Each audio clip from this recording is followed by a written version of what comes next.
After being called a failure for 3 straight years, Kanagi walks back into the academy looking like the same weak boy everyone used to laugh at. But this time, everything is different.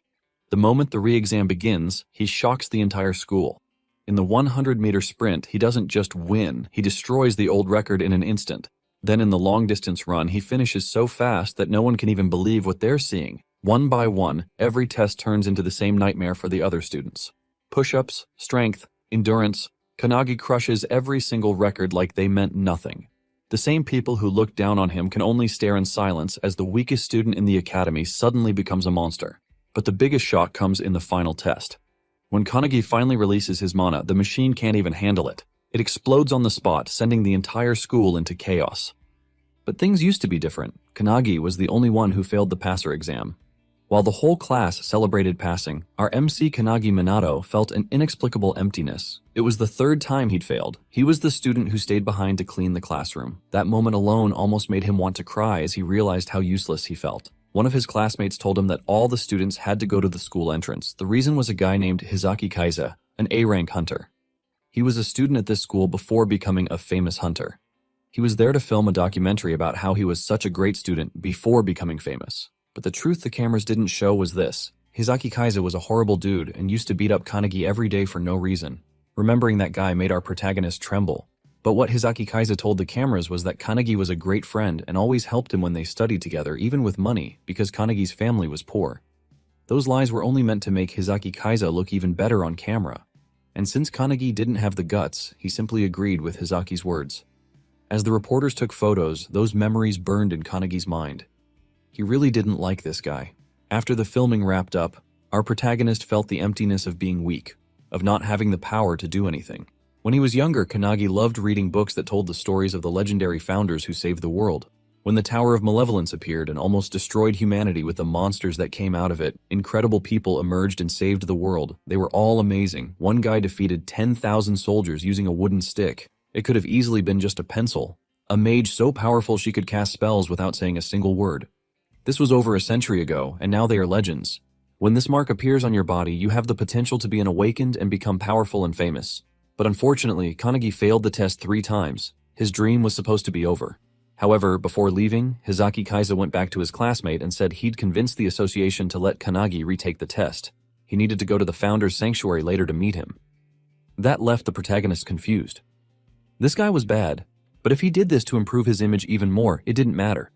As long as Kanagi got another chance, he was going to take it. Later, at the founder's mausoleum, the cameras are rolling for the final scene. The shot focuses on Hizaki standing before the historic tomb, making some grand speech. After the interview wraps up, the reporters thank him, happy with the footage they got. Hizaki plays the polite celebrity, saying he can't wait to see the article. But as soon as they're gone, he heads deeper into the mausoleum where his men are busy digging. He asked whether they had found the entrance. They eagerly point to a hidden passage, asking if this is what they've been looking for. Suddenly, a voice calls out from behind. When Kanagi arrived, expecting to retake the exam, the kids saw what they were doing. For him, this was a sacred place. The memory of the people he admired most was there. When he tried to stop the darn looters, Hizaki Kaiza hit him with all the force an A-rank awakened could muster. The punch was brutal. Kanagi felt many things inside him shatter. The guys shouted that they had taken everything valuable. All those things were inside. Kanagi felt like he was about to die, and even then, he only thought about how wrong this was. They couldn't steal this. Hizaki Kaiza then grabbed Kanagi and said he knew everything about the kid, the weakest student, obsessed with the ancestors who lived in the library, reading books. His perfect plan was to throw the protagonist into the river behind the sanctuary and make him take the blame for opening the founder's tomb. The hit Kanagi took earlier was really meant to kill him. When he was thrown into the water, he had no strength left. As he sank, he remembered how he had trained every day, studied his hardest to achieve his dream, and it was all in vain. Then at the bottom of the lake, lights lit up around him. Despite the cold water, a comfortable warmth came from them. Kanagi heard them say something about him being the vessel for this generation. The heroic spirits were sealed in this place. In Kanagi's hand was the crest of nothingness. It gave no power to its bearer. However, whoever possessed it could possess the spirit of any founder. Kanagi had to choose now which of the heroes he would make a contract with. Magic, endurance, swordsmanship, spear art, any of them. The protagonist then shouted that he chose all of them. He wanted all the powers. The heroes said it didn't work like that, but they were all sucked into the mark. All the souls went inside the seal. Hizaki and his thief friends were still near the lake when they heard the sound of an explosion in the water. By some miracle, one of the guys happened to have an umbrella with him. The three could hardly believe that the guy floating in front of them was Kanagi, the loser who had just died. When the protagonist landed in front of them, his expression was completely different. But they still insulted him again, saying not even cockroaches were that resilient. The protagonist found a nearby stick interesting. The two guys laughed at him and mocked him for trying to fight with a stick, sarcastically comparing him to John Wick. Kanagi wasn't fazed and kept testing his moves. Then Hizaki, in a serious tone, told them to make sure he didn't leave the bottom of the lake again. One of the guys then drew his sword and promised to throw Kanagi back into the lake. When the guy made a real sword attack, several cuts in 1 second. The guy couldn't even see, only felt it when his body started to fall apart. Hizaki and the chubby guy could hardly believe the scene before them. There was no way this guy was the same loser from before. The chubby guy cast his most powerful magic. Kanagi was known for not having mana, so he'd be destroyed by this. The protagonist then pointed his finger, and without saying anything, a lightning bolt struck the spot. It wasn't hard to hit since the target was so big. Even so, Hizaki was shocked. That was definitely spellcasting without an incantation. That sword movement was as if the saint of swordsmanship himself was standing in front of him. This magic was like what the legendary mage used to do. What Hizaki couldn't understand was that all 106 founders were now inside Kanagi. The protagonist declared that a new name would be written into history, and Hizaki would be remembered as the first evil to be eliminated by the great Kanagi Minato. As he approaches, Hizaki can only stare in horror, finally accepting the impossible truth. The boy he threw away just absorbed the souls of the founders through the crest of nothingness. Inside Kanagi's mind, the founders are going wild. After centuries of being sealed away, they're reveling in their newfound freedom and already arguing over who gets to control their new body first. Amidst the chaos, the legendary swordsman Hinoki Raikiru speaks to Kanagi, casually remarking that he's not surprised the boy remembers his name. He asks Kanagi what his plan is, dismissing Hizaki as a complete nobody, and pointing his attention to a much bigger threat right behind him. Focused, Kanagi turns to face Hizaki, who's stammering in fear, trying to bluster about being an A-rank hunter. Kanagi doesn't even waste a word. He just throws a single punch that sends Hizaki flying. Kanagi then shifts his focus to the mysterious bag, which is practically radiating a dark aura. As he stares at it, a massive surge of power erupts from inside, catching him by surprise. Hinoki, however, just watches calmly, a slight smile on his face. Meanwhile, back in the city, a monstrous three-headed wolf is on a rampage. A man shouts for someone named Akane to handle it. Without wasting a second, Akane leaps into action. With incredible grace, he gets above the beast and comes crashing down with a waterfall impact attack, defeating the A-rank monster in a single blow. The crowd goes wild, cheering for the S-rank hunter. Akane humbly thanks them before asking where Hizaki is. One of the men says Hizaki is probably busy with an interview, remarking how nice it must be to be called the Young Hope. Akane just shrugs it off, noting that Hizaki's fame is good for their guild's reputation. But just as they're about to leave, a terrifying pressure wave washes over the entire city. Panic erupts as civilians and even low-rank hunters collapse. Akane sees his own teammates struggling, realizing that even A and B-rank hunters can't withstand it. He knows instantly an S-rank monster has appeared.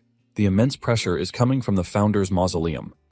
Back in the forest, a terrified Hizaki struggles to his feet, staring in horror as a colossal monster crawls out of the bag.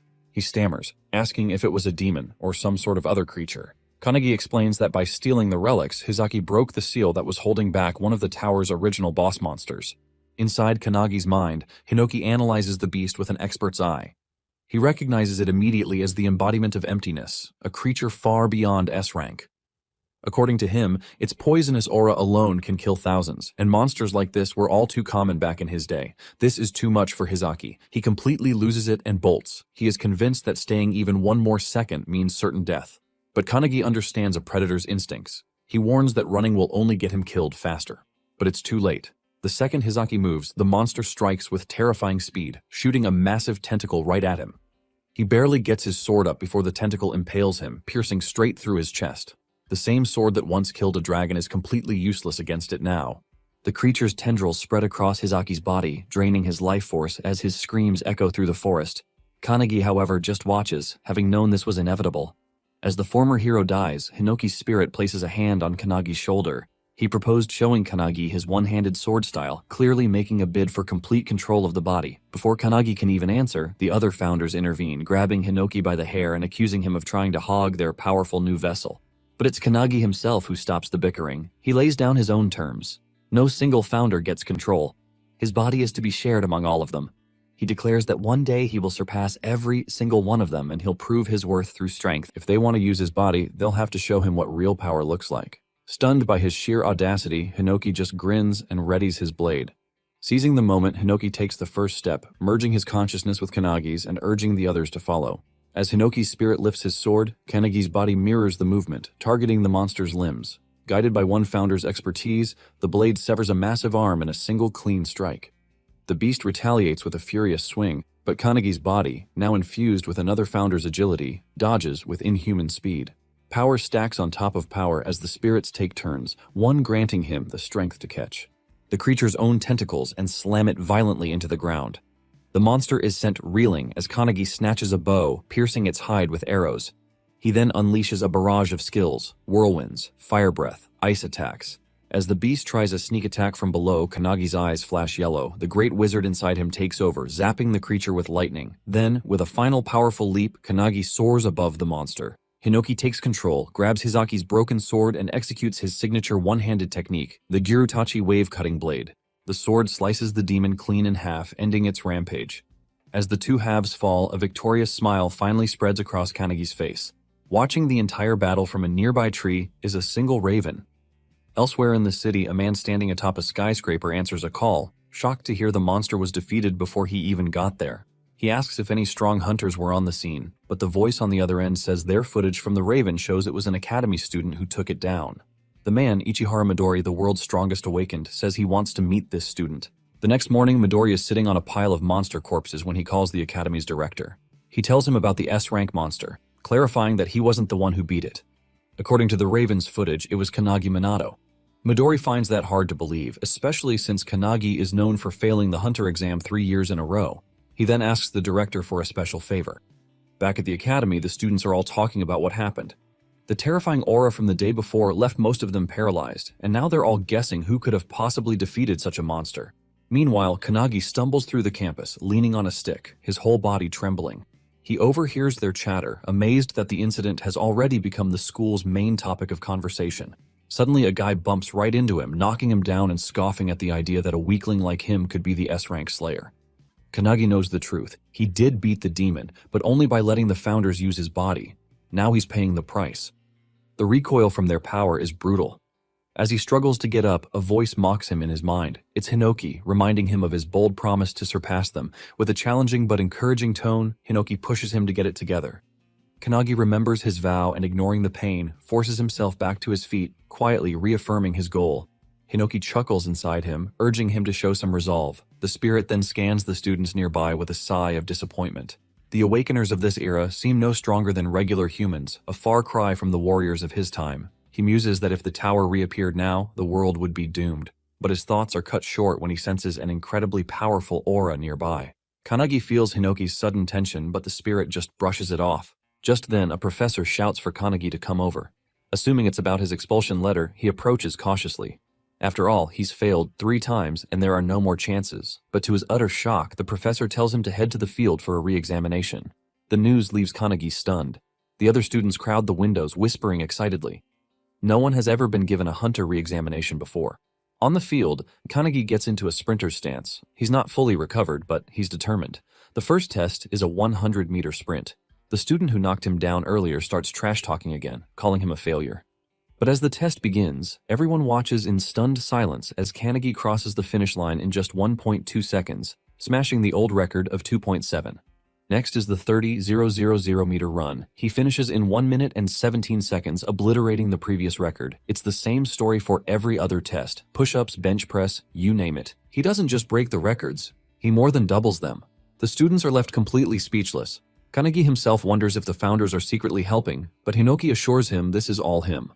Meanwhile, in the headmaster's office, Midori is looking over Kanagi's file.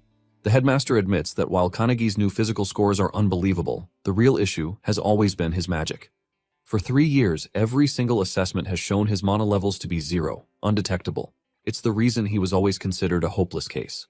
Midori's secretary just smirks, hinting that things might be about to get interesting. Out on the field, Kanagi stands before the final test, magic measurement. The professor explains he needs to channel his mana into a large fan and make it spin for 30 seconds. The record is 4,022 rotations. As Kanagi prepares, the memories of failing this exact test year after year come flooding back. No matter how much effort he has previously exerted, the fan has never so much as trembled beneath his attempts. His inability to sense mana has always held him back, but this time is different. For the first time, he can perceive it coursing through him, originating from his right foot, spiraling through his body and returning once more. He recognizes that his breathing can regulate and accelerate the flow, allowing him to expel the energy through his right palm. As the professor signals the start of the test, Kanagi releases his mana. Instantly, the fan spins into motion at an astonishing pace. The counting machine struggles to register the rapid increase in speed, while the sheer force of the wind makes it difficult for the observers to even see the numbers. The speed rises far beyond anyone's expectations, and before anyone can react, the machine blasts. The fan, now completely detached, shoots across the field like a blade. Students cry out in alarm as it hurtles toward the main building, crashing directly into the headmaster's office with a deafening impact. Inside, the headmaster barely evades the incoming debris, collapsing from the sheer shock of the event. Midori's secretary, stunned by the spectacle, can hardly process what has transpired. Meanwhile, Midori, unshaken by the chaos, merely chuckles. To him, the resemblance between Kanagi's abilities and his own is undeniable. According to Midori, there has only ever been one individual before Kanagi who has produced an immeasurable score, and that is himself. The professor, still trying to make sense of what he has just witnessed, declares that Kanagi has passed the hunter examination. A wave of excitement ripples through the students as they erupt in cheers. Not only has Kanagi shattered every record, but he has surpassed all expectations. Staring at his own hands, Kanagi trembles with disbelief. He has spent years believing himself incapable of wielding magic, yet the power has been within him all along. From the sidelines, Hinoki observes the scene with quiet satisfaction, having anticipated such an outcome.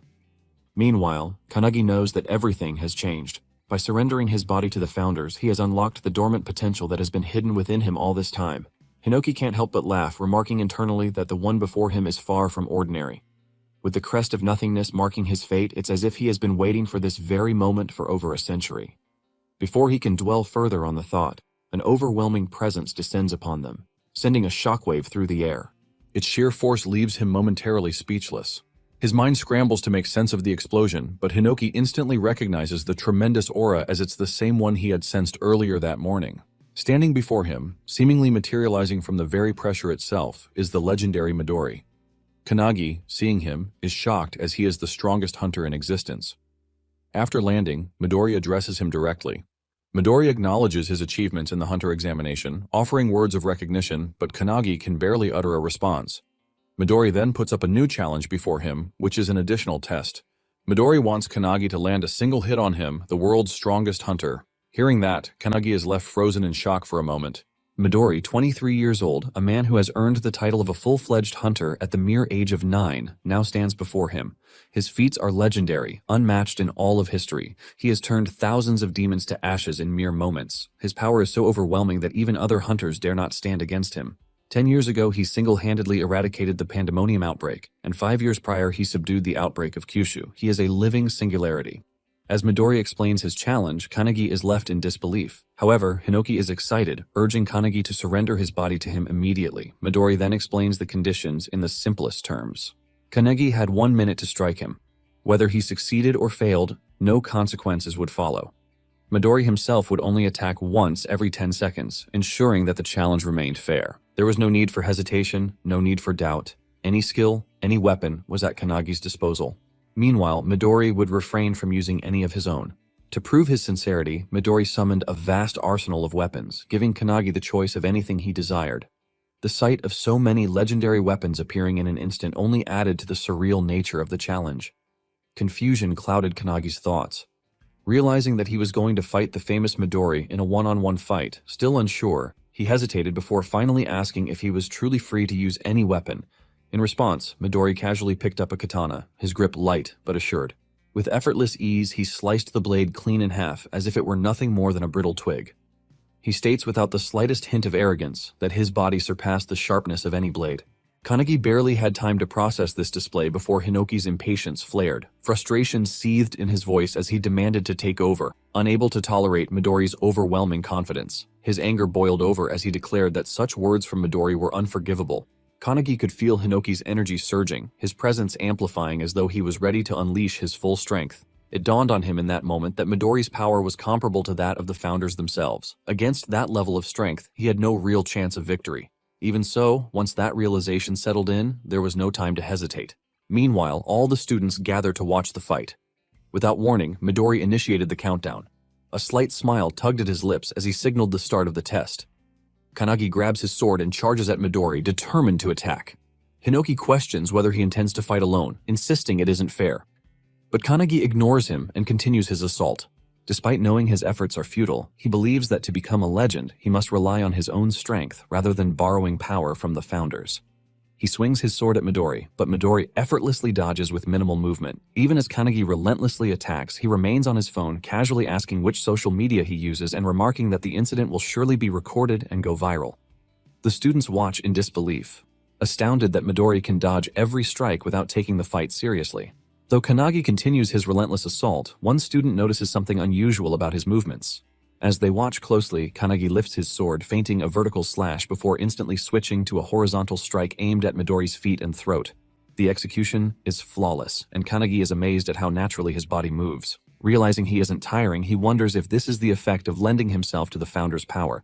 His thoughts are abruptly cut off when Midori places a finger on his head, preparing to flick him, and casually mentions that 10 seconds have already passed. Kanagi narrowly dodges, but the power Midori releases obliterates the field. Seeing the destruction, Kanagi realizes that if the attack had connected, his head would have been gone. Midori glances at his hand in confusion, sensing no malice from Kanagi and wondering if he had miscalculated his own strength. Panic grips Kanagi as he understands that he will die at this rate. Desperately, he tries to recall the sensation of his stronger self. As he focuses, a powerful aura surges from him, catching Midori off guard. Kanagi launches another attack, his speed increasing rapidly. The students stare in awe, shouting that the camera can't keep up with their movements.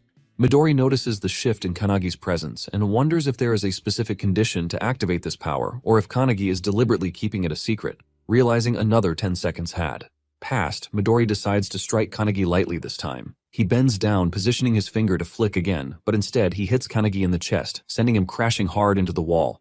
Kanagi coughs up blood, yet he finds the experience incredible. Marveling at the fact that he is fighting the world's strongest awakened, he understands that if his body were the same as it was yesterday, he would already be dead from that blow.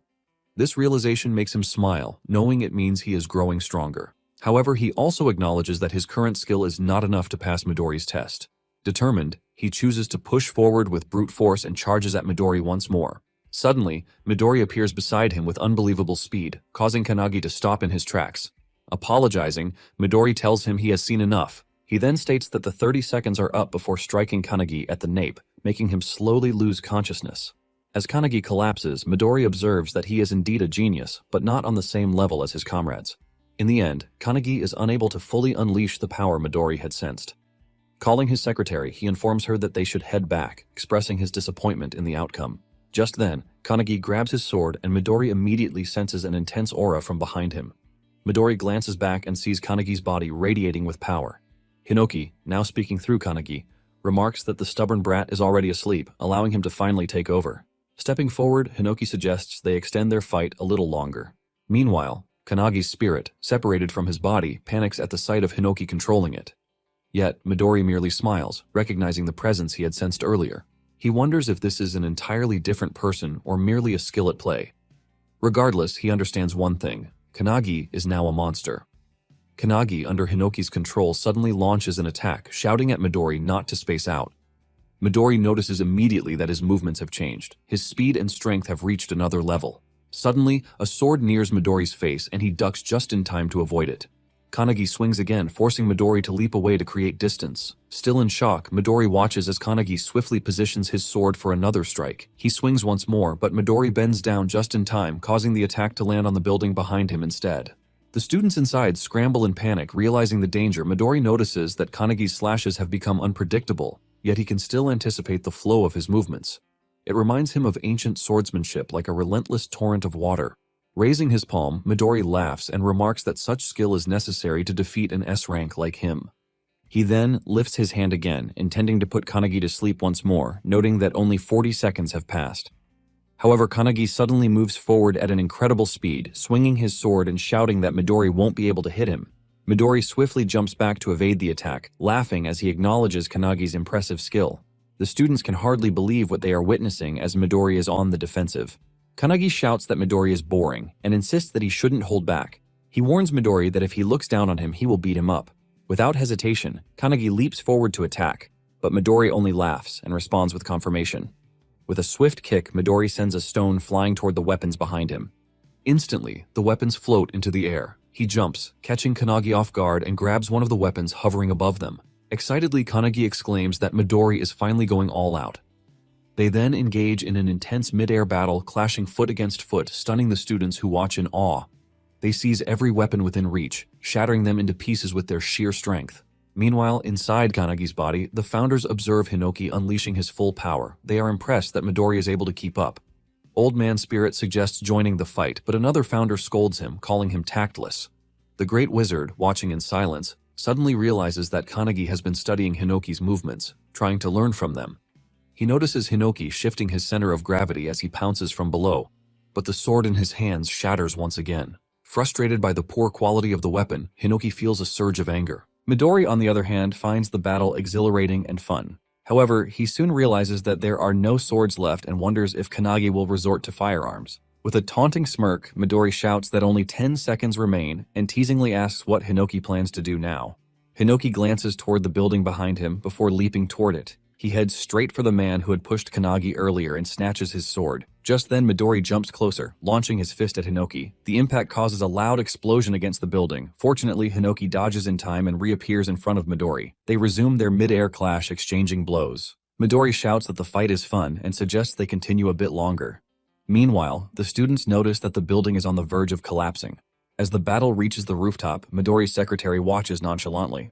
Midori then places his hand on a massive fan and grabs it, causing cracks to form on its surface.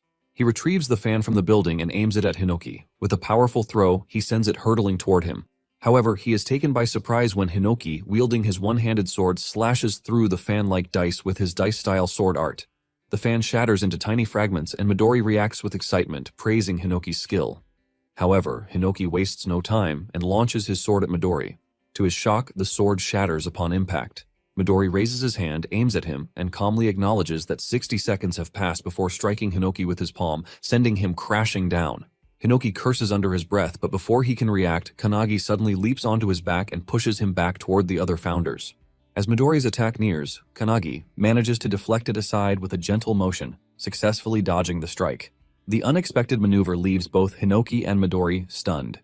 However, the impact breaks one of Kanagi's hands. Despite that, he remains focused on his goal and delivers a punch to Midori's face with his remaining good hand. From the inside, the battle between the singularities feels endless. A fierce clash over a seemingly small outcome, much like a chess match where both players are equally skilled. Despite its intensity, Hinoki knows it has lasted only a brief moment. Watching with quiet pride, he realizes that Kanagi has carved open a new path to victory. Kanagi, however, is left in shock when he sees Midori halt his fist just in time. Frustration fills him as he realizes he has failed to land a clean hit, but then, to his surprise, Midori smiles and deliberately pulls Kanagi's fist toward his own face, acknowledging the effort. Without hesitation, he confirms that Kanagi has passed. Before either can react further, both collapse onto the ground. The students observing the battle murmur in confusion, struggling to comprehend what has just happened. Midori, still holding Kanagi's unconscious body, calls for his secretary, Rin, and informs her that they should leave. Rin arrives beside him and inquires about the outcome. Midori confirms that Kanagi has passed and admits finding him interesting. However, he acknowledges that he has accidentally broken Kanagi's arm and requests Rin to heal him. She agrees without hesitation. The students, overhearing the conversation, struggle to believe that Kanagi has succeeded. The realization soon sets in and cheers erupt throughout the area that Kanagi managed to land a punch on Midori. The noise stirs Kanagi awake, and as Rin works on healing him, she cautions him not to move. He complies, thanking her, and she congratulates him on passing the test. Kanagi, still in disbelief, sits up abruptly, questioning whether he has truly managed to land a hit on Midori. Before he can process the thought further, Midori suddenly appears beside him, amused by his reaction. Without dwelling on the moment, Midori affirms that a pass is a pass. He acknowledges having taken the battle seriously midway through his consecutive attack. Midori goes on to praise Kanagi's skill, commending his ability to dodge his strongest attack and his impressive movements. He encourages Kanagi to take pride in the achievement. Kanagi, regaining his composure, accepts the praise. Without hesitation, he turns his attention to the next step, eager to know what comes after passing. His question leaves Rin momentarily puzzled as she turns toward Midori. Midori, equally uncertain, searches for an answer. Later that night, Kanagi was home, helping his mom clean up while she cooked in the kitchen. She casually asked how many guests were coming. Kanagi wasn't sure, so he just guessed one.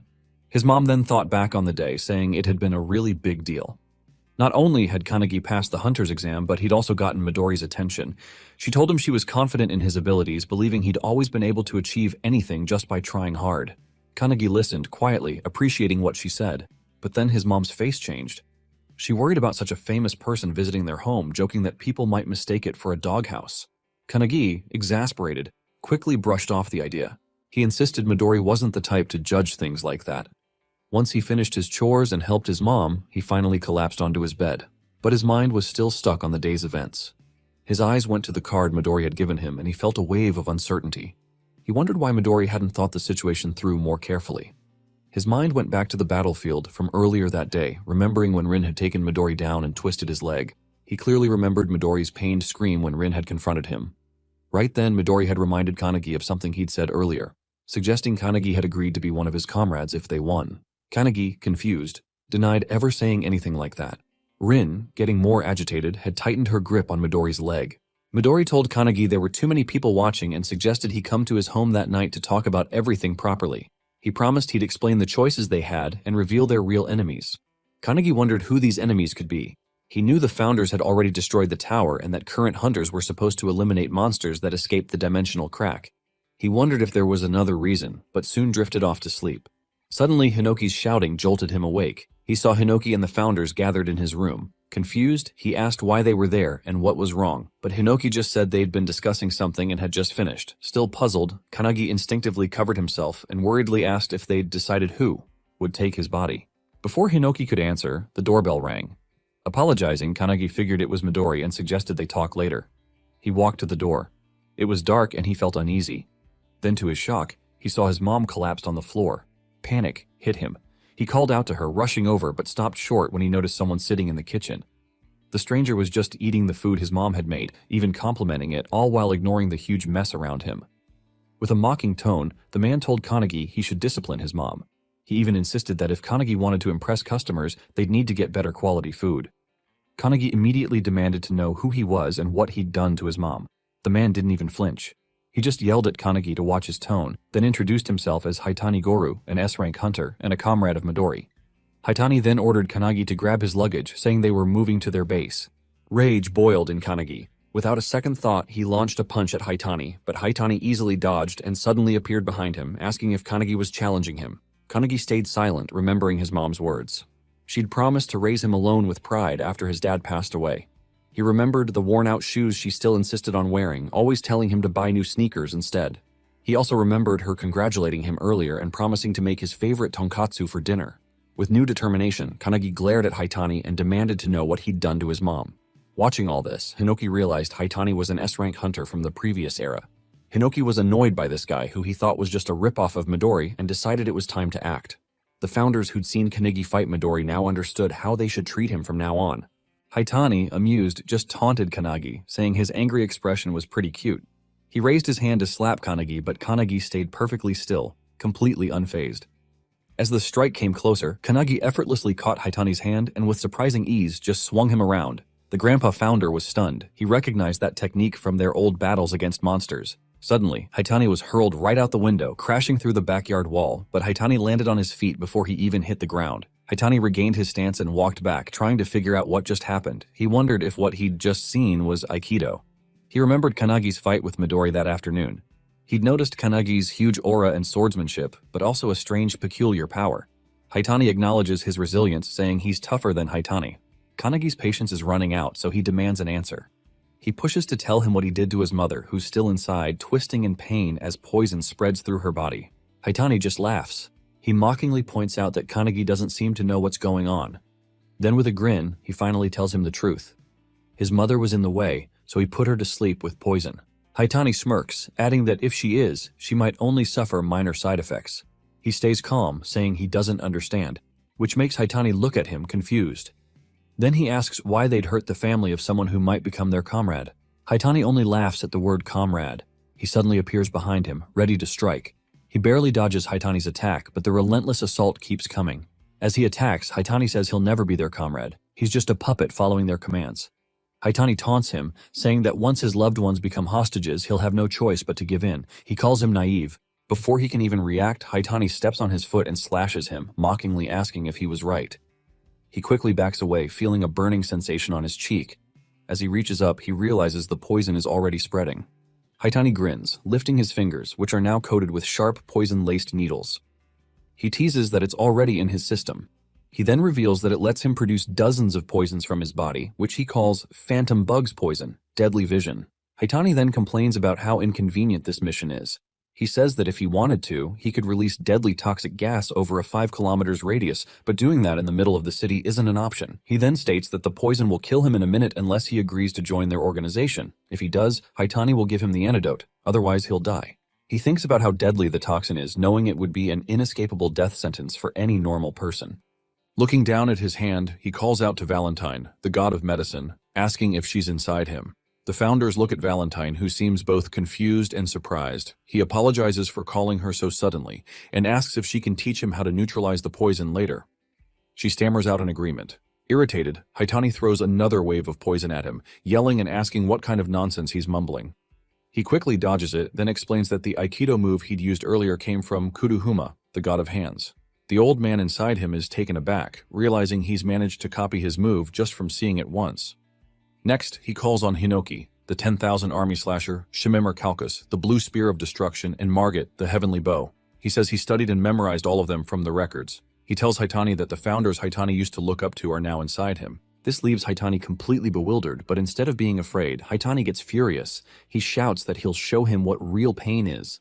Haitani then charges at him, his needles ready. He leaps away just in time, avoiding the attack. Haitani's strike hits a nearby tree and it withers and dies instantly. Haitani doesn't hesitate. He launches another attack, shouting that if he kneels and begs, he might get an antidote to make the pain a little less. He warns him once pain consumes him, he'll never go back to normal. His mind will be lost to madness. But he stays silent, just waiting as Haitani's hand gets closer. Just as Haitani reaches him, he quickly slides to the side. He puts his palm against Haitani's chest and activates Saint Wantak's fist. Haitani coughs up blood from the hit, which shocks Wantak inside him. The force sends Haitani crashing into a streetlight. Without a moment's hesitation, he follows up with a kick using Eilerson's feat of light. This sends Haitani flying a great distance. Eilerson, who's inside him, is stunned by the power, but Haitani still manages to stand up and recovers quickly. In an instant, he's in front of Haitani again, attacking with both hands. He manages to slip through Haitani's attack, breaking some of his needles. Then he uses the sharp beak corral attack, hitting Haitani in the stomach. Kanagi then slashes Haitani with Rowan's skill, the dragon's claw. This leaves Rowan, who's inside him, stunned in surprise. Haitani grabs him, then activates Leylek's flipper, which ends up throwing Haitani around in midair. As he floats, he wonders what's happening. He knows poison should cloud judgment and should have already messed with the nervous system, but Kanagi is still moving, strong, and unharmed. Kanagi then used the Magus of Truth, Melta Silentius, unleashing it on Haitani. There was a loud energy blast that completely shocked everyone. Hinoki turned to the founders asking if they'd seen that. He told them that right after beating Haitani, Kanagi began copying all their moves, both physical and magical. Hinoki added that he didn't care if Kanagi's power came from the crest of nothingness. He just found him really interesting. The founders agreed. Hinoki then suggested they train Kanagi, convinced that if they did, he'd become the strongest awakener. Meanwhile, somewhere else, hooded figures were running and jumping across rooftops. One of them yelled for everyone to hurry. He revealed that Nemo's guilds were after Kanagi, so they needed to move fast and grab him before Nemo's people did. Suddenly, Midori appeared right behind him and asked whether there really were that many. The man looked shocked, but Midori calmly told him that if there were 15, then he had to be the last one. Midori then pointed a finger near the man's forehead, flipped his head, and slammed him hard onto the building's roof. He contacted Rin using his Raven's call, and she answered right away, telling him she'd arrived. She assured him there weren't any awakeners nearby, but her next words really surprised him. "Someone else has already been here," Rin said. Midori stayed quiet, waiting for her to go on. Rin then explained that the intruder was Haitani, an S-rank hunter famous for his poison skills. He'd come to find Kanagi, but had been completely beaten. Midori's eyes went to the rooftop where Haitani was lying sprawled out, his mouth slightly open. It made Midori wonder what exactly had happened. A little while later, they got to Kanagi's house. Midori clapped his hands together, a bright grin spreading as he praised Kanagi. He genuinely admired him, saying he'd never expected Kanagi to take down Haitani. Without hesitation, he asked whether Kanagi had been exposed to the poison. Kanagi scratched his cheek, giving a small sheepish reply. Both Mom and I are fine. Hinoki, unimpressed, crossed his arms. He reminded Kanagi that he wouldn't have made it through the night without Valentine's help. As soon as her name was mentioned, Valentine groaned, clearly exhausted. But Hinoki quickly acknowledged her swift work, noting that finishing everything in just 5 seconds was no easy feat. Valentine just shrugged, muttering that it wasn't difficult at all. Since the poison's creator was right there, it just took a few jabs to get the blood samples they needed and find the antidote. Kanagi was still trying to process everything, but he finally asked the question that had been bothering him. Had Haitani been lying when he said he was Midori's comrade? Midori nodded right away, confirming it was a lie. He added that lots of people use his name for their own gain. With that out of the way, he looked back at Rin. He asked if she was done, and just as he did, she appeared at his side and nodded. She told him all the damage was fixed. Kanagi's eyes went wide with disbelief. He glanced at his house, and sure enough, his window and backyard wall looked completely perfect again. Then, with a bright smile, Midori suggested they go inside to talk about Kanagi's future. Kanagi just stood there frozen. He felt a mix of excitement and unease washing over him. The next day, a car was waiting for Kanagi, and his mother saw him off at the gate. She reminded him to check if he'd forgotten anything, but Kanagi told her he was fine and that she worried too much. She could hardly believe the child she'd raised was now heading to Midori's. Midori had already promised Kanagi's mother he'd take care of him and turn him into a great hunter. Hearing that made Kanagi really excited, but his mother was still a bit worried. Hiding her concern, she gave Kanagi his lunch, telling him to eat since he'd skipped breakfast. Even though he didn't really need it, Kanagi took it without arguing. Then his mother directly asked Midori if her son would be in danger. Midori confirmed it right away. His mother then revealed that Kanagi had always struggled until now, so it was a huge deal for her to trust Midori with her son. Still, as a mother, she couldn't help but feel uneasy. Midori, sounding confident, promised her he'd train Kanagi until he had no weaknesses left. Hearing this, she finally agreed to leave Kanagi with him. Once they're in the car, Rin, who's driving, looks at Midori. She asks if it was really alright to promise Kanagi's mom something like that, especially since they don't even know what's going to happen. Midori feels a moment of worry. He glances in the rearview mirror and sees Kanagi's mom still giving him last-minute advice. She's telling him how to wash his clothes, right, and reminding him not to sleep naked or he'll catch a cold. Her concern makes a determined look flash in Midori's eyes. He silently vows he'll do his best. Meanwhile, Kanagi holds back his emotions and says his final goodbye. Just as he's about to get into the car, his mom reminds him to come home for New Year's. As they finally drive off, Midori asks Kanagi if he's okay. Kanagi admits he had to really control his emotions. Midori leans back in his seat, telling him to just do whatever he feels like, whether that's eating or resting. Looking around, Kanagi notices the lunchbox his mom packed sitting neatly beside him. He opens it, his mom's words still fresh in his mind. When he lifts the lid, his eyes land on a small good luck message carefully placed on the pork cutlet. That simple gesture hits him hard, stirring up emotions he expected. He pauses for a moment, thinking about all the care and sacrifices she's made for him. A quiet sense of gratitude settles in his chest as he starts to eat, even though the meal comes with the sting of unshed tears. Rin and Midori sitting nearby exchange glances, but stay silent, letting him process the moment in his own way as they continue their journey. When they finally get to their destination, Kanagi's shocked. He takes in the impressive anti-prophecy headquarters building. Midori welcomes him, explaining that only a select few awakeners are ever allowed inside. The weight of that knowledge settles over him. For a brief moment, he's overwhelmed, realizing what he's about to become a part of. Inside one of the rooms, a man stands by the window, watching them arrive with quiet intensity. Glancing back, he speaks to someone else in the room, confirming that the new members have arrived. A girl, her expression unreadable, questions if this is really about the newcomer. A young man responds, saying it's pretty rare for them to get a new comrade, but another man standing to the side is skeptical. He insists they should first figure out if the newcomer is truly worthy of joining the anti-prophecy. Meanwhile, outside the headquarters, he's momentarily frozen, struggling to really process his surroundings. Questions swirl in his mind. What exactly is the anti-prophecy unit, and could it have any connection to Ichihara Guild? Sensing his unease, Rin acknowledges things aren't clear and apologizes for not explaining sooner. She explains she hasn't been able to tell his mom everything because it's classified. It's a top national secret. Those words hit him harder than he expected. As they headed towards the building, Midori suggested they take his luggage to the dorm first. Rin offered to help, but he turned her down, saying he could handle it himself. Just as he was about to move, a sudden voice cut through the air, telling them to wait. The unexpected interruption startled him. He looked up and saw the young man from earlier standing above them. Without missing a beat, the man declared he'd be the one to explain everything. Then, in the same breath, he lunged forward with a powerful kick, aiming straight for him. He instinctively raised his arms to block, but the sheer force shattered the ground under his feet. The impact sent a tremor right through him, but he stayed standing, bracing himself against the shock. The man seemed impressed. He acknowledged his resilience and even offered a rare word of praise.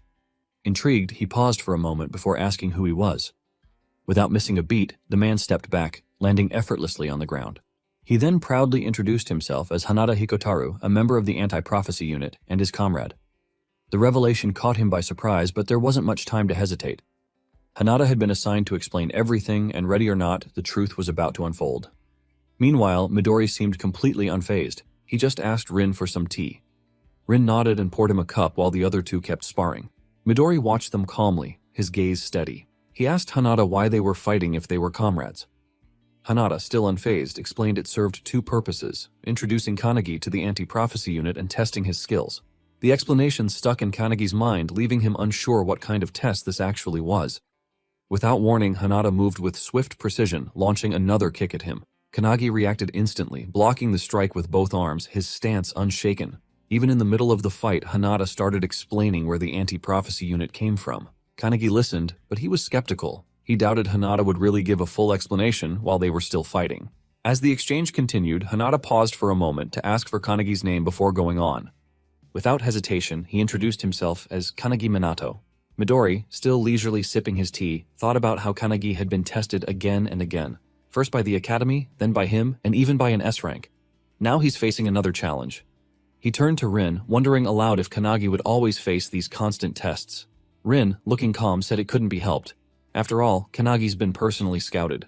Meanwhile, Hanada just kept delivering relentless kicks, but Kanagi kept blocking with his hands. His endurance didn't waver. At one point, Hanada suddenly asked about the role of a hunter. Kanagi didn't hesitate and answered that a hunter's job was to eliminate monsters that emerged from dimensional cracks.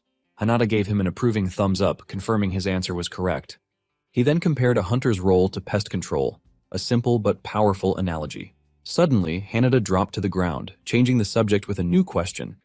He asked Kanagi about other dangers that exist outside of dimensional cracks. The question caught Kanagi off guard. He hesitated, then asked Hanada to clarify what he meant by other dangers. Hanada's expression darkened slightly as he explained the world faces threats far worse than just dimensional cracks. He spoke of terrifying events, the Pandemonium 10,000 Demons Castle from 10 years ago and the Great Outbreak of Kyushu from 5 years ago. Kanagi immediately recognized these as huge dimensional breaks, disasters that left lasting scars, but before he could even respond, Hanada suddenly lunged at him. Instinctively, Kanagi raised his arms, managing to block the attack. Still, the strike's sheer force sent him skidding backward. Hanada acknowledged his toughness, praising him for correctly remembering the public details of those past catastrophes. He then added that Kanagi would understand much more about them once he started training at the academy. Just as Kanagi managed to steady himself, his breath still measured. He barely had time to react. Hanada suddenly appeared. Above him with staggering speed. Kanagi didn't even have time to think. Hanada's leg was already coming down in a crushing axe kick. Kanagi just barely managed to throw himself out of the way, dodging it as Hanada's foot slammed into the ground. A nearby tree took the hit instead, splitting cleanly in half. The attack was so powerful it left Kanagi stunned for a moment. Hanada then straightened up and his tone changed as he kept explaining. He explained that events like the Tower of Malevolence from 300 years ago weren't just disasters. They were full-scale invasions, direct attacks from another dimension. Kanagi struggled to believe what he was hearing, trying to grasp the weight of those words. This wasn't just history, it was happening right now. Hanada stepped closer, his expression serious. He admitted he didn't understand why today's Awakeners seemed weaker than those from the Tower era. There just weren't as many people who could match the original founder's strength, and that really bothered him. Caught between curiosity and worry, Kanagi finally asked the question he'd been holding back. What should we do? Hanada's answer was firm. That's exactly why the anti-prophecy unit exists. He explained that people who can foresee these threats and predict real catastrophes don't share that knowledge with the public. They only tell the elites, the ones who can actually handle such dangers. And those elites, Hanada stated, are the members of the anti-prophecy unit. Midori and Rin couldn't help but smile proudly when they heard this. Kanagi then realized their whole purpose was to stop these prophecies from happening. Hanada then told him that, as of today, he was officially part of their group. Hanada welcomed him into the group, saying he was the first person who'd managed to block his kicks one after another. Hanada held out his hand as a sign of acceptance, and Kanagi shook it. Midori and Rin applauded, and then Hanada called for the other Awakeners who appeared silently above the house. Hanada asked them what they did, but they just stared at him and then vanished, which really surprised Kanagi. Midori said they disappeared like villains, but Hanada just shook his head. He figured they wanted to see how things played out for themselves. Hanada then told Midori to leave it to him, and Midori did, heading off. After that, Hanada helped Kanagi with his things and offered to show him to his dorm room, which Kanagi thanked him for. That night, as he got settled, Kanagi couldn't stop thinking about what this organization meant. It was all about handling prophecies in their world. He wondered if the founders had faced a similar crisis back in the Towers era, and if he was now fighting something that had been predicted. His thoughts got him anxious, but then a voice cut through his worry, saying he'd simply trained. Surprised, he turned to see Hinoki and the other founders standing right there. He quickly apologized for not talking to them sooner. But Hinoki told him not to worry. They'd already made a decision. As the founders, they decided to train him to be the strongest awakener, just like Midori. With their help, he could become the strongest awakener ever, one of their own disciples. Kanagi was really surprised, asking if they really wanted him as their disciple. Hinoki nodded, saying yes, but then teased that it would lead to a kind of battle royale between them. Kanagi, worried, begged them not to fight over him. Hinoki explained that's how things had started. But after watching him more closely, the founders had changed their minds.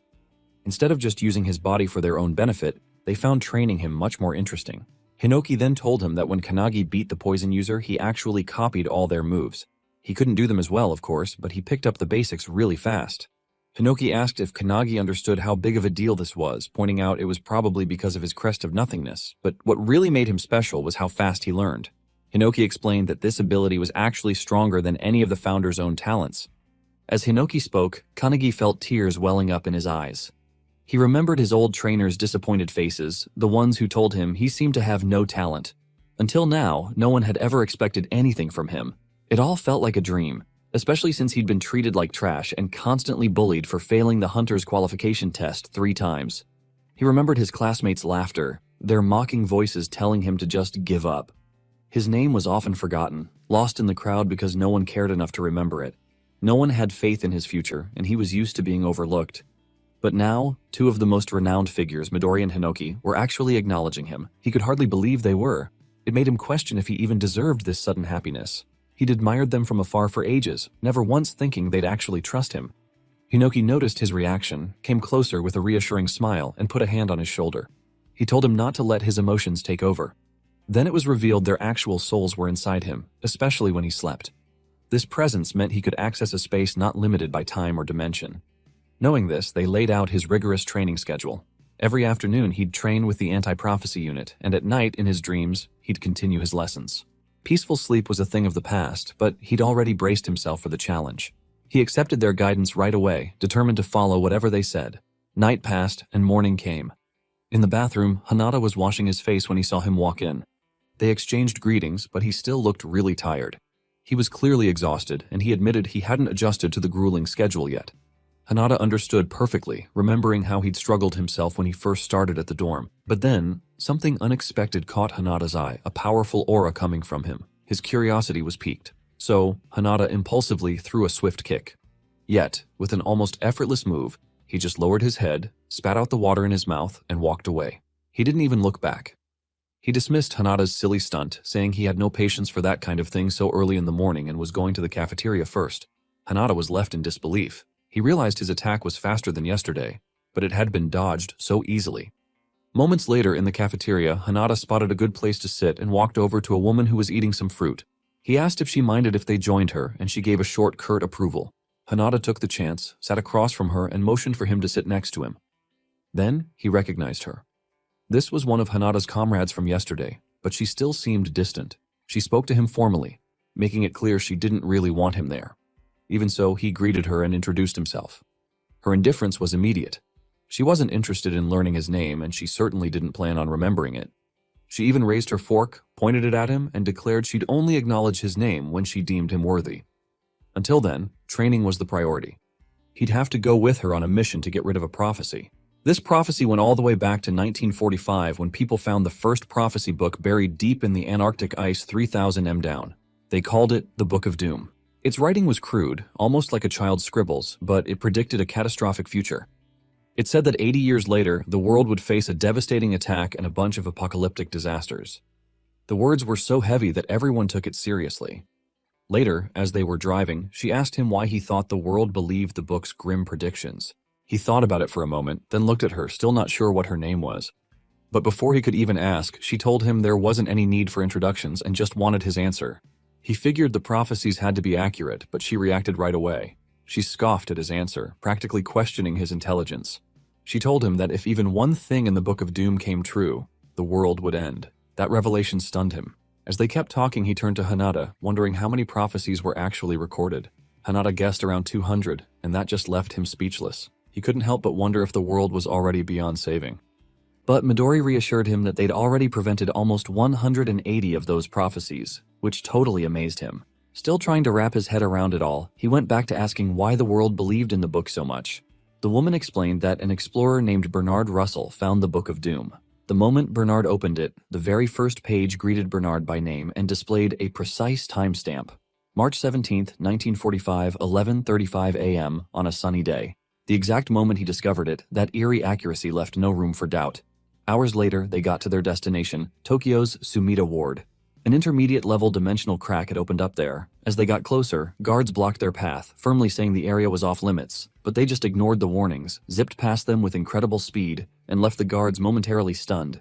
He hesitated, wondering if it was really okay to go on, but Hanada quickly reassured him it was.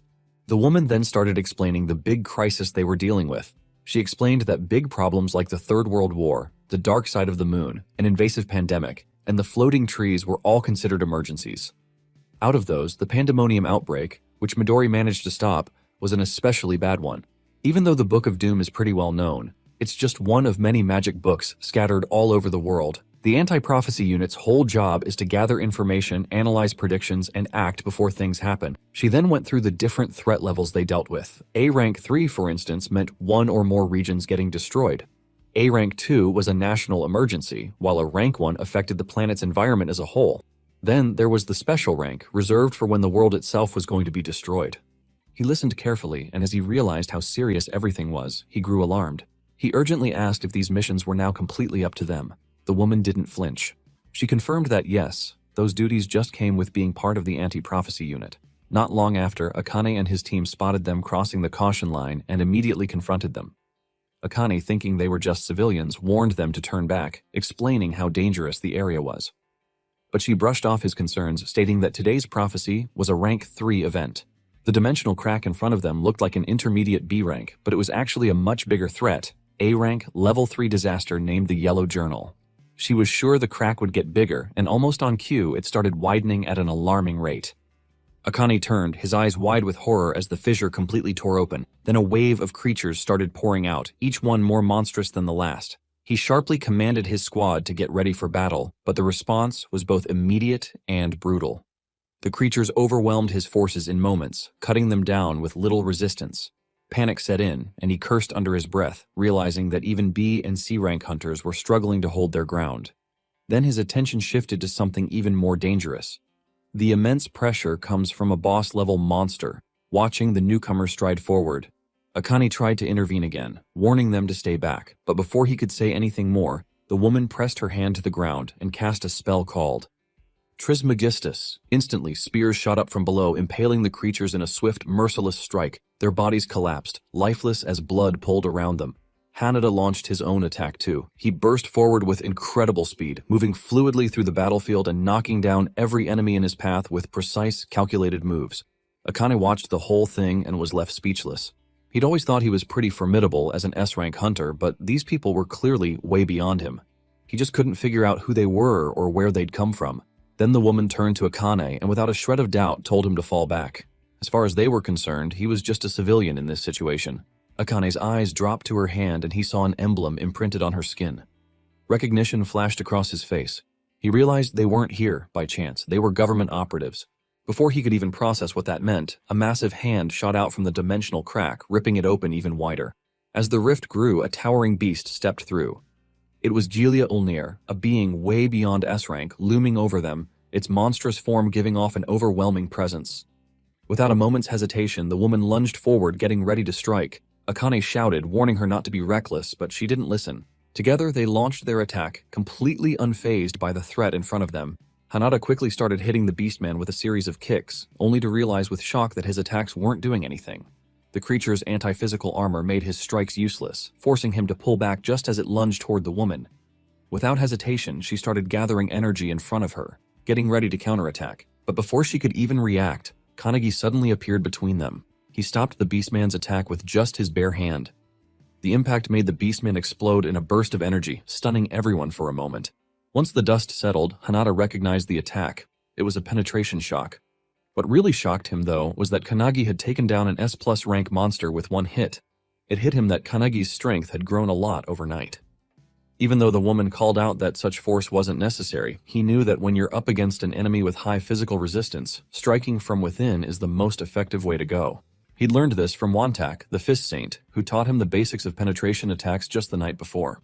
After that, Kanagi turned to the girl and asked for her name, saying he'd saved her, so he at least deserved to know that much.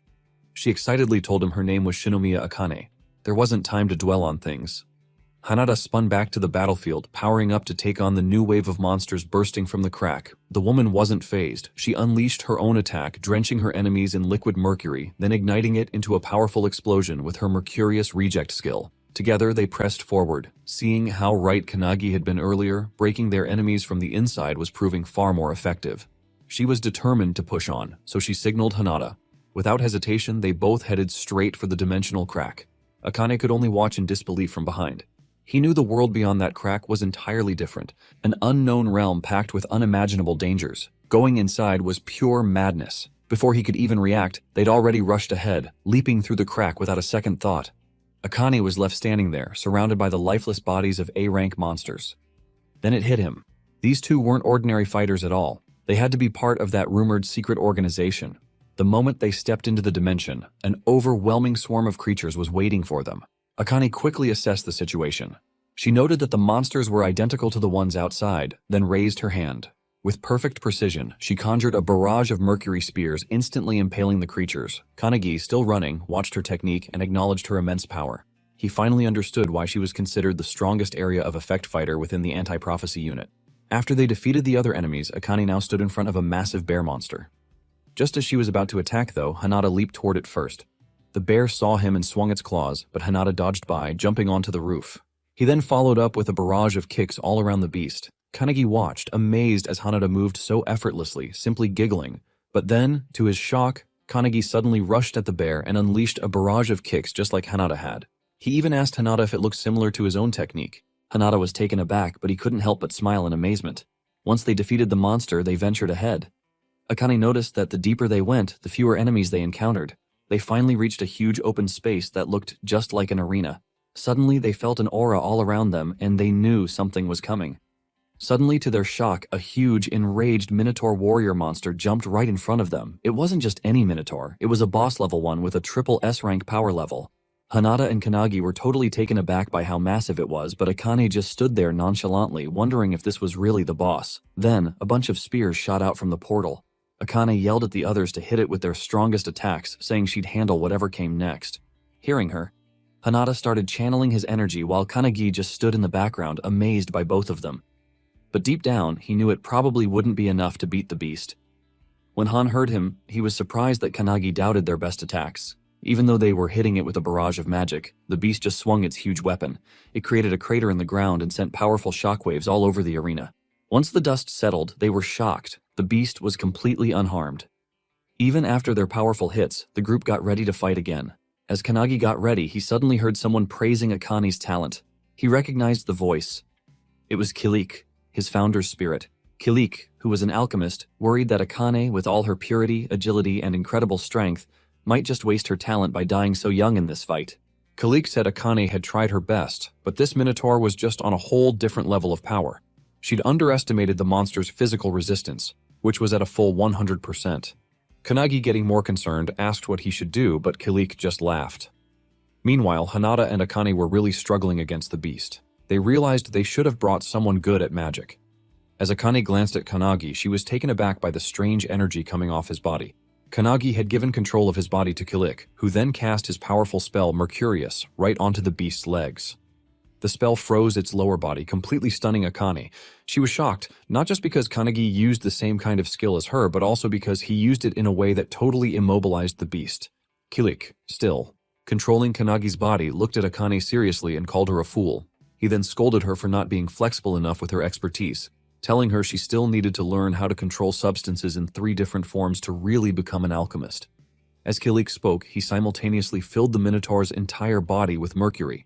Just as the liquid metal started seeping from the monster's mouth, he cast a boiling spell. The mercury inside the beast quickly heated up, boiling from within, and its toxic fumes spread throughout the arena, making it hard for the others to breathe. Akane watched, amazed, realizing Kilik hadn't used brute force. He'd used extreme temperatures to take down the monster instead. Meanwhile, the Minotaur writhed in agony, its body overheating from the inside. While he was casting the spell, Kilik casually told Kanagi he wanted to make Akane his disciple. Kanagi, though, just brushed it off as a joke. Eventually, the boiling mercury overwhelmed the Minotaur, turning it into a lifeless heap on the ground. And just like that, the day's mission, beating the boss, which was classified as a level 3 prophecy, ended in victory. Akane watched in disbelief, unable to grasp what she'd just seen. Kanagi had used a skill that should only be available to an awakener living inside a crest. Akane knew he had to be in the same class as Hanada, but he'd still managed to use alchemy at her level. Still shocked, she demanded to know who Kanagi really was. With a confident smile, Kanagi reached out his hand and introduced himself. Akane, annoyed but intrigued, reluctantly shook his hand, telling him she'd definitely remember him. Hanada beamed with happiness, seeing Kanagi finally get Akane's recognition. Meanwhile, Akane and his men were still waiting outside. To their shock, the dimensional crack started closing. Just as it was about to seal completely, the trio jumped out just in time. Kanagi asked if the mission was officially over, and he was told they just needed to report back to headquarters. As they talked about what to do next, Akane came up to them, thanking them for saving his team. He promised he wouldn't try to dig into their identities or what happened inside. Akane thanked him for understanding and suggested he put details about the emblem in his report. That would explain everything to the authorities. As the trio started walking away, Akane offered his help if they ever got into trouble. But Akane turned back and said they'd probably never meet again, telling him he should go back to his normal life. Hearing this, Akane realized that in the end they were just civilians. They were people who lived in a world he couldn't reach. On May 11th, a red flash streaked through the streets of An Prefecture Village. A guard spots it, but they're totally baffled, unable to tell what it is. Then all of a sudden, a deafening sky-piercing roar rips through the village. Back at Anti-Prophecy HQ, the trio gets out of their car, and Akane reminds them they need to write up their report for headquarters. But then Hanada gets a message on his phone. They're being called to the lab. That's pretty unusual, especially right after a mission. Curious, they head over to the Anti-Prophecy HQ lab where 2 people are already waiting. One person standing on a stage while the other sitting in the stands. The one sitting then says, in a really authoritative voice, that Akane took way too long to handle A-rank level 3 disaster. Kanagi immediately recognizes him. It's the red-haired guy from earlier. Akane, though, is enraged by his condescending attitude. She's annoyed he's acting like he's the leader when he isn't. Hanada quickly steps in to try and calm things down, asking what Director Kurihara needs. It turns out the man on the stage is the director himself. Once everyone settles down, he plays a video that the analysis team sent. The video shows a glowing, red-hot piece of charcoal, which the director explains is a prophecy grimoire. He explains they found it in a volcanic region, and they've been analyzing it ever since. Kanagi wonders if it's even possible to read a grimoire that's in such bad shape. But the director, adjusting his glasses, reveals they managed to get some info out of it using AI and X-ray tech, even though what it actually says isn't clear yet. But what they did manage to decipher was one prophecy that clearly mentions Japan. Everyone in the room is shocked, especially Akane, because this is a totally new prophecy they've never seen before. The director goes on to explain that anti-prophecy research is really advanced, gathering info from all over the world, so finding an unknown prophecy like this is highly unusual, but this situation is different. The red-haired man immediately gets it. The 4 of them have to investigate it. The director praises his insight and says this mission would normally go to their usual members, but they're not available right now. Hearing that, Kanagi realizes this must be why Midori wasn't there when they got back. The director then orders them to leave right away and promises that more details will come via email. Kanagi is stunned that they got another mission so fast, but the red-haired man just tells him he'll get used to it. Feeling really uneasy, Kanagi clenches his fists as a chilling thought sinks in. This time, the fate of the world might really be on the line. Suo slammed his hand on the table and stood up. He announced in a really bossy tone that he and his 3 subordinates would be taking on the mission. Akane was clearly annoyed. He was acting like a boss again. As they left, the director gave them a final warning. He told them to be cautious since they didn't know how severe the mission was. He also reminded them that even if the prophecy started unfolding, they'd have to wait for the main force before doing anything drastic. In the car, Kanagi felt uneasy about all the mission's unknown dangers. From the front seat, Suo suggested they get some rest. He noted that Kanagi had just finished his first mission, but Akane, driven by pride, refused. She insisted he had no right to give her orders. To her surprise, though, both Hinata and Kanagi immediately accepted his offer and dozed off within moments. Akane was determined to stay awake and struggled to fight off sleep. But as the night got deeper, exhaustion finally took over, and she drifted off too. Sometime later, the car stopped. Akane stirred awake and noticed the vehicle was empty. Alarmed, she rushed outside and found the others standing on a cliff, staring down at a glowing light below them. What she saw left her in utter disbelief. A massive magic circle sprawled across the ground, its scale far beyond anything they'd imagined. Hinata quickly grasped how serious the situation was. It was far worse than they had expected. The prophecy was nearly complete. Skeletal figures were emerging from the ground, still trapped inside enormous crystals. Their eerie glow cast an ominous light over the entire area. It sent chills down their spines as they realized they might already be too late. These skeletons were the 23 residents of the village mentioned in the report. Suo recalled a similar incident from the past. 30 years ago, the Wakayama mansion had mysteriously vanished, and a dimensional rift had nearly opened. As he explained this, the massive pillar at the center of the magic circle began to erupt with bursts of energy. Noticing this, Suo urged them to move quickly. Suo drew his sword, and Hinata asked what they should do. Suo revealed that they had to stop it. Akane quickly reminded him of the director's orders. They'd been told to wait for more orders, but before they could even discuss it, they felt a huge aura behind them. When they turned around, they saw Kanagi covered in massive energy and ready for a fight. The group immediately realized Kanagi felt much stronger than before. Even so, Suo wasn't fazed at all. He leaped forward and told the others to come with him. Everyone rushed after him, though Akane warned him not to be so reckless.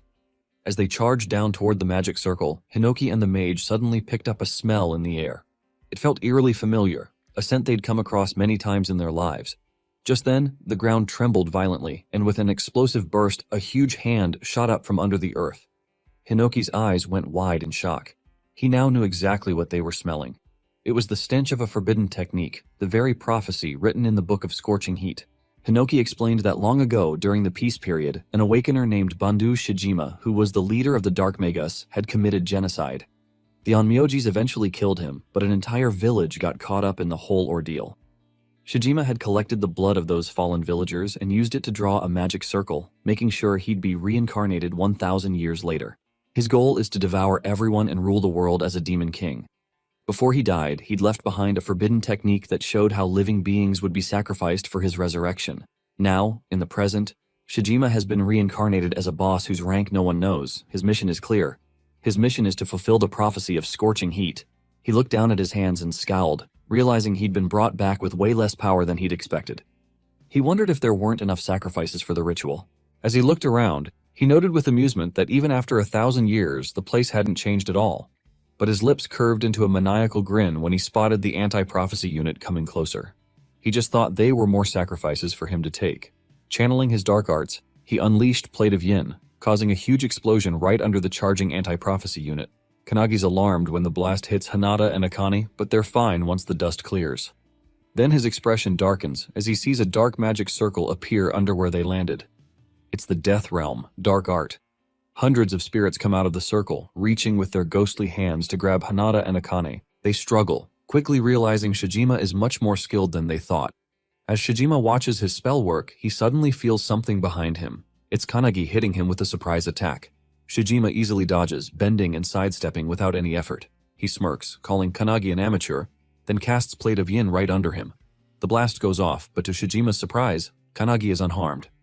Kanagi hits back with his Thunderbolt Hadad skill, but Shijima blocks it by using his own dark magic. Even though he stopped the attack, Shijima's impressed by Kanagi's skill choice.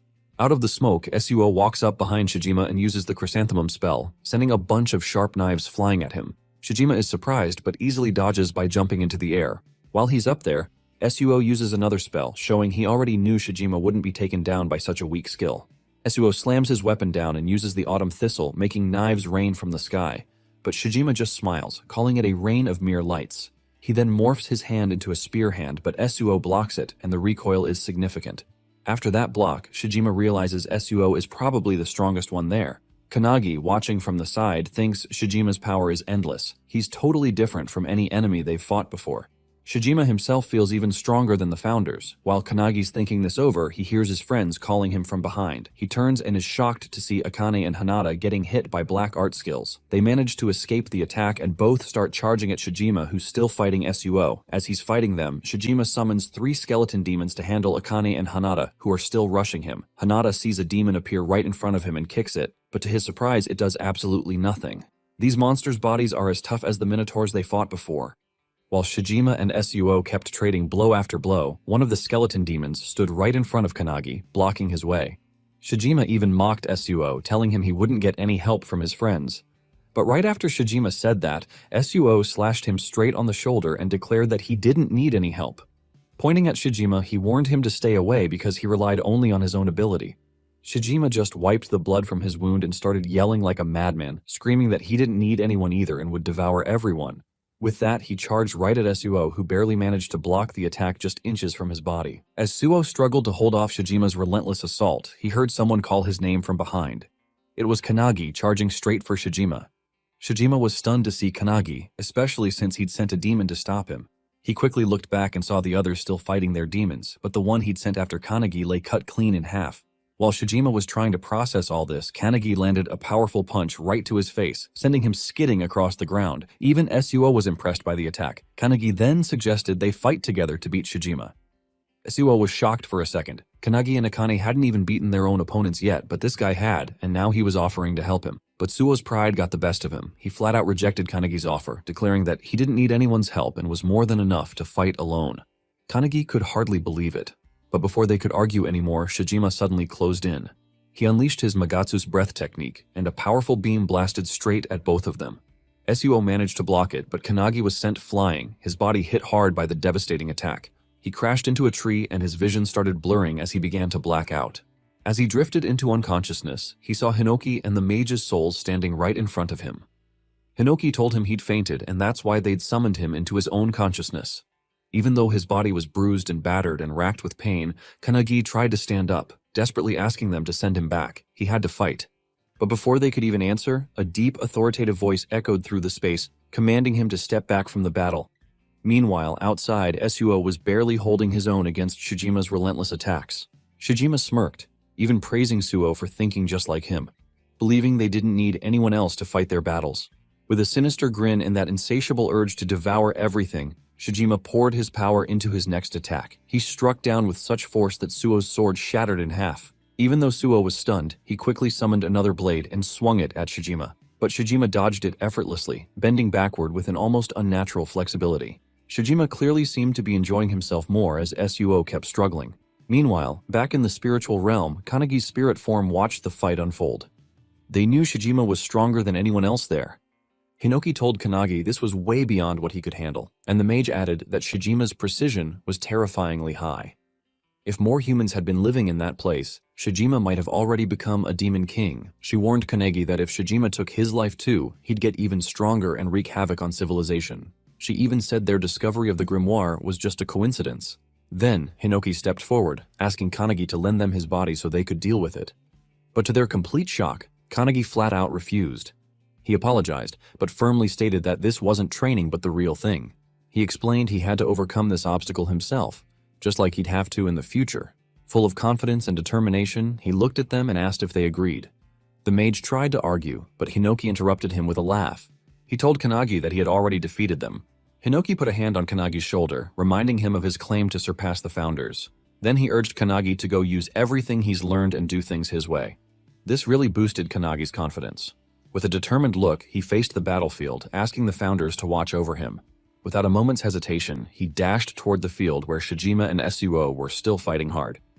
Suo looked battered and beaten. Just as Suo opened his eyes, Shijima struck again, sending him flying through the air. While Suo was airborne, Shijima got ready for his final blow to finish him off. But just as Suo braced for impact, someone grabbed him mid-air.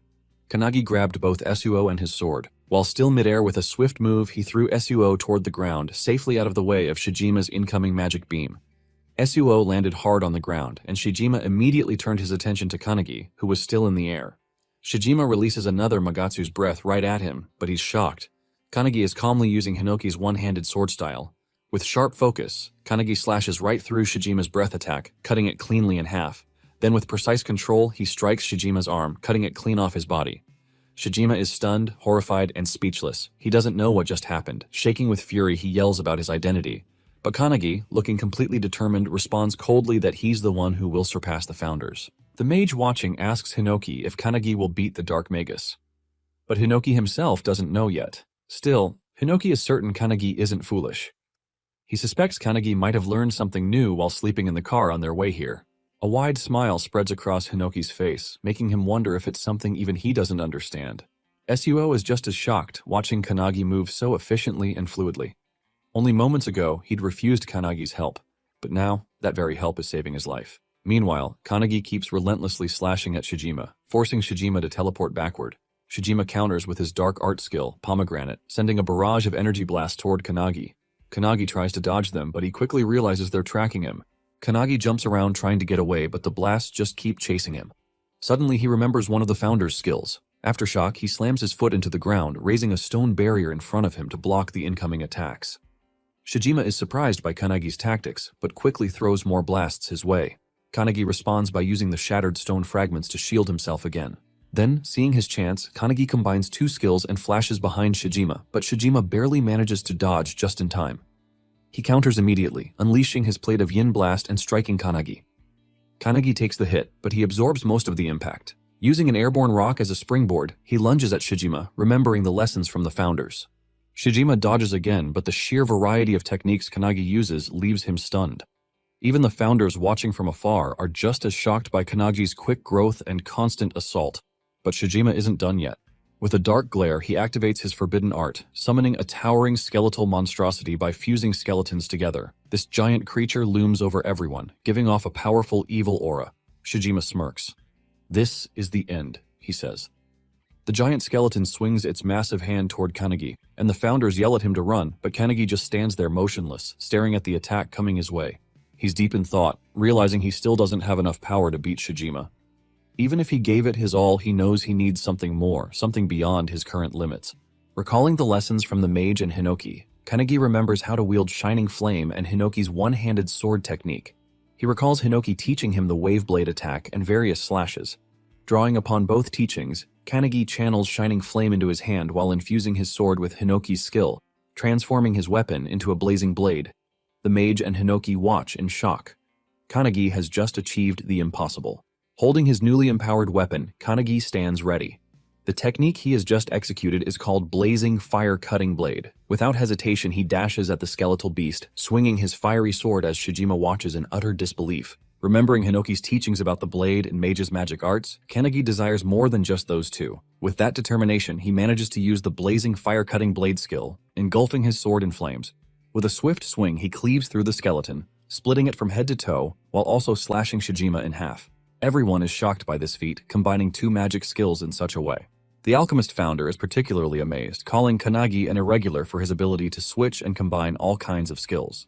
He never expected Kanagi to be capable of merging techniques so effortlessly, and he suspects there may be even more to his potential. Suddenly, the alchemist vanishes, leaving Hinoki confused.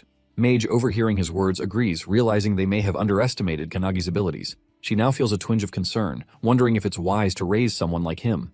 However, Hinoki is thrilled by Kanagi's power and eager to see just how far he can grow.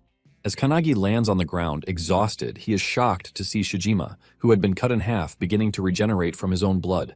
Furious, Shijima snarls that if the attack had hit his head, he might have died.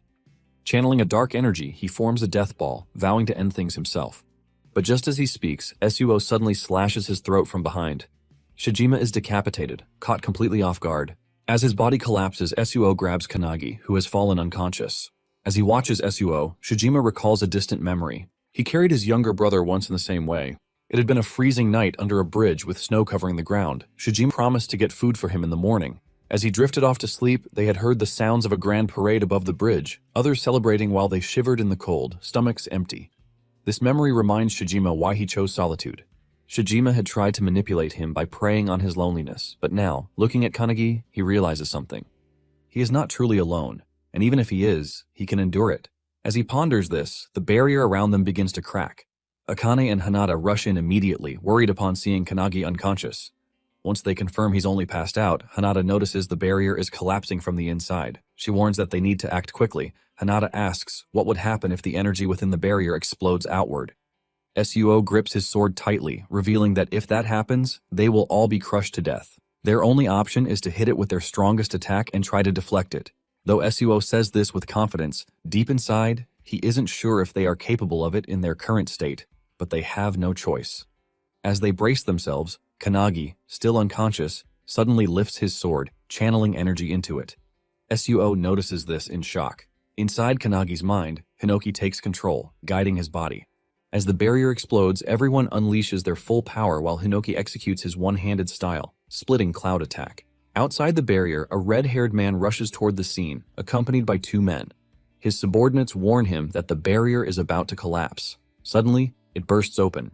The men fear they might be too late, but to their astonishment, a brilliant beam of blue light shoots into the sky from Kanagi's sword. The red-haired man watches in awe, recognizing the light as a flawless sword technique free of hesitation. His name is Suo Makoto, the captain of the anti-prophecy unit. Observing the spectacle before him, he wonders whose work this could be. A while later, on a plane flying over Peru, Midori is on a call with Makoto, amazed that the new member has just stopped the unknown prophecy. Meanwhile, in Japan, Makoto, still on the call, is facing a rank 1 prophecy, one that, according to him, is on a much higher level than what they encountered before. Midori, instead of boarding the plane, sits on top of it, smiling as he reflects on how much the anti-prophecy unit has grown, even though he isn't there to witness it firsthand. However, his amusement is short-lived when Makoto reveals that the core member who stopped the prophecy was none other than Kanagi, the same Kanagi who had only joined the team 2 days ago. Shocked, Makoto desperately demands to know who he really is. Without hesitation, Midori confidently declares that Kanagi is the one who will bring an end to all prophecies. They had been anticipating his arrival for quite some time. There was a lingering sense of expectation surrounding him, as if he was the one they had been waiting for. Makoto, skeptical of such high hopes, questions whether their faith in him is truly justified. Instead of arguing, he is simply told to see for himself. Changing the topic, Makoto urges Midori to return. His presence is needed as facing an opponent of equal strength without him is proving to be a challenge. Midori chuckles, offering a brief apology before shifting focus. Meanwhile, Rin reaches out, his voice carrying urgency as he speaks of a grand prophecy unfolding before them. It is a colossal enemy, a super-rank prophecy, the boss of suicidal infection, Ishtam. As the monstrous being charges toward him, Midori tells Makoto to hold on, assuring him that he will finish up soon. Without hesitation, he extends his hand and unleashes divine wind turbulence. At that very moment, in a hospital ward, Kanagi's eyes snap open. A startled cry escapes his lips as he abruptly sits up. A nurse, noticing his sudden movement, leans over to reassure him. She informs him that he has finally regained consciousness. He has been in the anti-prophecy infirmary, asleep since the end of his mission. Hearing this, Kanagi wonders if he had merely lost consciousness. His sleep had been so deep that he hadn't even entered the spatial realm to train with the founders. The nurse assures him that he is fine, drawing back the curtain before reminding him to call if he needs anything. As the curtain lifts, Kanagi notices Suo sitting nearby, arms crossed, silently watching him. Seeing him, Kanagi wonders if he had been watching over him the entire time he was unconscious. Kanagi looks around and notices that Hanada and Akane are missing. Curious, he asks about them, to which Suo reveals that they are training, frustrated by their perceived uselessness in the last fight. With an accepting tone, Suo calmly states that Kanagi's power was overwhelming. Hearing this compliment from a man like Suo shocks the overpowered boy. But before he can fully process it, Suo suddenly stands and aggressively demands to know who he really is. In less than 2 days after his arrival, Kanagi has already defeated a rank 3 and a potential rank 1 boss while using a rare fusion spell that Suo has never seen before. Pressing the question again, Suo demands to know Kanagi's true identity and how he too can become like him. As Suo insists on getting answers, Makoto suddenly arrives, asking if Kanagi is the one he's looking for. Kanagi confirms, but Suo is taken aback by his older brother's unexpected arrival. Makoto walks past Suo, barely glancing at him, while Kanagi hesitantly asks if he really is Suo's big brother. The moment the question leaves his lips, Makoto suddenly draws his sword and swings it inches away from everyone in the room. Both Suo and Kanagi are caught off guard. Dodging the attack, Kanagi wonders if it's some kind of test, while Makoto, equally surprised, marvels at how a mere trainee managed to evade his strike. Makoto confirms that it was indeed a test, and Kanagi has passed. Without hesitation, he introduces himself as the captain of Suo's squad, Suo Makoto. The realization hits Kanagi hard. Makoto truly is Suo's older brother. After a brief pause, Makoto announces that due to Kanagi's extraordinary performance against the Rank 1 disaster, he will be joining his squad temporarily. The announcement stuns Kanagi, but Suo is even more shocked. A tinge of jealousy creeps into him. Despite being Makoto's younger brother, even he is not allowed to join his squad. Wasting no time, Makoto orders Kanagi to follow him for a briefing. While in the background, Suo clenches his fists so tightly in frustration that his knuckles begin to bleed. Meanwhile, in the training area, the anti-prophecy unit duo is training hard. Akane wields multiple weapons while Hanada focuses on blocking her attacks. However, no matter how much they push themselves, they know that reaching Kanagi's level is nearly impossible. As they continue practicing, Midori suddenly walks in, announcing his arrival with chocolates from Peru. To his shock, they completely ignore the chocolates and rush toward him, eagerly asking how long he will be staying in Japan. When Midori reveals that he will be there for a week, the duo immediately insists on training under him during that time. They refuse to let Kanagi surpass them without a fight. Taken aback, Midori hadn't expected them to be this determined. He agrees to train them but then asks about Suo, wondering if he wants to join. Just as he finishes speaking, Suo arrives, his expression filled with sheer determination as he confirms that he will be joining as well. Meanwhile, in the hall, Kanagi keeps pace with Makoto's fast strides as he leads the way. Back in the training room, the group is shocked to see Suo just as determined to join them. Suo reveals that Kanagi has been scouted by his older brother to temporarily join his squad. This revelation stuns the duo, making them realize just how far Kanagi has progressed. Being personally recruited by Makoto is no small feat. However, Suo sees this as a sign of his own shortcomings compared to Kanagi, believing he must improve himself even more. Meanwhile, in the hallway, Kanagi, growing curious, asks Makoto about the meeting. Makoto reveals that it concerns their next mission, for which they will depart the following morning.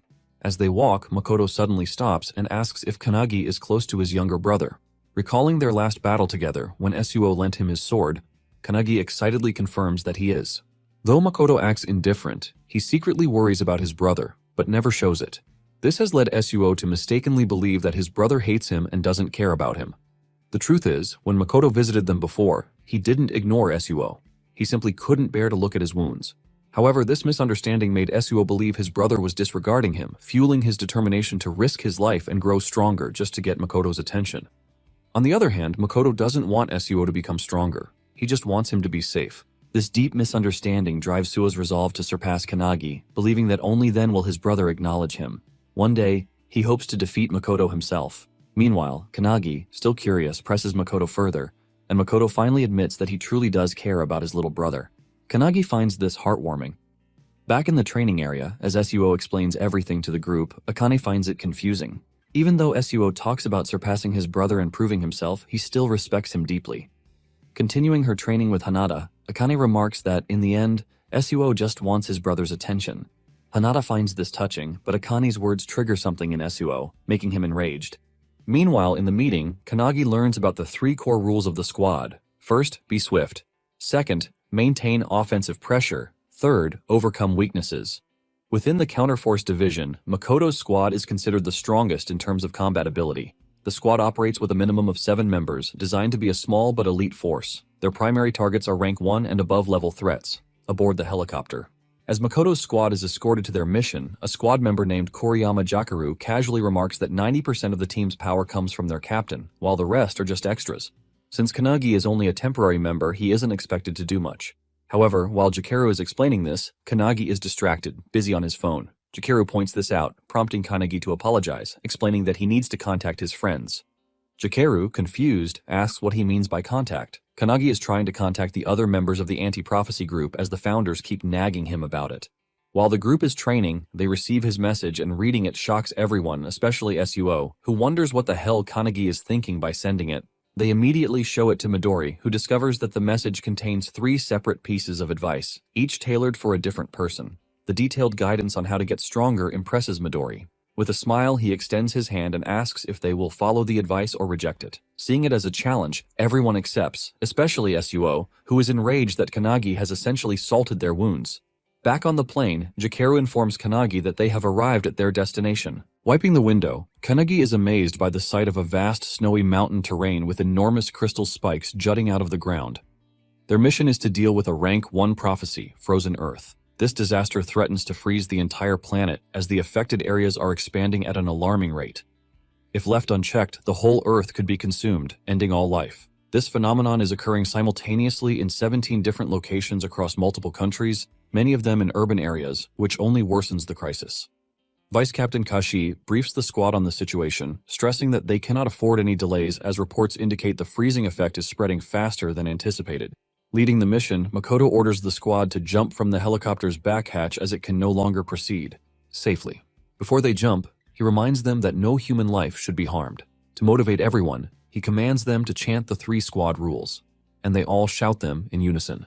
Standing at the back, Kanagi reflects on his last battle, where he once again relied on Hinoki in the end. Determined to grow stronger during this temporary mission, he sees this as a valuable opportunity to learn from the other members. As everyone leaps from the helicopter, Kanagi resolves to complete this mission on his own. This is his first rank 1 prophecy. At 10:17 a.m., everyone lands safely on the ground.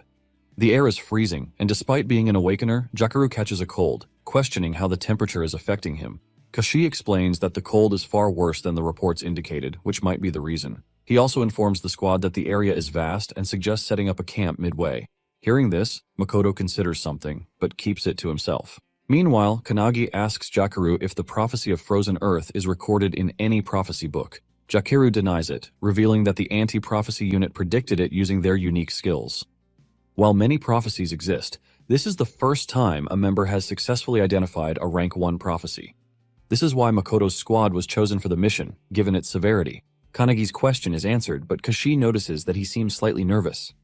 Kashi reassures him that nervousness is better than letting his guard down, but he shouldn't let it become a burden. Jakaru places a hand on Kanagi's shoulder, repeating Kashi's words and reminding him that he is moving with the best crew of the anti-prophecy unit. Kashi yells at Jakaru for being too relaxed, prompting Jakaru to apologize instantly. Suddenly, Jakaru raises his hand, reporting that his radar has detected enemies at 2 o'clock, approximately 200 m away. Kashi acknowledges the report and vanishes in an instant, only to reappear moments later. She confirms that she scouted ahead and saw 30 monsters with an estimated rank of S++. These creatures belong to the ice gargoyle race of the Tai tribe. Hearing this, Makoto immediately orders his unit to annihilate the enemy. The squad charges toward the incoming monsters in a highly coordinated manner. Their teamwork and situational awareness leave Kanagi in awe. They operate on an entirely different level compared to trainees, making him realize that these are elite warriors far beyond the regular members.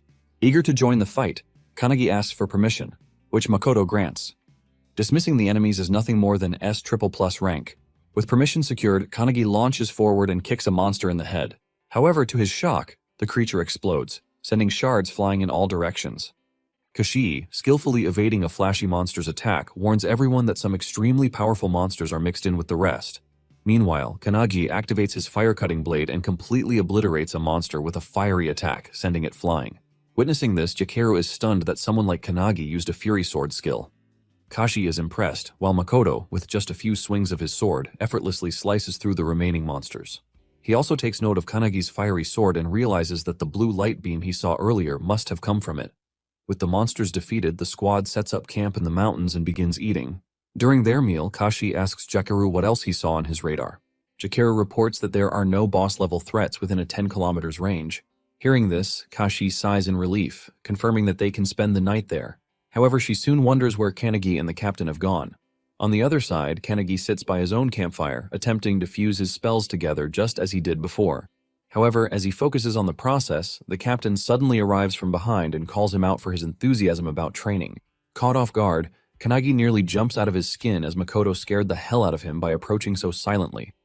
After calming him down, Makoto sits beside Kanagi and asks if this is his first time camping and whether he finds it difficult.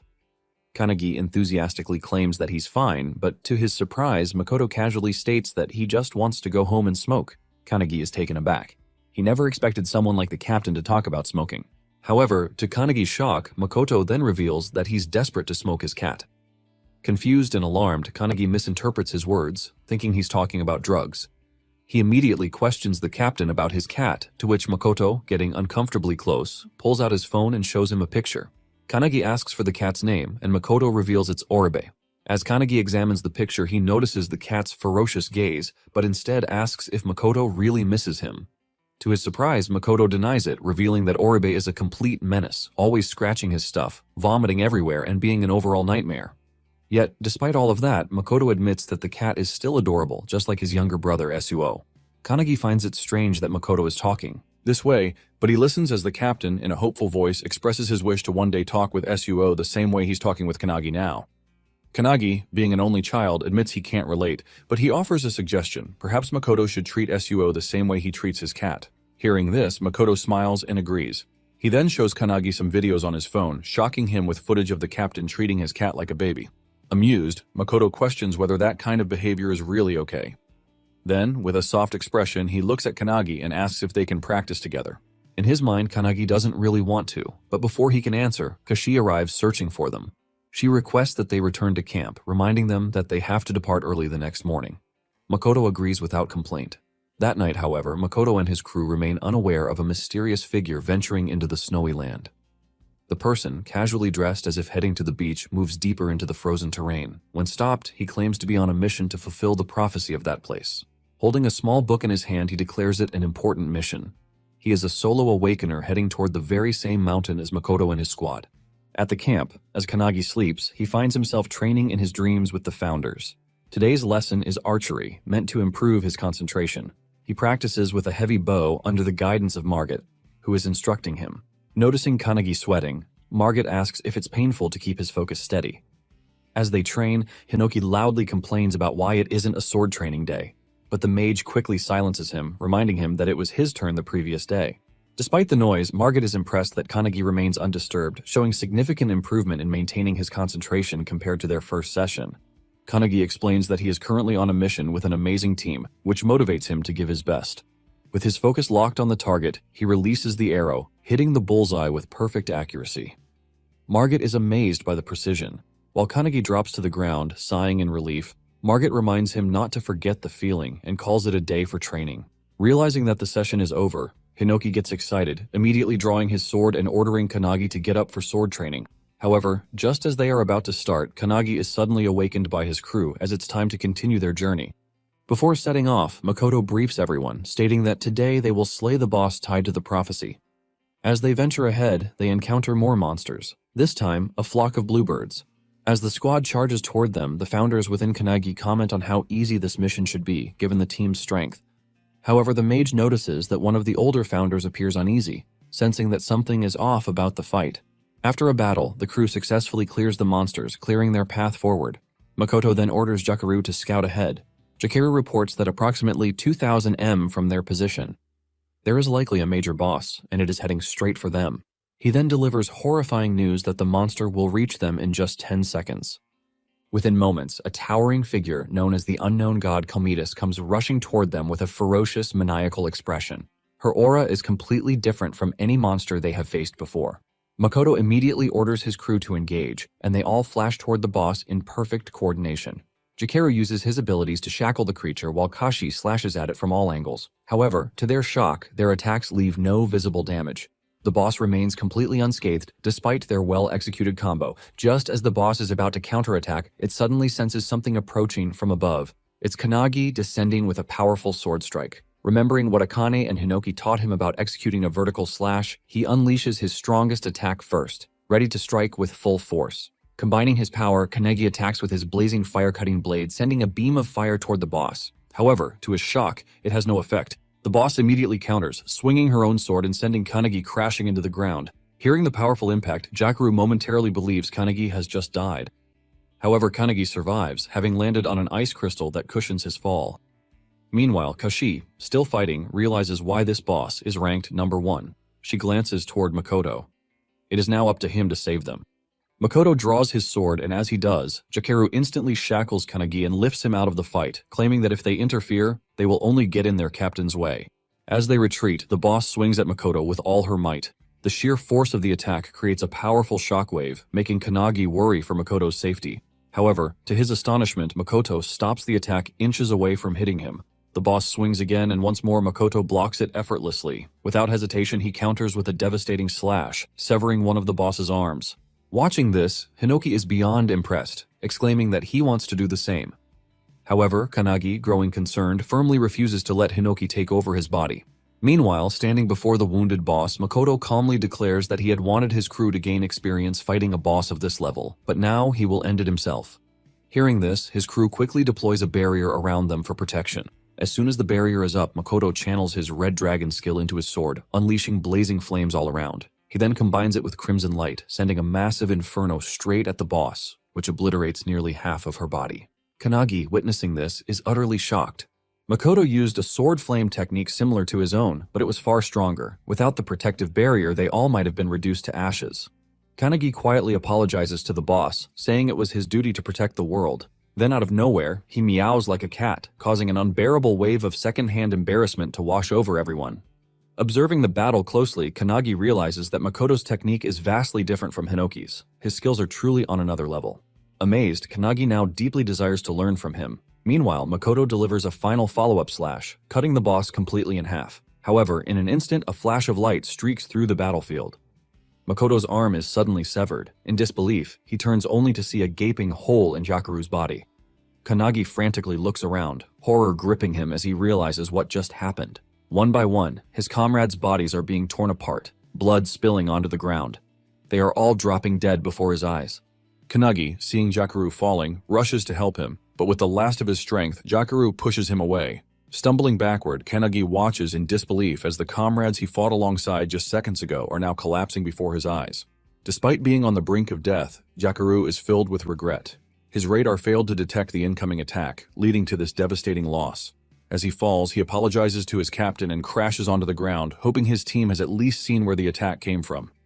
Kashi is safe, but several other members are struck by the same beam, piercing straight through them. Makoto, clutching his severed arm, yells at his team to take cover in the terrain, calling it a skill attack. Without hesitation, everyone obeys and runs for their lives. While fleeing, Kashi calls out to a fallen comrade, urging him to follow. However, he hesitates, worried about their captain, who is severely wounded. The attack that severed Makoto's arm cannot be blocked, not even by a barrier, because its properties allow it to annihilate everything it touches. Suddenly, another beam hurtles toward Makoto, but he narrowly dodges it by leaping into the air. Kashi watches in growing fear as the boss unleashes a relentless barrage of attacks while simultaneously regenerating.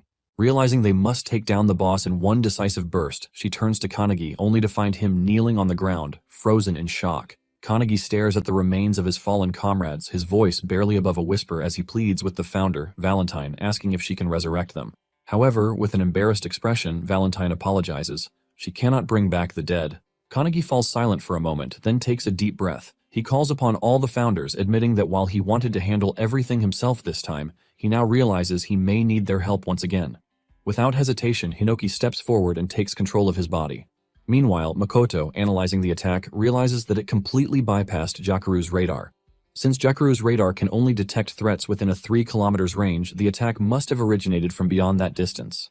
This single strike not only killed Jakeru, but also severed Makoto's arm, proof that their hidden enemy is at least as strong as he is. Determined not to let his fallen comrade's sacrifices be in vain, Makoto pushes beyond his current limits. Channeling power far beyond his normal capacity, he focuses his energy, using his heightened senses to pinpoint a location over 3 kilometers away. Despite the obstacles concealing the enemy, clenching his sword, he remembers those who have fallen today. Their deaths fuel his resolve. With unwavering determination, Makoto charges his blade with crimson light and unleashes a devastating blaze of fire. The scorching inferno rips through the ground, obliterating everything in its path until at last it reveals the enemy who cast the deadly spell. It is the same boy who arrived there alone, casually dressed. He is impressed that Makoto managed to track him down after his attack, just as expected from the captain of the strongest squad. However, Makoto is shocked. His attack was completely consumed by this man. The boy claims that if Makoto still had his left arm intact, that attack would have killed him. He is using a spell called Darkness to channel dark orbs around him. As he walks toward Makoto, he launches one of the orbs with the intent to kill. In response, Makoto swings his sword, conjuring an ice barrier. He then counters in an instant, vanishing and reappearing behind the boy, slashing at his neck. But before Makoto can process what just happened, the same devastating beam attack strikes again, tearing a chunk off his torso. The boy remains unharmed, calmly stating that he had anticipated Makoto's attack. However, he adds that Makoto is the one truly close to death. That comment ignites Makoto's rage. With what little strength he has left, he lunges forward, swinging his sword. But the boy effortlessly sidesteps and counters with a powerful kick, landing a direct hit on Makoto's open wound. However, Makoto is one step ahead. Using the opening, he strikes with the back of his sword, sending the boy crashing into the ground. As Makoto watches, he becomes curious. Why did the boy stop using his beam attack after only a few shots? Despite its overwhelming power, it seems he cannot sustain it indefinitely. Realization dawned on him. The boy cannot use his spell continuously. In terms of endurance, they are evenly matched. The boy, after crashing, manages to land on his feet, confirming Makoto's suspicion but pointing out that they are not in the same condition. Makoto is at a clear disadvantage. One arm severed, half his body missing. However, our Makoto refuses to acknowledge the concept of a disadvantage. He recalls the 3 rules of the Makoto squad, drawing strength from them. Determination floods his body as he readies himself to fight until his last breath. With unwavering resolve, he channels electric fiery energy, burning his own wounds to cauterize them and stop the bleeding. As he does, he roars the squad's 3rd rule into the battlefield: overcome your weakness. With those words, he unleashes Scarlet Blaze. The boy's eyes narrow. He realizes that Makoto is burning away his own life force to amplify his power. In response, he does the same, fueling his darkness spell with his very essence. Makoto, calling upon the spirits of his fallen comrades, glares at his opponent. His voice booms across the battlefield, warning him not to look down on his squad. Meanwhile, in the back, as Kanagi calls upon his funders for help, his hair turns white as Hinoki takes control of him. The other squad members who are still running are suddenly stopped by the boss, who remains strong as she regenerates her arms. Kashi, witnessing this, grows concerned, realizing she cannot subjugate the boss alone. She calls out to Kanagi, who is still kneeling in the back. To her, it seems as though his fighting spirit has completely faded after witnessing his squad members' deaths. It is only natural. He was just an ordinary person who recently joined the squad.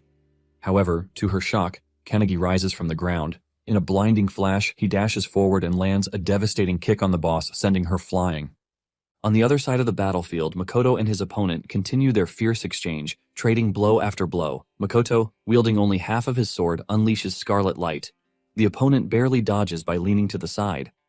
Despite evading the attack, he grows uneasy. It is getting harder. Makoto's flames, which should have been erased by his darkness spell, are re-emerging and striking him again. Furthermore, there is a limit to how much he can control his darkness manually, and that limit is approaching. Realizing this, he sends a barrage of darkness orbs at Makoto. But Makoto swiftly dodges, seizing an opening to lunge forward and slash his opponent's arm clean off. Now their positions are reversed. However, despite losing his arm, the opponent leaps forward and drives his knee into Makoto's wounded arm. Makoto collapses to the ground in pain as the opponent slowly approaches. Looking down at him, he claims that losing an arm means nothing. After all, there is still a hole in Makoto's stomach. He then reveals something chilling. He had already anticipated Makoto's strategy from the very first attack. He knew Makoto would engage in close combat. He acknowledges Makoto's strength, admitting that he always makes the best decisions and never wastes time. However, he also points out Makoto's flaw: he is too predictable, that he declares is the reason why Makoto will lose. Reaching into his bag, he pulls out a book. Holding it up, he claims that Makoto's defeat has already been decided by its contents. Makoto's eyes widen in shock as he recognizes it as the Book of Doom. The opponent opens the book, revealing a startling truth. The guy claims that if there is an organization that exists to stop prophecies, then it is only natural that another exists to fulfill them.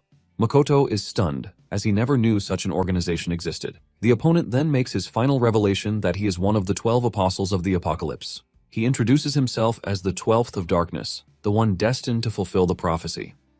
Makoto, still in disbelief, questions the reason behind his obsession with bringing about destruction. The opponent, flipping through the pages of the book with a smirk, mockingly asked whether Makoto would forgive him. Makoto is enraged by the mockery. Without hesitation, he swings his sword with all his might, nearly severing the opponent's shoulder.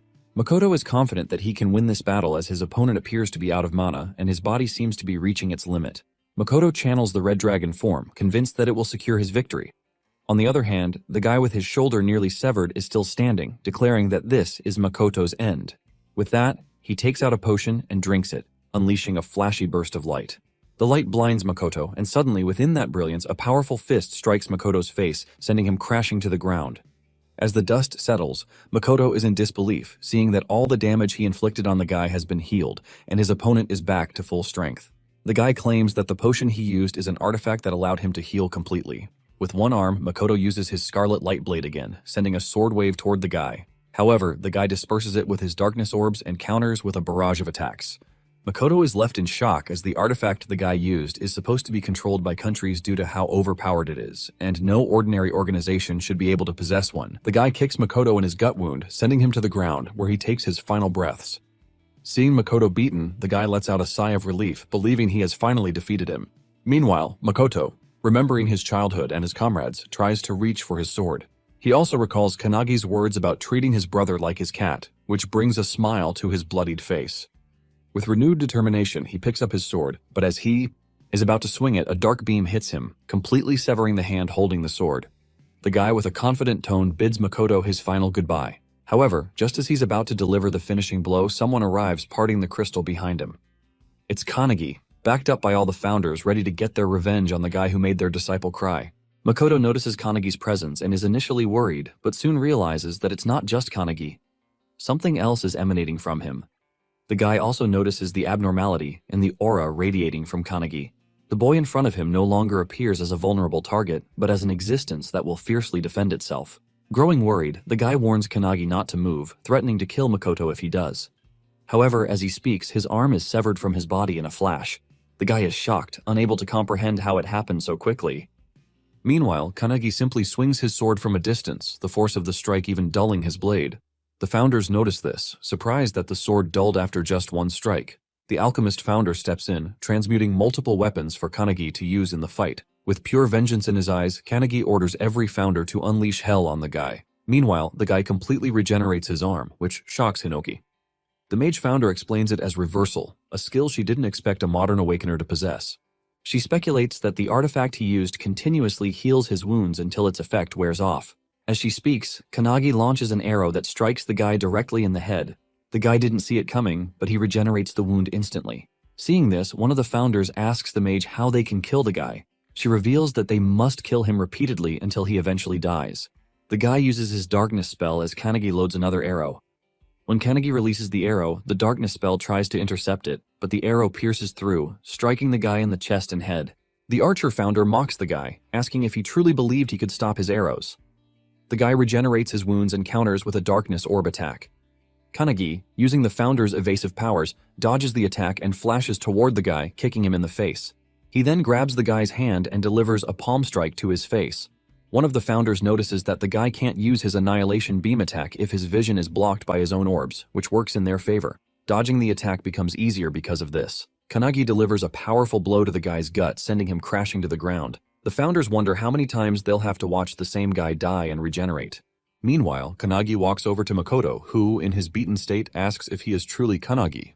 Kanagi denies it, explaining that the founders are using his body as heroic spirits. Using Valentine's healing power preservation, Kanagi begins healing Makoto's arms. As he heals, Kanagi reveals that they are in a hurry and must act quickly. Seeing Kanagi leave, Makoto understands that it's the founders who are in control. A short distance away, the guy gets back up, shocked that his spells are being dodged and countered so effortlessly. Without giving him time to think, Kanagi attacks him with a spear, piercing straight through his heart. The guy is relentlessly attacked, dying repeatedly without a moment to recover. One of the founders asks the mage if keeping the spear in the guy's heart will prevent him from regenerating. However, the spear passes through his body and he begins to regenerate again. As the guy starts to recover, Kanagi delivers a powerful kick from above, crashing him back to the ground. Kanagi wonders which body parts regenerate first if they completely destroy his body. The guy begins regenerating from his hand, but by the time his full body is restored, he is gasping and exhausted. He is being obliterated, but refuses to let a boy stop him. Deciding to kill Makoto and escape, he rushes toward him only to find Kanagi already sitting there guarding Makoto. With a maniacal smile, Kanagi reveals that he is too late. Hinoki then takes control of Kanagi's body and, using his sword style, completely cuts the guy's body into pieces. Even though the guy is obliterated, he doesn't fear death, as he believes he is fulfilling a prophecy. However, his resolve begins to waver in the face of something as terrifying as Kanagi. As the guy regenerates again, he tries to remind himself of his mission to fulfill the prophecy, refusing to let fear overcome him. He reaches for another artifact in his bag, but before he can use it, Kanagi cuts off his arm. The artifact scatters the ground, creating a powerful golden cage around Kanagi called the Sand Cage of Time. The regeneration effect on the guy ends, and he is unable to regenerate his arm. Relieved, the guy believes he has barely made it. The founders, seeing the cage grow concerned, wondered what to do next since the guy's regeneration is nearly over. The guy standing outside the cage claims that even his darkness can't destroy the cage, so Kanagi can't kill him from within. With a nervous expression, he declares that he's going to leave. But before he can finish his sentence, Hinoki yells at him to watch closely. Suddenly, the guy feels a strong aura behind him and turns to see Makoto standing on his own 2 feet, still regenerating. How is Makoto that much of a Chad and overpowered? Well, it all goes back to his childhood when he trained with the best Midori. Even Midori lost to Makoto in a sword fight, which led him to suggest that Makoto find a better master to continue his training. Following the advice of the world's strongest awakener, Makoto searched for masters to become a disciple of those at the highest level. However, he surpassed every master he encountered. Whether they taught him swordsmanship, magic, or agility, every master gave up on him in less than a month. One of the masters recommended him to the strongest swordsman they knew at the time, Hinoki Ichika, the little sister of Hinoki. Ichika became Makoto's final master, and he trained under her for about 3 years. One day, while training with Ichika, Makoto asked about a sword technique mentioned in a book called Indomitable. Even Ichika couldn't figure out how the technique worked, claiming that it was a skill only Hinoki, the founder, could use. Makoto found it fascinating as he had read about it in the book. However, Ichika soon realized she had nothing left to teach Makoto as he had already mastered Hinoki's one-handed sword style. Makoto wanted to grow even stronger, but Ichika didn't know how he could progress further. She compared him to an unblooming bud, stating that even with all his training, blooming in this lifetime would be difficult for him. She hoped that one day a stronger swordsman would appear before him. In the present, Makoto realizes that this moment is happening right before his eyes. He notices Kanagi using sword techniques he didn't even know existed. According to Ichika, such an opportunity might come only once in a lifetime and he shouldn't miss it. Grateful for the chance, Makoto thanks Ichika in his heart and begins touching his severed arms together. Seeing this, all the founders are confused about what he's trying to do. Kanagi is also worried about his captain, who is outside the cage with the enemy. Makoto begins emitting the same aura as Kanagi. Meanwhile, inside the training ground of the anti-prophecy faction, Midori, who is training with Suo, senses a powerful aura. Suddenly an explosion rocks the area, and as the dust settles, they are shocked to see a massive hole in the wall, and Midori is gone. Back on the battlefield, the guy is confused. Seeing Makoto able to perform such a feat despite his condition, he is certain that he will be cut down. Witnessing this, Hinoki explains to Kanagi that people are like flowers blooming at their true potential when they reach their peak, whether physically, spiritually, or through mastering an ultimate technique. For Makoto, this is the moment of his true potential. Hinoki, standing behind Kanagi, advises him to engrave what he sees deep in his mind. Kanagi realizes what Hinoki is trying to say. Like a blooming flower, Makoto lifts his arms as if holding a sword and with unwavering determination manages to use Hinoki's one-handed sword style's lost technique, Indomitable. The very technique he read about in the book. Even though the guy's darkness defenses are flawlessly activated, his body is cut in half without Makoto even wielding a physical sword. The guy wonders if this is the time and place where he will meet his end. As his body falls apart, Hinoki praises Makoto for materializing a sword that existed only in his mind. Meanwhile, Makoto, though standing in a state of confusion, feels that he has finally become the swordsman he always aspired to be. He considers it a blessing to have spent time with his family, friends, comrades, and subordinates. Every experience he's had has made him stronger. Even if this is his end, he remembers his little brother and his cat, apologizing to them in his heart. As he is about to lose consciousness, he sees Kanagi walking toward him, lending a hand with a smile. Seeing this, Makoto realizes that this death might not be the end, as he can still leave his legacy to the next generation through Kanagi. Grabbing Kanagi's hand, he thanks him and collapses to the ground. As the cage vanishes after the guy's defeat, Kanagi rushes toward his captain, feeling a deep connection through the crest of nothingness. All the other comrades lie lifeless on the ground, but as Makoto is about to join them, Midori comes flying in. He grabs Makoto just in time as he falls. Makoto dies in Midori's arms at the age of 23 after the battle with the Darkness User. Holding Makoto's body, Midori is in despair, unable to believe what has happened. He remembers a time when he asked Makoto why he became the captain of the squad while they were training. According to Midori, in the anti-prophecy unit, Makoto was the second strongest after him, and if he were to go all out, no one would be able to match him. Midori had asked Makoto if, with all that strength, he thought it was better to fight alone. This question surprised Makoto, and he asked Midori if he thought he wasn't suited for teamwork. However, the team was more important to Makoto than anything else. He wasn't sure how to express this to Midori, but suddenly his comrades called him through the security camera in the group. Jakaru was excited because one of their comrades, Kuzushiro, had just passed the level 2 assignment he had been working on. Kuzushiro was also happy, saying he wanted to tell the captain first. Jakaru, thrilled about the news, suggested they all go out for lunch. Seeing their camaraderie, Midori was taken aback. As Midori listened, Makoto revealed that he was fond of his comrades, and that even if he fell wounded in battle, he would be happy knowing he had his comrades by his side. Coming back to the present, Midori holds his friend's body and tells him that his wish of fighting for his comrades has been fulfilled. Even though most of his comrades have fallen, 2 of them are still alive. With tears in his eyes, Midori closes Makoto's eyes, stating that as a leader, Makoto has fulfilled his duties. It's something Midori knows he couldn't have done, but Makoto did it, and with honor.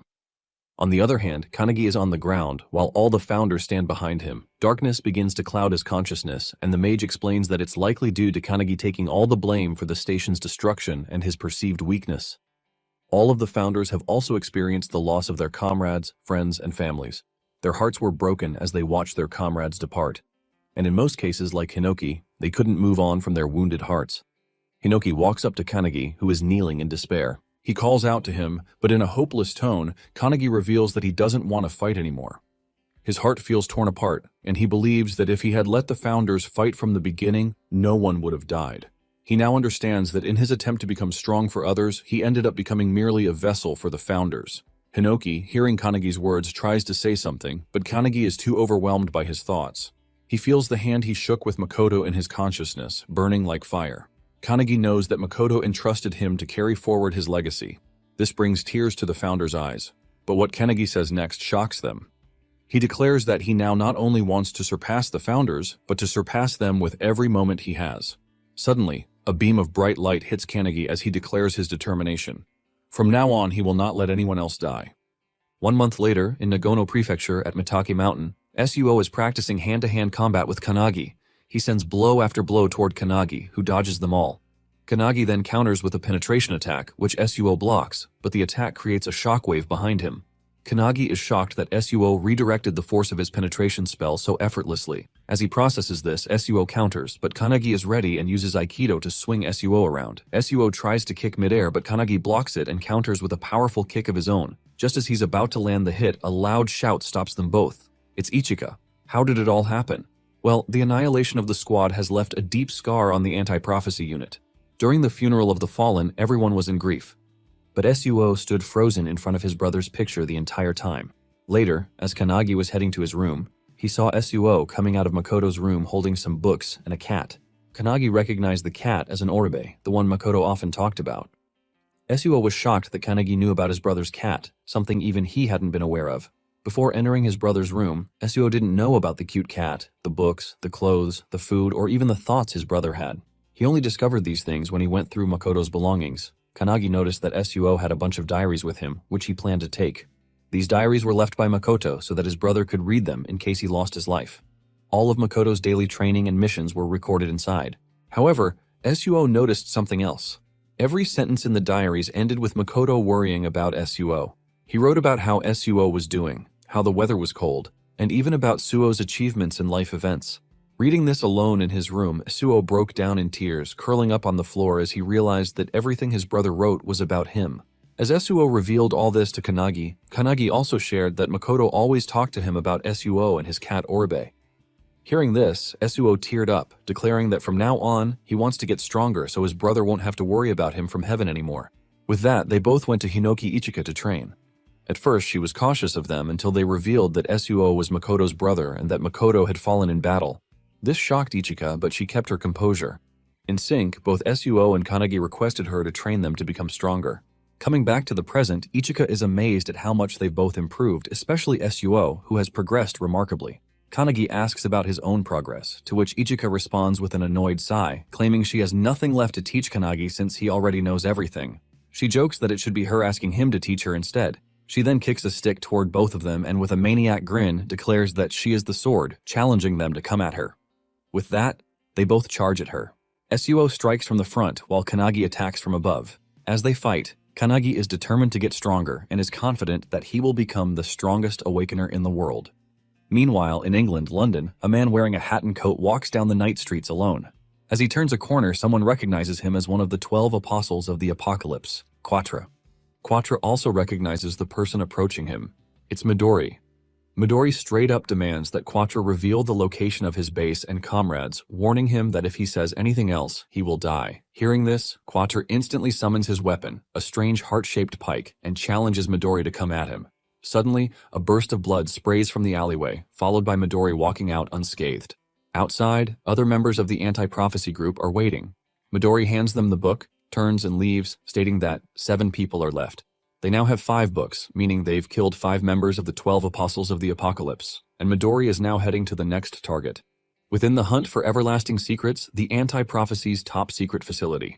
A book collected by Midori is presented to an elderly woman. She is introduced as Io, the superintendent of the anti-prophecy unit. The man delivering the book confirms it is indeed from Midori, revealing that these are the prophecy books of the 12 apostles of the apocalypse. This man is Tengen, the assistant to the superintendent. Another assistant, a lady named Shiki, is also present. She suggests that the books might be parts of a single larger book that has been dismembered. Io opens the book and remarks that eliminating the apostles and retrieving the books aren't the main problems. The real issue is that Midori is acting on his own. And it seems like Makoto's death has left a deep scar on him. Shiki, hearing this, wonders what they should do. Io, with a smile, orders them to leave Midori to her, assuring them that once he returns, she will prepare tea for him. Tengen and Shiki then propose that since Makoto's squad has been eliminated, leaving a gap in the anti-prophecy unit, they are willing to form a new squad under their leadership. Hearing this, Io falls into deep thought. Meanwhile, somewhere around Tokyo, a rank 2 prophecy, the rebellion, is unfolding. The boss of this prophecy is the God of Dawn. Members of the anti-prophecy unit are fighting the troops of the prophecy, but are struggling to defeat even a few of them. In their nervousness, they call out for their captain, Hibiki. Hibiki, the captain of the Hibiki Satsuna squad, steps forward. To her, the troops are boring and easy to defeat. She then looks back at Akane, who has joined her squad, and asks if she can handle it. Akane uses her Trismegistus spell, creating a massive blob of mercury. She warns everyone to stand back as she flows the mercury onto the ground toward the troops. Once every troop has their feet submerged in the mercury, Akane uses her gasification spell, converting the mercury into gas. The troops begin coughing and suffocating. Akane then follows up by converting the gas back into liquid mercury, which is now inside the troops' bodies. She uses crimson heat to boil the mercury within them, and finally, she solidifies the mercury, instantly killing all the troops by forming spikes inside their bodies. The entire squad is shocked as Akane has just wiped out all the troops in a matter of seconds. Akane snaps her fingers and turns toward the group, announcing that she's finished. Hibiki walks toward her, clapping and praising Akane for using all 3 states of matter and executing 4 attacks in a single skill. She holds Akane's chin and remarks that it's a shame Akane is only a temporary member of their group. Hibiki proposes that once Akane finishes her training, she should join their squad permanently. Akane, excited, replies that she'll think about it. The other squad members are also impressed by Akane, wondering if she'll really join their squad given how cute and strong she is. However, to their surprise, Hibiki wants Akane to join because she wants their battles to be even easier. As soon as Akane leaves, she calls Kanagi, informing him that she has completed Lesson 7 about controlling the 3 states of alchemy, and asks him to send her the next lesson. Kanagi, who is trying to keep his lunch safe from the cat, agrees. The founder alchemist, hearing this, is amazed that Akane has finally mastered level 7. Kanagi requests that the founder prepare 3 more lessons for Akane, which he gladly agrees to. Kanagi informs Akane and she thanks him. She also mentions that Hanada has reached Lesson 8. In Saitama Prefecture, Tokorozawa City, an A-Rank 2 prophecy, an earth beast with the boss Sphinx has occurred. Hanada, sent to eliminate the boss, uses his lightning kick and completely destroys the boss with a single strike. With this, he completes his level 8 lesson on the lightning kick. The captain of the Todoroki squad praises Hanada and proposes that he join their squad. Hanada, like Akane, wants to think about which squad he should join. He asks Akane for advice, and she, excited to compete with him, claims that no matter which squad he chooses, she'll win against them.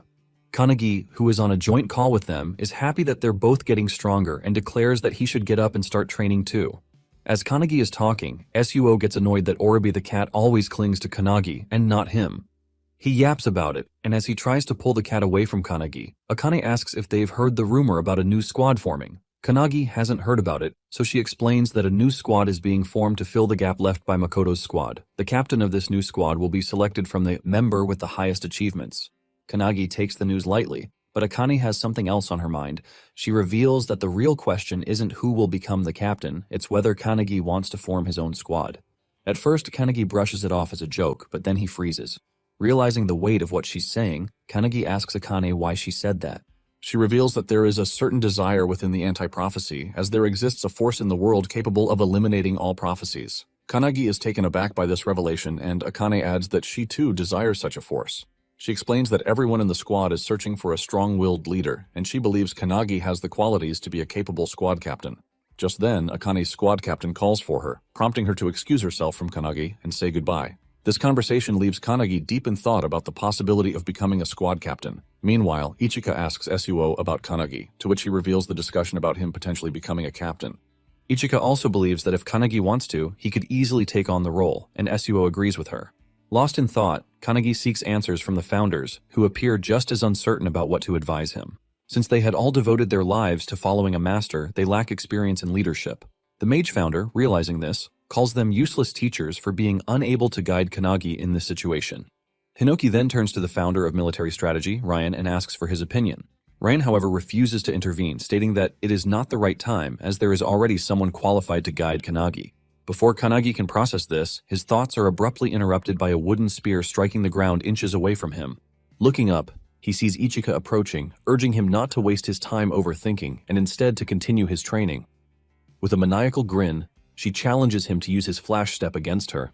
Kanagi agrees, leaping down from the rock and using flash step in combination with ripple step to land softly. Ichika watches in amazement, wondering about Kanagi's true identity. To her, the level of skill he has attained in just 6 months is impossible for a normal awakener. Recalling Hinoki's rigorous training sessions where he failed countless times while learning flash step, Kanagi lets out a laugh. However, before he can dwell on the memory, he senses an aura of energy surging toward him. Noticing Ichika charging at him with her wooden staff infused with energy, he swiftly dodges. The staff strikes the rock behind him, splitting it cleanly in half. Suo, witnessing this, is stunned. Ichika, undeterred, reminds Kanagi that she doesn't care whether he is focused or not. She will force him to be. Kanagi, now slightly nervous but fully attentive, holds his stance. Inside him, Hinoki realizes that Rion was referring to Ichika as the qualified person to guide Kanagi. The mage founder also comes to understand that Ichika is remarkably strong for a modern awakener as expected from Hinoki's descendant. However, Hinoki denies having children, claiming it might be his brother instead. He acknowledges Ichika's strength, noting that since she trained someone as powerful as Makoto, she might be a living successor. However, as he says this, he notices her using a technique called Skyfall, something he has never seen before. This technique launches an electric zap toward Kanagi, who barely evades it. Realizing the sheer strength behind the attack, Kanagi understands that Ichika is going all out against him. Ichika charges forward and follows up with her Purgatory Sword technique, unleashing a powerful strike at him. Meanwhile, Hinoki watches in excitement, realizing that Ichika has developed a new technique by refining all the knowledge passed down to her. Outside, as Kanagi dodges the attack, Ichika is impressed. It's a technique he has never encountered before, yet he still managed to evade it. She praises Kanagi's one-handed sword style, noting that it closely resembles the techniques of the founder. This comment shocks Kanagi, and before he can respond, Ichika adds that he might be worrying about whether he could ever become as strong as Makoto. Kanagi is stunned as this is exactly what has been weighing on his mind.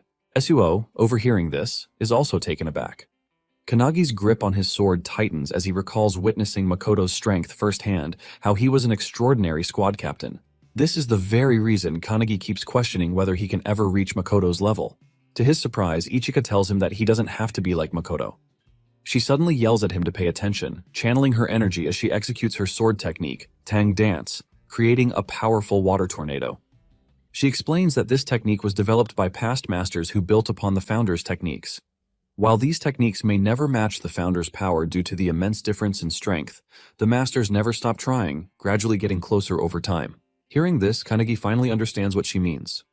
Ichika then reveals that she doesn't know exactly how great a Captain Makoto was, but from what she knew of him, he must have been an incredible leader. She adds that it won't be the same for Kanagi in the beginning, but if he has skills, he definitely has the potential to reach that level. Pointing her wooden stick at him, she advises Kanagi not to try to become like Makoto, but instead to focus on the path entrusted to him. Hearing this, Kanagi remembers when Makoto shook his hand. Thinking back on that moment, he realizes he must look toward the future instead of dwelling on comparisons. A smile appears on Ichika's face as she declares that for the sake of that future, she will train him herself. With that, they both engage in intense training, pushing each other to their limits. 2 weeks later, at the Anti-Prophecy headquarters, Hibiki and Todoroki, 2 squad captains, review the list of newly recommended squad candidates. The list submitted by the superintendent themselves includes Kanagi and Ichika. Some members find the selection odd. Meanwhile, outside the HQ building, a dark figure speaks on a cell phone, informing someone that they have successfully infiltrated the facility and that the new squad captain exam will take place in 3 days. This figure carries the Book of Doom and boldly declares that they will soon become the new squad leader of the Anti-Prophecy. This figure is none other than Eva, a member of the 12 Apostles of Apocalypse. Eva possesses a skill called Heavenly Demon, which allows her to replace the existence of anyone she kills. Her goal is to become the captain of the newly formed squad of the Anti-Prophecy and destroy the organization from the inside. As Midori continues his killing spree against the 12 apostles, more than half of them have already fallen. Since they cannot defeat Midori head-on, they have decided to sabotage the anti-prophecy from within. Their motto is that they will do anything to fulfill the prophecy. 3 days later, at the grand training field of the anti-prophecy, the selection examination for the captain of the new squad is underway. As all participants gather, the instructor announces that there will be 4 tests with only 4 people advancing to the final stage. The exam follows a point system. First place in each test earns 3 points, second place earns 2, and third place earns 1. In the end, the candidate with the highest score will be elected as the captain of the newly formed squad. The superintendent watches as the instructor urges all participants to give their best effort. In unison, they shouted their agreement. Among them, Kanagi feels the weight of everyone's gaze. There are 8 candidates: Koki from the Yaguruma squad, Akihina from the Yoroyuza squad, Sonobe from the Yushima squad, Hisagi from the Makabe squad, Sakazaki from the Tsurusaki squad, Shikami from the Todoroki squad, and Iryu from the Hibiki squad. However, the real danger lies in the fact that one of them is actually Eva, one of the 12 apostles, an imposter hidden in plain sight. And then there is the special recommendation, Kanagi. Unlike the others, Kanagi stands alone as his squad captain. Ichika is nowhere to be seen, oversleeping as usual. However, she sends him a message warning that if he doesn't win, she will personally make him regret it. Determined to avoid elimination before Ichika arrives, Kanagi steels himself for the competition. Meanwhile, Ichika rushes toward the training ground, riding on Suo's back. She yells at him to go faster, knowing that if they don't hurry, they might miss the crucial moments. She has complete faith that Kanagi will win and refuses to miss his victory. Back at the training field, the first test begins, which is mana measurement. To everyone's shock, Kanagi releases an immense amount of energy, shattering the measurement device and securing first place. Akihina from the Yoroyuza squad, who ranks 5th in the test, is stunned by Kanagi's overwhelming power. Sakazaki takes 3rd place, while Sonobe secures 2nd, both realizing that Kanagi is an anomaly. Sakazaki remarks that such irregularities occasionally occur when a genius in either physical strength or mana appears in the exam. He speculates that Kanagi is a mana prodigy, much like another participant, Shikami, who ranks 7th. On the points table, Kanagi takes the lead with 3 points. As the instructor announces the second test, hand-to-hand combat, the real battle begins. Each participant must face an opponent, and a victory will earn them 2 points. As the instructor announces the first participant, Shikami voluntarily raises his hand, requesting to face Kanagi. Shikami is the strongest regular member in hand-to-hand combat and is also considered an irregularity. When he was just 2 years old, he was caught in the emergence of monsters from another dimension. However, even as a baby in a cart, he single-handedly killed all the monsters, shocking his own mother. He protected her and became a legend. In the audience, Hibiki accuses Todoroki of cheating by sending Shikami into the hand-to-hand combat test. Todoroki argues that there is nothing wrong with choosing his strongest member, as Shikami is blessed with both magical talent and immense physical strength. He boasts that he has been training Shikami since he joined his squad, and to this day, no one has ever beaten him in hand-to-hand combat. Hearing this, Hibiki wonders if the match will end instantly, considering Shikami's combat abilities are practically unbeatable. As the fight begins, Shikami approaches Kanagi and asks if he has really been giving lessons to Hanada. Remembering the founders, Kanagi replies that he is merely a messenger. Shikami doesn't understand what he means, but continues claiming that someone out there is advising and teaching Hanada, who is already a super genius. He adds that even without Kanagi's guidance, Hanada will surpass his current level on his own. Instead of arguing, Kanagi simply agrees with him, which only annoys Shikami further. Enraged, Shikami activates Violent Bite, transforming into a monstrous form. In an instant, with blinding speed, he lunges at Kanagi. Kanagi ducks just in time, but Shikami follows, up with a powerful claw attack. Watching this, Todoroki is thrilled to see his fighter going all out. As Shikami swings with all his might, Kanagi sidesteps the attack. Seizing the moment, Kanagi shifts into Kuru's stance, grips Shikami's wrist, and with tremendous force slams him into the ground. The impact erupts in a massive shockwave, sending rocks flying across the field and startling everyone. As the debris settles, both Kanagi and Shikami are airborne. The other participants are in awe. Despite Kanagi merely redirecting Shikami's attack, the sheer power of it was enough to devastate the entire battlefield. Even Kanagi himself is impressed by Shikami's strength, though Shikami assumes he is being sarcastic. Despite the powerful blow, Shikami lands safely on the ground, shocking everyone that he managed to do so despite the destroyed terrain. Sakazaki, analyzing the situation on his laptop, remarks that this outcome was inevitable. Shikami's physical boost is irregular, and the sturdiness of his body far surpasses that of a normal awakener. Regaining his composure, Shikami charges at Kanagi once again. Kanagi realizes that simply countering Shikami's attacks won't be enough to win. He needs to try something different. Activating his founder power, he delivers a light kick at the charging Shikami. He then multiplies the attack using the penetration technique, Luminance Kick, striking Shikami multiple times while he is still airborne. Everyone watches in shock as Shikami crashes to the ground, defeated. The instructor quickly intervenes, stopping the match before it escalates further and declares Kanagi the winner, awarding him 2 additional points. The other squad members are amazed. This guy just physically overwhelmed Shikami despite Sakazaki's earlier claim that he was an irregular. Sakazaki, now furiously typing on his laptop, hadn't expected Kanagi to be so exceptional in hand-to-hand combat. He initially assumed Kanagi would be eliminated naturally if left alone, but now it's clear that Kanagi is becoming an obstacle in his plans. As Shikami regains consciousness and opens his eyes, he is shocked to see Kanagi casting some kind of spell on him while he lies on the ground. Kanagi reassures him that he is healing his wounds, which only astonishes Shikami further, an irregular in both mana and physical prowess, now capable of healing too. It seems almost unbelievable. Shikami is still processing what's happening and asks Kanagi if there's anything he can't do. This question makes Kanagi recall the time he desperately tried to bring back his fallen Makoto squad members but failed. After healing Shikami for a while, Kanagi tells him he should be able to stand now. As they speak, a loud bang suddenly erupts nearby. Kanagi looks over and reveals that it marks the final match of the hand-to-hand combat exam. Shikami, now alarmed, wonders how long he's been unconscious, realizing it must have been quite some time. Kanagi calmly tells him it has only been 5 minutes. According to Kanagi, after their fight, the other battles started simultaneously. 2 of the pairs finished instantly, but Sakazaki and Hisagi are still fighting even after 5 minutes. Both remain determined, exchanging a relentless barrage of blows with full force. As Hisagi charges at Sakazaki, she pushes him back with a powerful attack, mocking him for lacking any special abilities. She taunts that without unique skills or traits, he is unfit to be a captain. Sakazaki studies himself and counters her remark, stating that he is not the type who seeks to stand out. According to him, even if an ordinary person were to take on the captain's role, death would be the only outcome for them.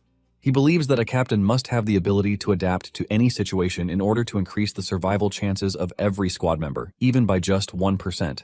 Sakazaki declares that this is his goal, ensuring that he does not suffer the same fate as the Makoto squad.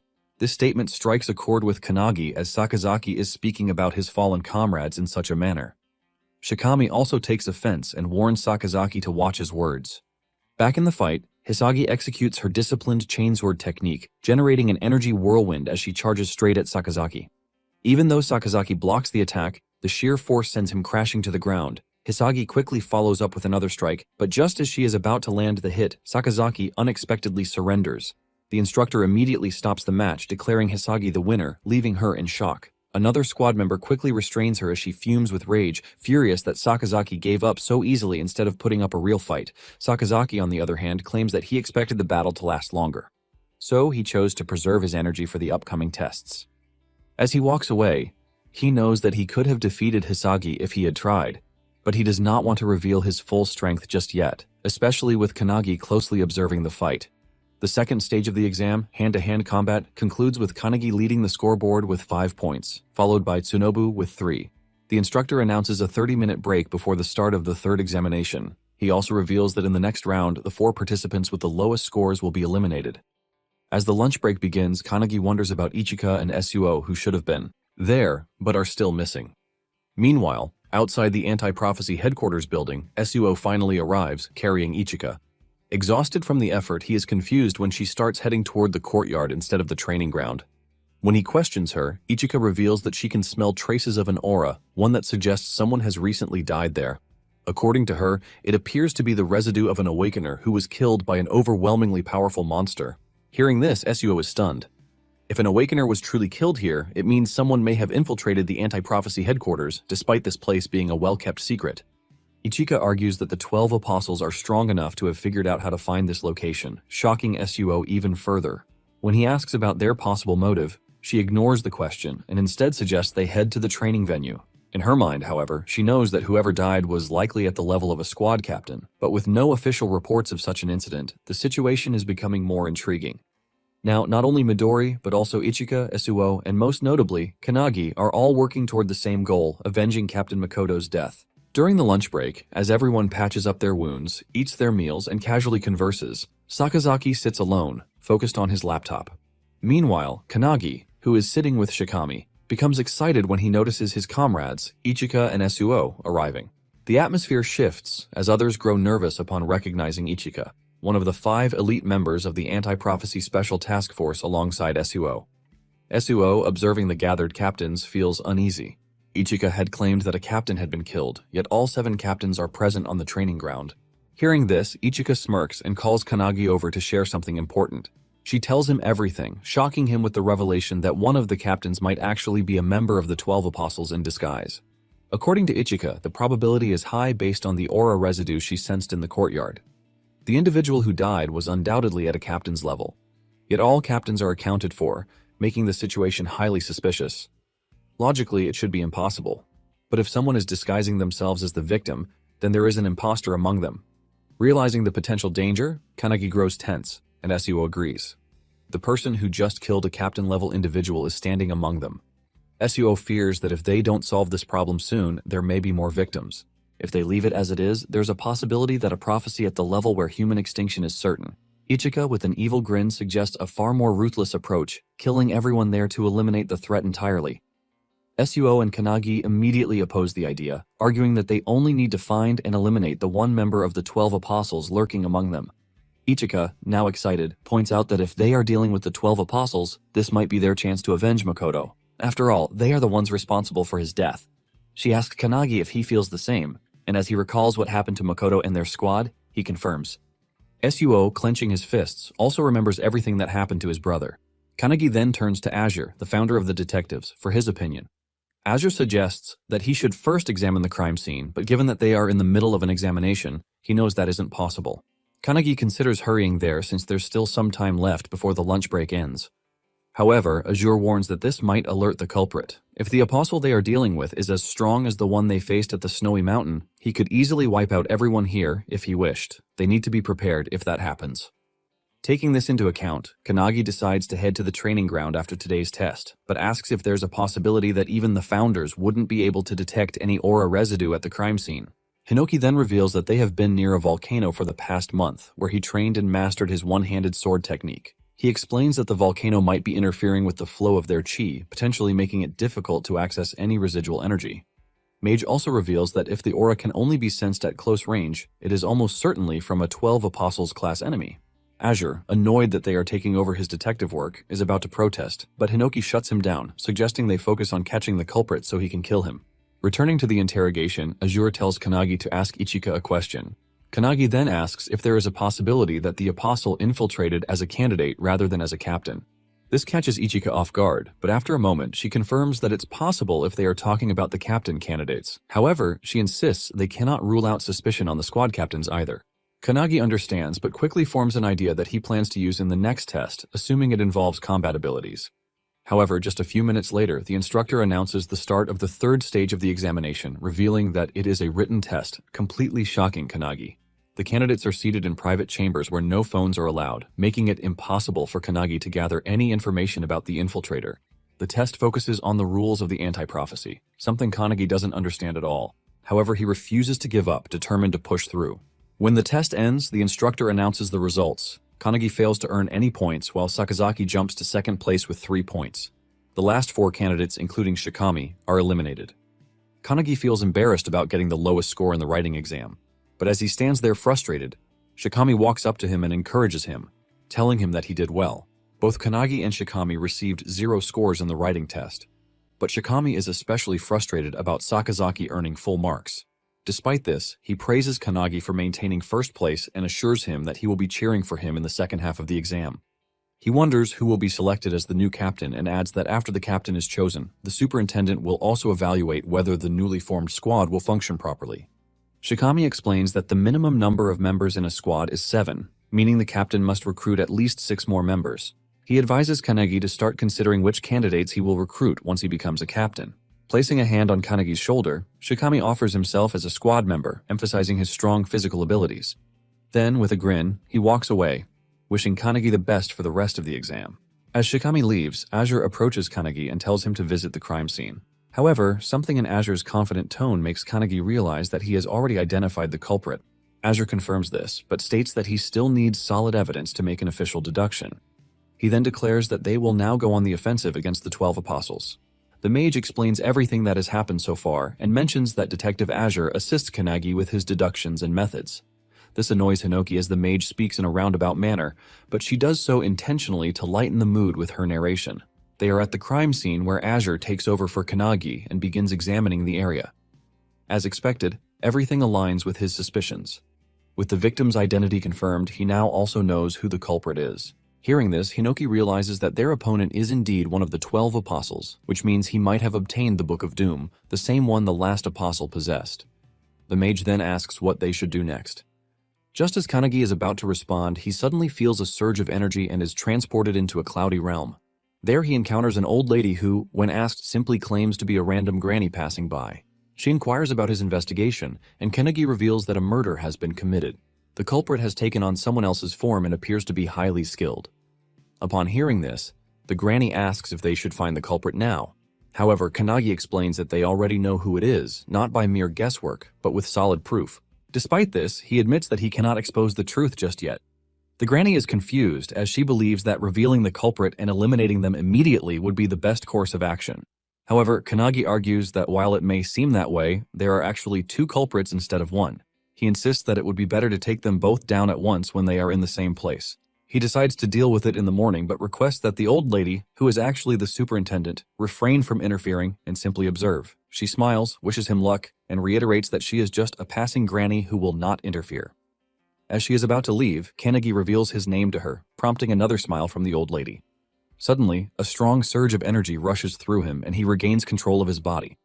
In a top-secret location, the assistant questions the superintendent, asking if it was wise to leave things as they are. The granny, however, assures her that she doesn't mind, as Kanagi seems close to the truth and appears to have a plan. She claims that she is merely interested in seeing what he will do next. She then orders the assistant to instruct the other officers to provide backup for Kanagi if anything happens. The assistant agrees, but admits that even after walking near the residual traces, she didn't find anything particularly interesting. Still, the superintendent places her trust in Kanagi's words. The assistant is puzzled as to why the superintendent has so much faith in him. In response, the granny reveals that it is because of the confidence and determination she saw in his eyes. The next day, as Kanagi walks through the woods, Shikami joins him, explaining the next test. This test will evaluate their performance based on how well they would function as a squad captain. Shikami already expects Sakazaki to rely on his strategic skills, but he expresses his support for Kanagi instead.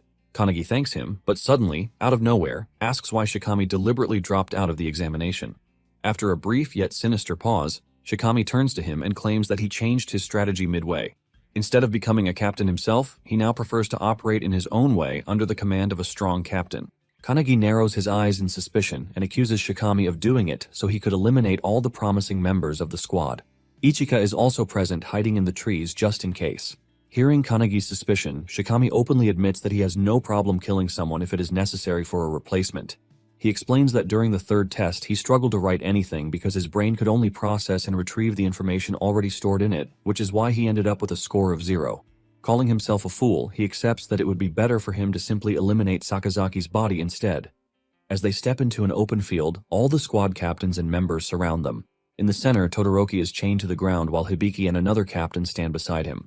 With her usual casual and cocky demeanor, Hibiki refers to Shikami as Mr. Apostle and asks him to introduce himself.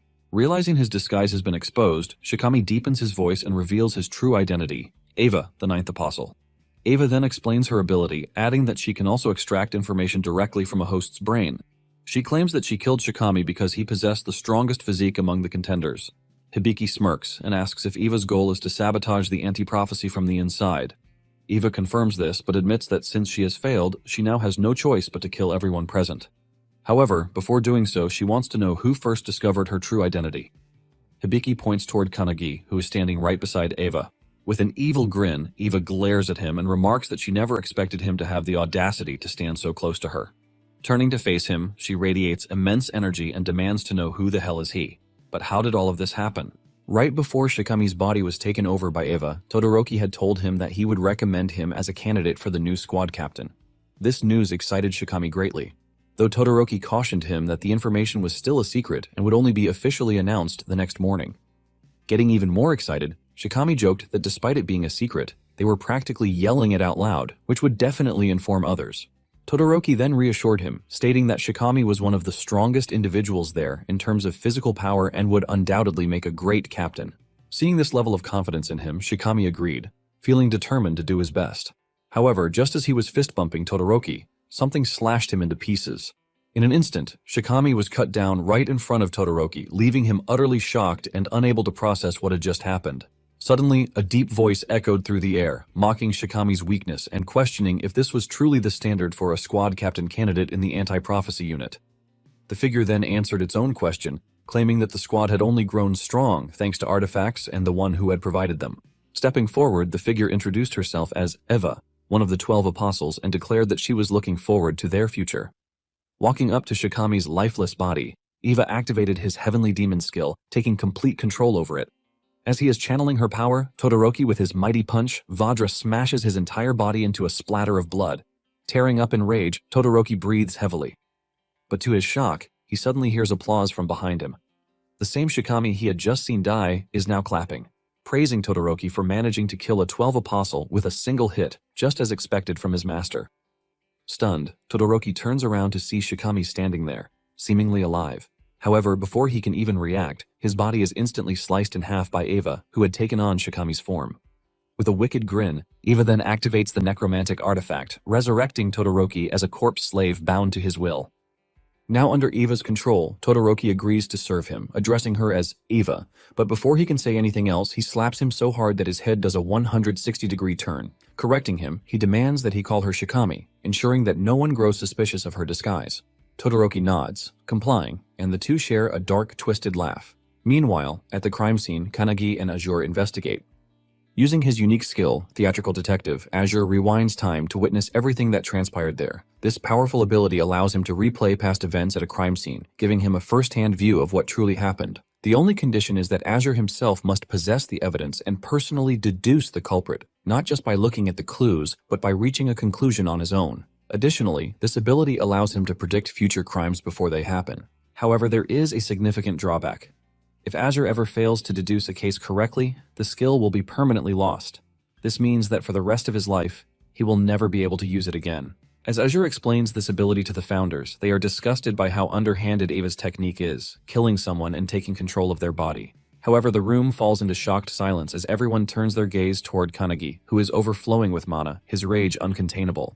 With fiery determination, he vows not to forgive the apostle. Back in the present, still burning with fury, Kanagi launches a devastating attack, a flash reflection punch enhanced by his penetration spell aimed directly at Eva. He also uses Luminance Fist, and as he strikes Eva's face, a massive energy blast erupts, sending her flying. She tries to land, but the force is so immense that she skids backwards, struggling to regain her footing. However, as the dust settles, Kanagi is shocked to hear her laughing out loud, calling him cruel. Despite being struck by multiple techniques, she still talks, mocking him by bringing up his friendship with Shikami, questioning why he attacked her so mercilessly. Kanagi, already expecting this, knows he can't defeat Eva with his current strength. Eva, still reeling from the punch's recoil, claims that it's nothing, and mocks him, saying his attacks feel like he's just playing around. As the recoil fades, Eva yells that these kinds of attacks won't do anything against her. Kanagi agrees but reveals that he was never the one meant to defeat her. All he was doing was buying enough time for the mage founder to take over his body. As the founder takes control, she claims everything, and Kanagi's body becomes engulfed in energy. Seeing this, Eva realizes that Kanagi might be the person the satellites warned about, someone who has become completely different. But instead of feeling fear, she becomes even more excited. With a wicked grin, she summons hundreds of mummies from the sky, their terrifying screams echoing. She declares that life is boring until one faces death, so they should fight with all their heart's content. Azure, watching the mummies descend, remarks that they seem like nothing more than empty shells controlled by Eva using the bodies she has taken before. Laughing out loud, Eva boasts that all of these mummies possess the same physical strength as Shikami and challenges them to come at her.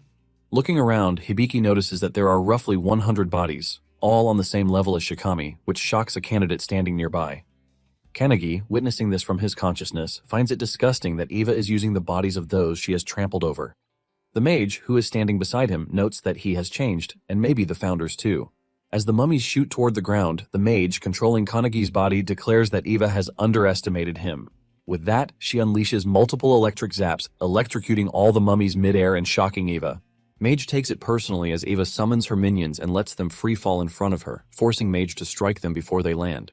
As the burning mummies rain down from the sky, Eva is left confused, wondering what Kanagi just did. There are people who master unparalleled accuracy through intense training, but Kanagi simply used his skill without batting an eye and managed to hit every single target without missing.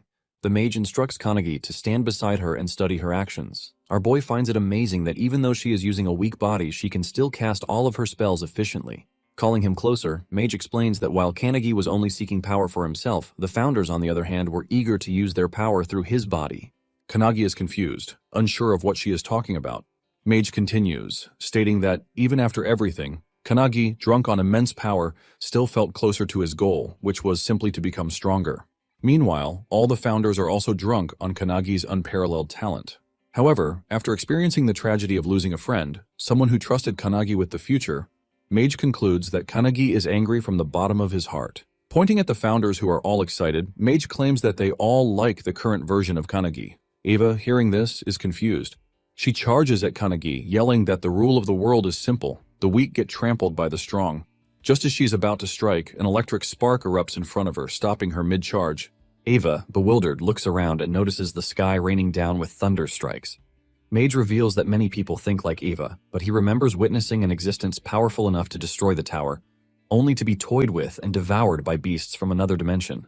Mage, who observed her comrades fall, now stands for those who were weak, vowing to avenge them.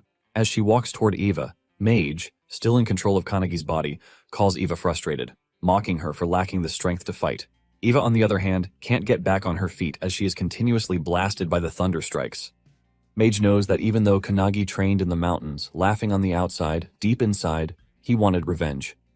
She ensures that all the founders share the same belief, that Kanagi will one day reach the same peak as them. Extending his hand forward, Mage assures him that if he ever needs help, they will lend it to him. And if he feels sadness, he should point to what caused it, and they will put an end to the prophecy.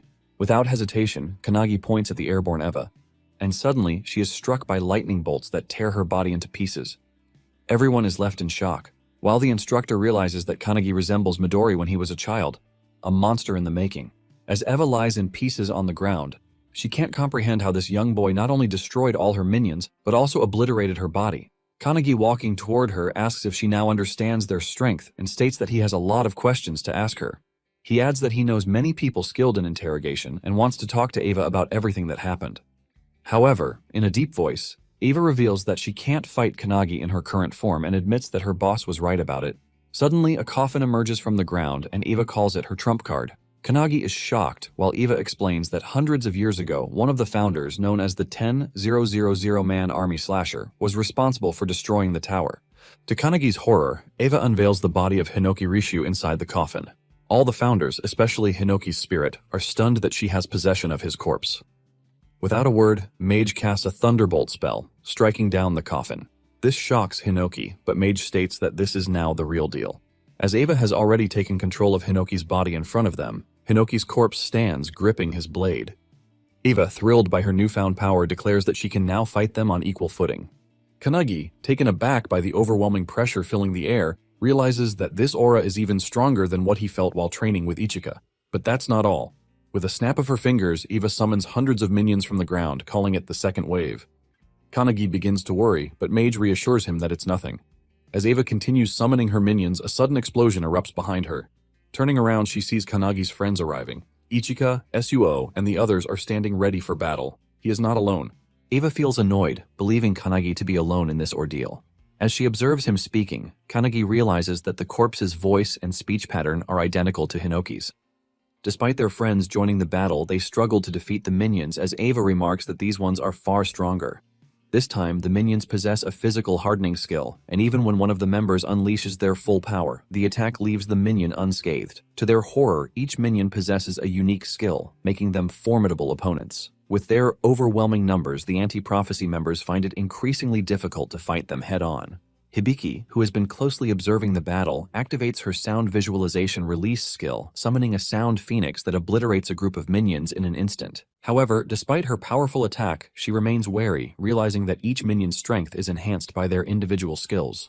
As if things weren't chaotic enough, Todoroki suddenly breaks free from his chains and slam dunks one of the younger members with crushing force. However, Hibiki reacts just in time, rescuing them from certain doom.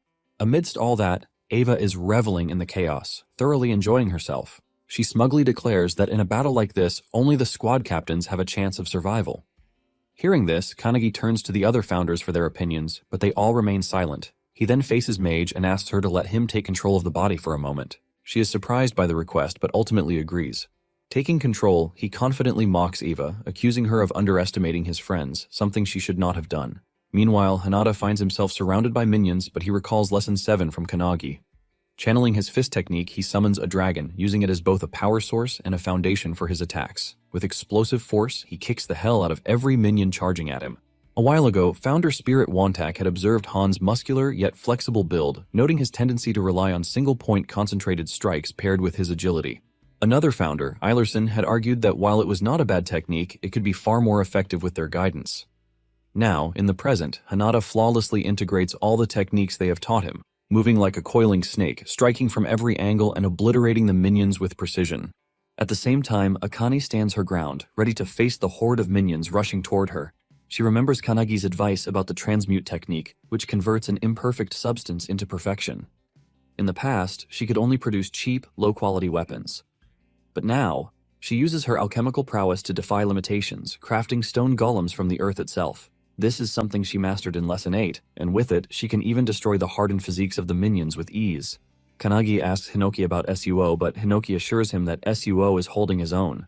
While he may not be as brilliant as his brother, he has his own talents. At this moment, he is skillfully wielding Hinoki's one-handed sword style, combined with the Skyfall skill, cutting down a swarm of minions with a single powerful swing. He then enhances the attack by merging it with Calendula, creating a flower-shaped slash that strikes the minions in a wide area of effect attack. Watching this, Ichika feels a sense of pride, impressed by how her student is seamlessly combining techniques and skills. However, in her opinion, Kanagi's feats remain unparalleled due to the complexity of his combinations. As she continues cutting down minions lost in thought, she suddenly notices a massive fire tornado forming before her. The sight startles her, as this can only mean that the battle between Kanagi and the 12 apostles has already begun. However, as she focuses on the fiery vortex, her shock intensifies when she realizes that Kanagi is fighting none other than the legendary founder, Hinoki. Eva charges at Kanagi, wielding Hinoki's one-handed blade style combined with the wave-cutting blade technique. However, our boy effortlessly sidesteps the attack with the precision of Goku in Ultra Instinct. Despite missing her target, Eva's strike completely obliterates the ground beneath them. Kanagi immediately counters with Mage's Thunderbolt attack, but it barely phases someone as powerful as Eva. She retaliates with her devastating dice slash skill, slicing the entire battlefield into countless cubes, even cutting down her own minions in the process. However, our boy survives, leaping onto one of the floating cubes and recalling that he has endured this very skill with his own body before. Meanwhile, as the battlefield is reduced to shifting cubes, the other members struggle just to stay upright. One member desperately clings to another who is about to plummet into the abyss, but before he can pull her up, the dice slash severs his arm, sending Hizagi tumbling down. As she free-falls, still clutching her comrade's severed arm, Kanagi notices them just in time. Without hesitation, he casts a bubble spell, lifting them all to safety. Mage Spirit, growing increasingly worried, turns to Hinoki and asks what they should do next. However, Hinoki simply leaves the decision up to her, telling her to do whatever she wants. She agrees, and just as Eva unleashes Splitting Cloud, a powerful beam blast that engulfs the entire battlefield, even Hibiki, a squad captain, is left stunned by the sheer madness of it. Meanwhile, Eva is thrilled by the capabilities of a founder's body, marveling at how perfectly suited Hinoki's body is for battle. However, despite this, Eva feels the need to use an even stronger skill. Activating Hinoki's secret technique, Indomitable, she prepares to strike. But to her utter shock, Kanagi catches her sword with his bare hand. Hinoki's spirit watches unimpressed while Mage mockingly claims that even though Eva is using Hinoki's body, he is still weak. Hearing this, Eva shouts in frustration, demanding to know how a founder's legendary body could possibly be considered weak. Desperate for a stronger skill, she frantically searches through Hinoki's memories, trying to extract something more powerful. As she forces his way deeper into Hinoki's mind, her eyes begin to tear up, as if she has just seen something truly terrifying. Eva's tears stem from the overwhelming memory of Hinoki's past, back when he was still alive during the time of the towers. Just witnessing this memory pushes Eva to the brink of madness.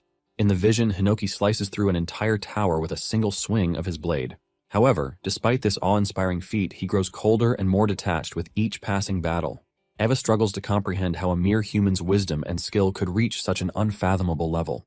Hinoki's memories are filled with countless acts of destruction, severing human bodies, cutting down monsters, slicing through the sea itself, and even wounding the planet. The sheer weight of these memories crushes Eva's spirit, leaving her crumbling under the pressure.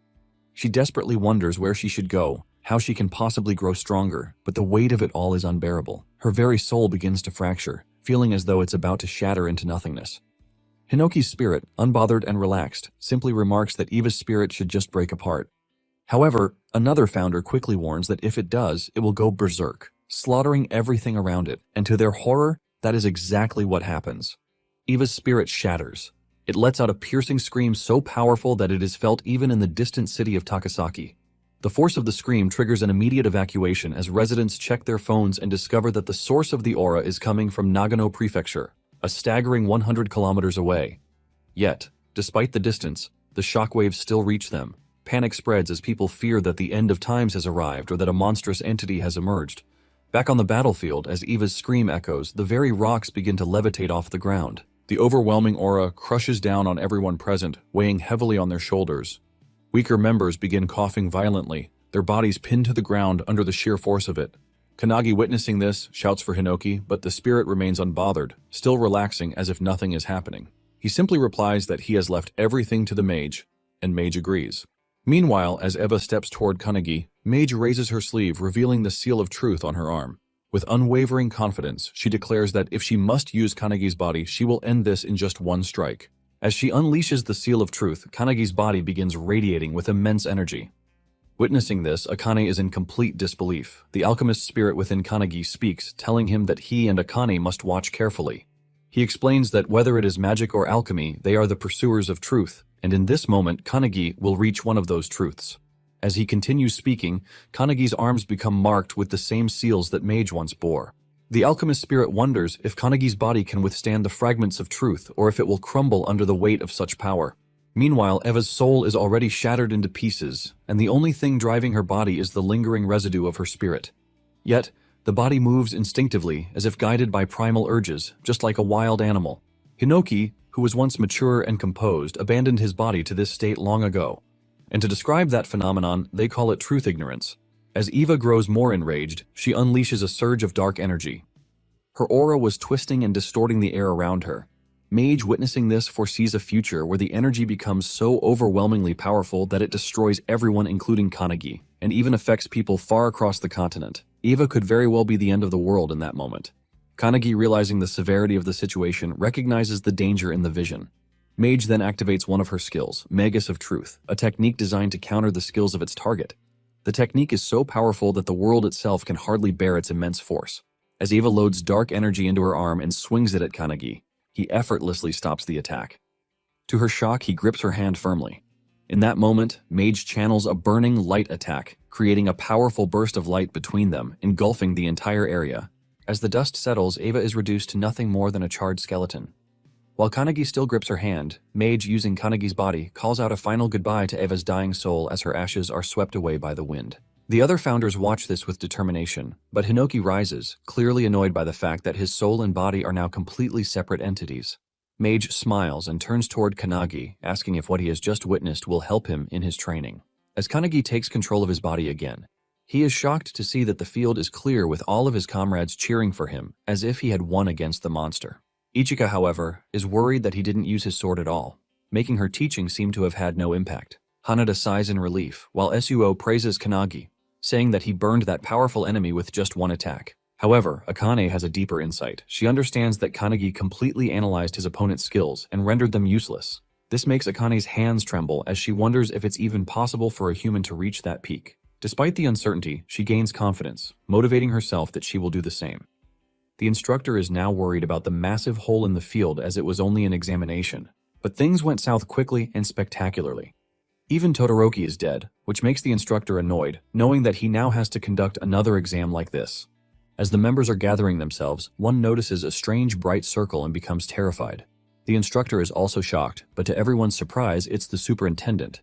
On seeing the superintendent, Kanagi remembers that it's the old lady from his consciousness earlier. The lady's assistant, who is with the superintendent, is also a bit confused about why she's there. However, the superintendent suddenly kneels in front of Kanagi, claiming that she has been waiting for his return. She says that she has waited hundreds of years for the founders and now they are finally in front of her. Suo and the others turn to Ichika for answers, but she simply states that they should have known, though this might be their first time seeing her. According to Ichika, the old lady is one of the founders of the anti-prophecy and holds the highest rank in the Japanese branch. Suo, frustrated, exclaims that they already know that. But what's truly confusing is why she is kneeling before Kanagi. Ichika admits she doesn't know either. Meanwhile, Kanagi is just as bewildered, wondering why the old woman from earlier is bowing before him like that. The founders within him are also deep in thought, trying to recall what's really going on, but they can't seem to find the answer. Suddenly, Kanagi is struck with shock as he senses her overwhelming aura. The old lady stands up and asks if Kanagi remembers her, remarking that she has grown old. To make things clear, she turns around and starts shaking her back, calling out to Hinoki to witness her performing the waist dance. All the founders are confused, but suddenly they realize that the old woman is Io. Hinoki quickly asks Kanagi to switch with him, and as he does, he greets her. This shocks everyone around, and the assistants immediately take an offensive stance, seeing it as disrespectful behavior toward their superintendent. Enraged, they declare their intent to kill Kanagi and redo the examination. However, Io, still dancing with Hinoki, tells them to stand down, assuring them that it's fine. Hinoki playfully rubs Io's head, joking that she has already become a granny. Hearing him speak, Io suddenly remembers that he used to talk the same way in the past when she was with them. After a while, all the members begin repairing the training grounds and gathering themselves. Meanwhile, deep within the anti-prophecy at a top-secret location known as the Hut of Everlasting Vision, Kanagi is stunned by the sight of its garden. Io explains that since she cannot reveal her appearance often, a barrier is normally set around the place so she can live there undisturbed. Kanagi asks if she knows all the founders, to which Io begins to explain her story. She reveals that she was an orphan, having lost her family during the era of the towers. The founders saved her and raised her. Kanagi is shocked to realize that she was just a child during that time. When Io mentions that it was 300 years ago, he is even more stunned, realizing that she is over 300 years old. She then reveals that she has been able to stop time using an artifact that freezes time as long as she remains inside the headquarters. Hearing about the artifact, Kanagi suddenly remembers them. Meanwhile, Hinoki's spirit explains to Valentine that the artifact functions similarly to her preservation skill. Valentine agrees, stating that in her prime, she could have achieved the same feat with her skill. However, she wonders where Io obtained such a powerful artifact. Io explains that within the anti-prophecy, there is a secret division tasked with collecting artifacts, and their existence is kept hidden. However, she reveals that the facility storing these artifacts was recently attacked, resulting in the loss of a large number of them. In response, a special task force, including Midori, was formed to reclaim the stolen artifacts. The detective founder within Kanagi wonders if the attack was carried out by the 10 apostles, which would explain why they are so powerful in the modern era. Kanagi is shocked at how quickly the detective deduced that from such a brief conversation. The detective then reveals that when Io mentioned her boss as the one who provided her artifacts, he looked into her memory and confirmed it. Another founder explains that instead of recruiting 12 awakeners stronger than Makoto, it would be much easier for the enemy to use artifacts to enhance mediocre awakeners.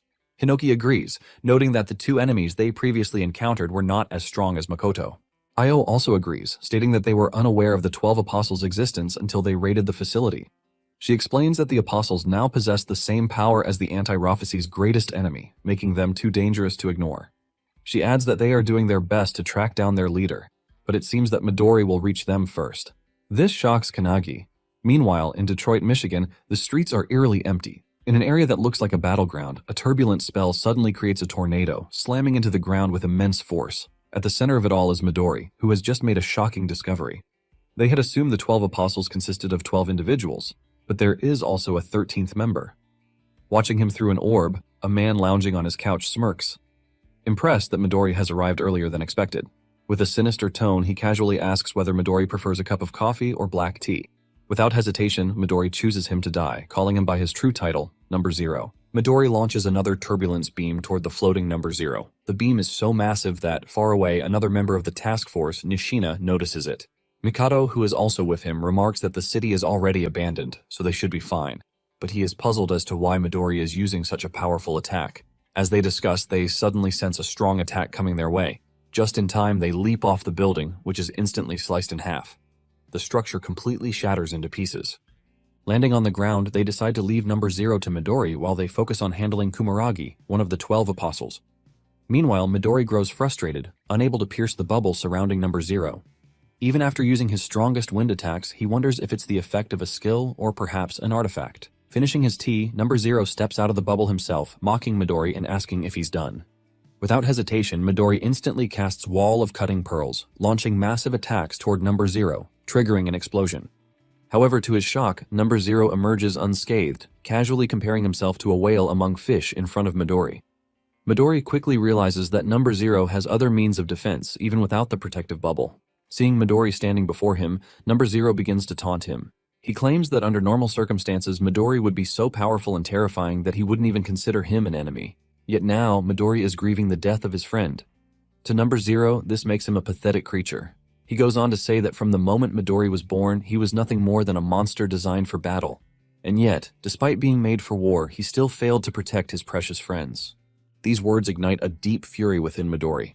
Enraged, he lunges at Number Zero with overwhelming power. His eyes are burning with killing intent as memories of the past flood his mind, memories of what happened 23 years ago. At that time, deep in the mountains, Shinonome, a special task force member, stood in shock, staring at a brilliant surge of energy erupting from a massive crater. Yelling in disbelief, he realized that this was all that remained of the Midori family mansion. Superintendent Ayo is also there, witnessing the remains of the destroyed mansion. At the center of the devastation, something emits a tremendous amount of energy. As she steps closer, she realizes the source. It's a baby radiating an overwhelming aura. The intensity of the energy makes them believe that the entire disaster was caused by this child's birth. Without hesitation, Superintendent Ayo rushes toward the baby, enduring multiple cuts on her body due to the sheer energy pressure surrounding it. Despite the pain, she pushes forward, finally reaching the child. She gently picks up the baby, whispering words of comfort, assuring it that everything is fine now. Feeling the warmth of Ayo's embrace, the baby slowly stops crying. As a result, the violent surge of wind around them dissipates, revealing Ayo, bruised and bloodied, yet firmly holding the child in her arms. She declares that this child will be raised by the anti-prophecy. Later, the baby is given a name, Midori. 9 years pass and Midori, now a young boy, is preparing to leave the facility. A teacher named Hinoki Kiyuro, along with a 12-year-old Ichika, tries to stop him, warning him not to cause any trouble. The man warns Midori that if he goes through with this, the anti-prophecy will hunt him down. Unfazed, Midori agrees, but as the master turns away, he cryptically states that this was the very reason he let Kiyuro live. Ichika, standing nearby, feels the tension in the air, but suddenly starts laughing. The master, annoyed, questions why she's doing that. Midori has always been exceptionally strong, breaking every record and considering everyone else weak in comparison. However, one day, he meets Makoto, who casually tosses a wooden stick toward him and asks if he wants to be his partner for sword training. Midori is confused, but Makoto simply smiles and holds his sword forward in invitation. At that time, Makoto was the same age as Midori. With that, they begin training together, but Midori was unable to defeat Makoto in sword fighting. It annoyed him, but he kept trying, constantly asking Makoto to spar with him one more time. Makoto, wanting Midori to learn his lesson, fights him again, and the result is the same. Midori loses. Frustrated, he yells, demanding to know why he can't win despite trying his hardest. Nishina, who is also present, reveals that Midori is too strong, which might be the reason. Midori doesn't understand what he means, as he is always losing to Makoto. A voice from outside chimes in, saying that it's a compliment for Midori. The voice belongs to Mikado, who at the time was 14 years old. Midori keeps breaking his wooden swords while fighting Makoto, so Makoto explains that even if Midori wins, he will still break his sword in the process. To illustrate the point, Nishina shows him an egg, explaining that when someone exerts their full power, it's difficult not to break the eggshell while holding it during a fight. Midori remains confused, so Mikado picks up the egg and throws it with full force. However, he gets shocked to see that despite hitting the ground, the eggshell doesn't even crack. Picking up the egg, Mikado explains that Midori just needs to balance his offensive aura with the aura that protects the shell, and it's not a skill, but something that comes with time. While he is explaining, Nishina throws all the eggs at the wall, and even after hitting it, none of them break. Midori is amazed, seeing that not a single eggshell shatters. Mikado hands an egg to Midori and explains that if he wants to win against Makoto in swordsmanship, he needs to adjust his aura. Once he does that, even with his overwhelming aura, he won't hurt anyone around him. As Mikado starts to leave, Makoto calls him out, but is hit by an egg on the head. Makoto turns and sees it was Midori who wants him to join him in the adjustment. Makoto, returning the favor, asks him to apologize to him first. He then kicks the egg crate and uses his power to make them levitate. However, when Midori tries the same, all the eggs explode or shatter around him. However, after trying for a while, Midori manages to create a hole in the wall with the egg, and it doesn't even break the eggshell. They both then start training in swordsmanship, and now that Midori knows how to control his aura, they can spend a whole day sending blows at each other. Seeing this, Nishina and Mikado are also excited and ask him to fight them next. 4 years later, Midori is taken into the special task force and Makoto leaves for his own ventures.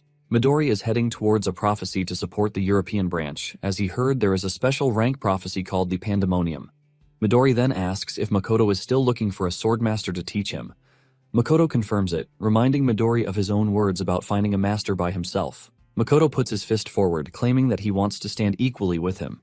Midori, with a smile, fist bumps him, revealing that he will be waiting for him. After that, Midori does everything for his friends. As long as they are alive, Midori has the determination to keep doing what he's doing for their sake. He just wanted friends, but the 12 apostles took that away from him. Coming back to the present, remembering all that, Midori charges toward number 0 with full-on killing intent while the guy stands there nonchalantly. However, just as he's about to strike, number 0 pulls out a golden egg artifact and breaks it in front of him. It unleashes a berserk life stampede spell, creating a massive sunlight glow between them. Other Special Task Force members also notice it and wonder if Midori did it. As the glow lightens a bit, they see Midori emerge from it, radiating a strange yet powerful aura. Seeing Midori, Makoto asks if he has already defeated number 0. However, Midori doesn't say a word. They call out to him, but to their shock, Midori reveals that he doesn't know them. Nishina instantly realizes something worse has happened and yells at Makoto to back off, but it's already too late. As Midori has his hand on Makoto's forehead with an evil smile, he uses the turbulent spell, creating a strong whirlwind. After the 3 members of the Special Force Japanese branch go missing, another Special Task Force from the USA branch, including Marquis and Ashton, is sent to investigate the matter. Upon arriving, Ashton touches the ground and realizes that the residual energy in the area is extremely strong, indicating that it was the epicenter of an explosion. Maris is amazed by the size of the crater Midori created and understands why he is called the world's strongest man. However, he is confused about why someone as powerful as Midori suddenly disappeared along with his team. Ashton also has no explanation for their disappearance. The news of Midori's disappearance reaches the Japanese branch, causing the situation to descend into chaos. At the Everlasting Vision Hut, the assistant superintendent grows nervous upon hearing the reports and struggles to believe the news. Io, equally worried, asks if there is truly no information about Midori's whereabouts. She questions Midori's assistant Rin, but even Rin is unaware that the artifact that connected her to Midori has been destroyed. Io finds the situation deeply unfortunate. As they discuss the matter, Kanagi arrives, now officially a squad captain, wearing the captain's cape. He feels slightly embarrassed about his new role, but the assistant superintendent reveals that his promotion came from the unanimous recommendation of all the other squad captains and the superintendent himself. Kanagi had even fought Eva, leading everyone to believe he is the only one capable of filling the gap left by Makoto. Kneeling down, Kanagi recalls his vow to surpass the founders as soon as possible and to prevent any further deaths. He thanks them for their trust and, with the founders' legacy behind him, confidently declares that he will do his best to meet the expectations of the anti-prophecy. Hearing this, Io becomes excited, claiming that she always believed he was the best-suited candidate for the captaincy. However, she suddenly grows serious and gets straight to the point, asking for his opinion on a pressing matter.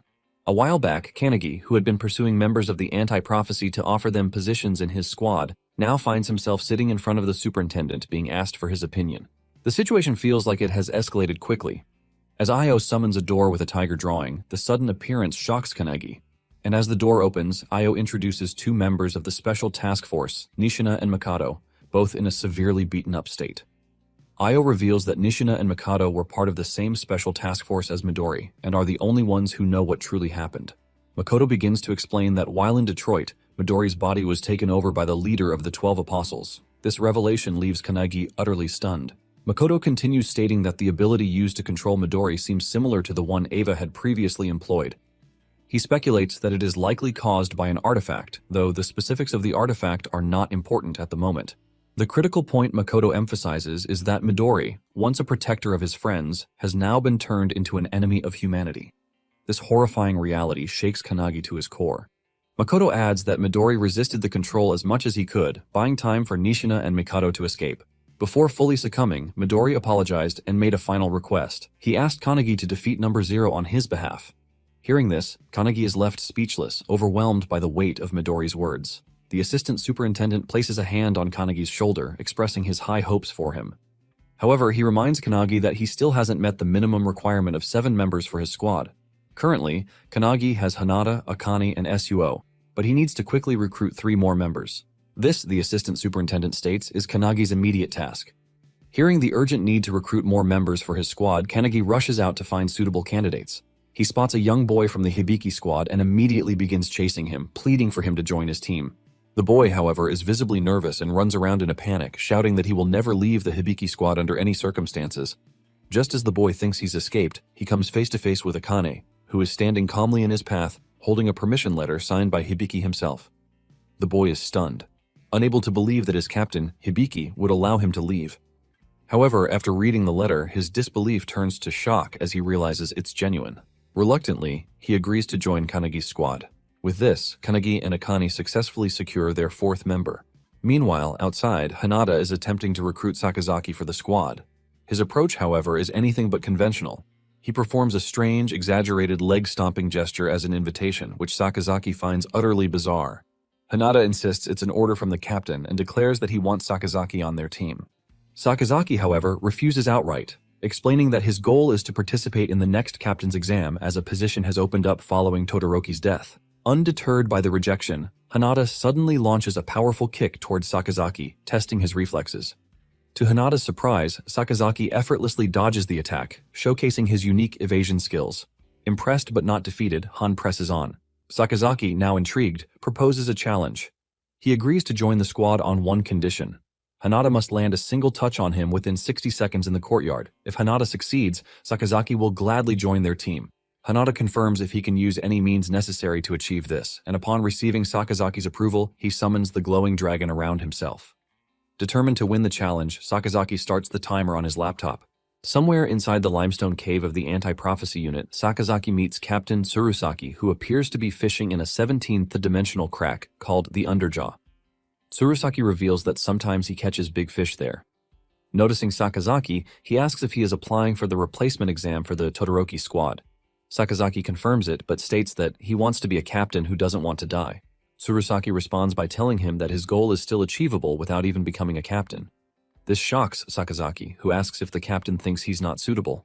Tsurusaki, reeling in a monster shark, claims that he believes Sakazaki is lacking something. Coming back to the present, Hanada is charging at Sakazaki, who is trying to avoid any physical contact. Despite getting inches close to him, Hanada isn't able to touch Sakazaki even once. Hanada is amazed, realizing that Sakazaki is using some kind of evasive skill to dodge his attacks. Sakazaki is using Omni-Egos, a skill he has tried to hide from everyone for a long time. His Omni-Ego allows him to teleport to a designated location within a 100-meter range, although he needs to visit the target location at least once before the skill can be used. Once it's set, he can teleport there with fast and high precision. Despite Hanada sending blow after blow, Sakazaki manages to dodge every single one using his skill. This proves challenging for Hanada, but he takes it as practice, knowing that in the future he'll have to fight against Midori.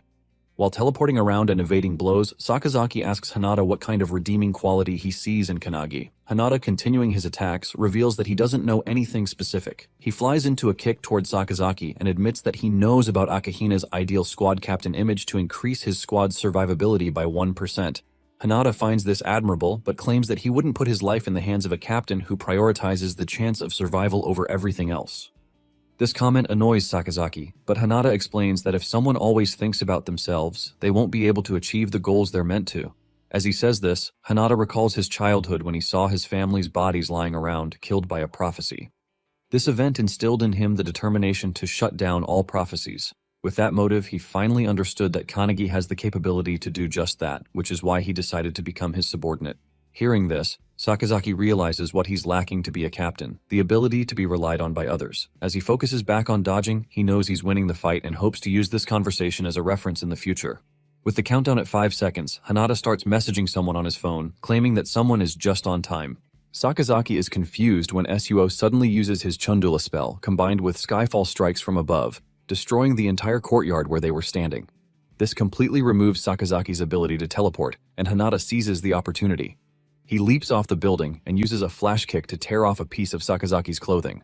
The clock hits 0, but tearing off the cloth counts as a touch, making Hanada the victor. He lands down while Suo asks if destroying the entire courtyard was worth it. Hanada brushes it off, praising Suo for his help. Meanwhile, in the background, Sakazaki is furious.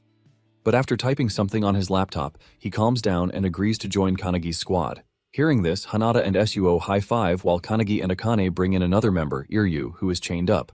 Kanagi, noticing the destroyed courtyard, is in shock, but Suo reveals that he's counting on Kanagi to write an apology letter for the damage. Hanada tries to calm everyone down, suggesting that Rin could fix the courtyard, but the main problem is that they still need one more person for their team. Akane doesn't know anyone else and asks if Kanagi has any recommendations. Kanagi points toward the special task force members, Ichika, Mikado, and Nishina, and reveals that he has already accepted them into his squad. From that day on, they are temporarily Kanagi's subordinates and will fight in his squad. Somewhere else at the Watchtower, the remaining members of the 12 Apostles of the Apocalypse hold a meeting. Only 5 of them are left, but they are confident because they have the world's most powerful weapon, Midori's body. To them, it seems like they are one step closer to wiping out the anti-prophecy unit. Number 0 reminds everyone of their motto: everything they do is for the sake of the emergence of prophecy in this world. Inside the prophecy research room of the anti-prophecy, the assistant superintendent asks the director if he has obtained what was requested. The director confirms and reveals that the Book of Doom, once possessed by the 12 Apostles, is actually a single book torn apart. Based on the 8 books that Midori brought, they determined that the recent incident is part of the prophecy, specifically one concerning a special rank called Bhagavad Gita. According to him, in order to destroy the world, the 12 Apostles need Midori's power, which alone is sufficient. Meanwhile, over the sea, Midori and Hajime, a member of the 12 Apostles, are flying toward an unknown destination.